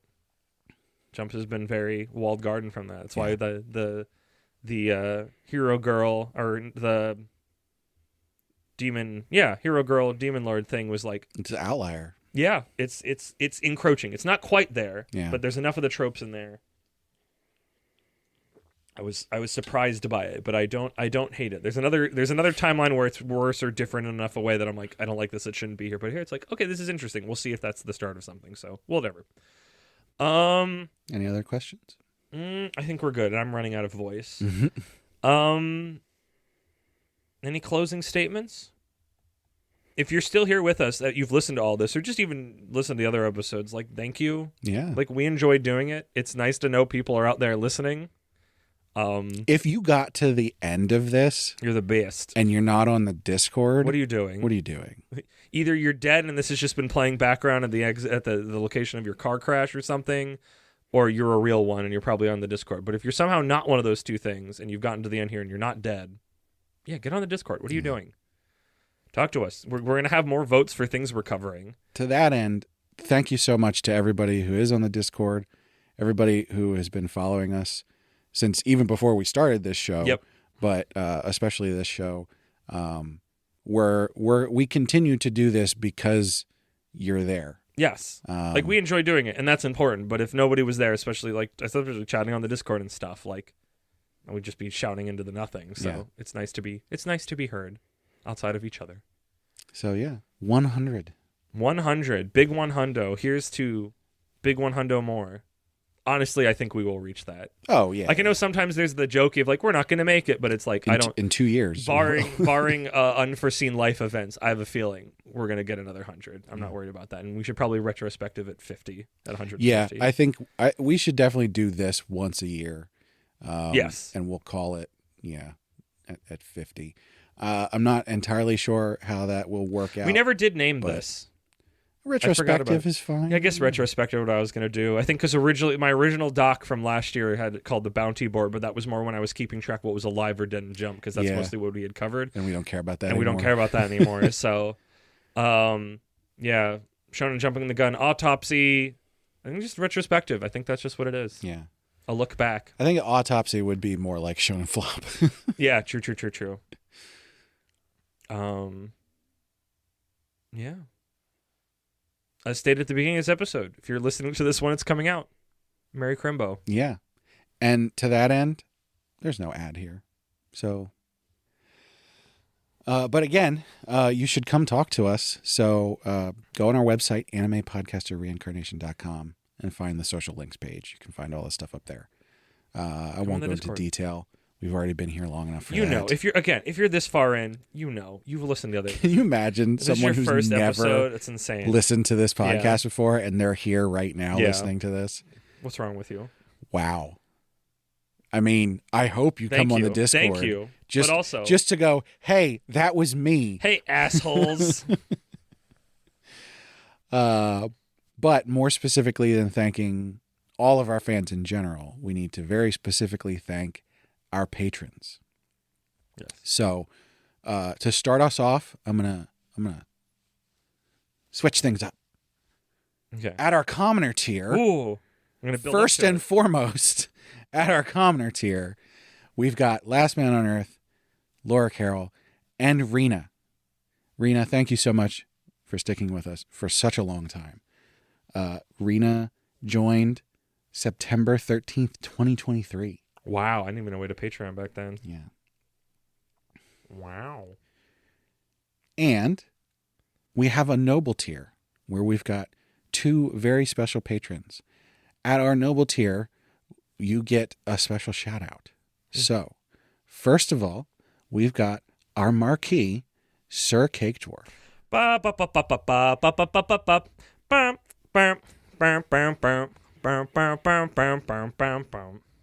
Very regal, very D.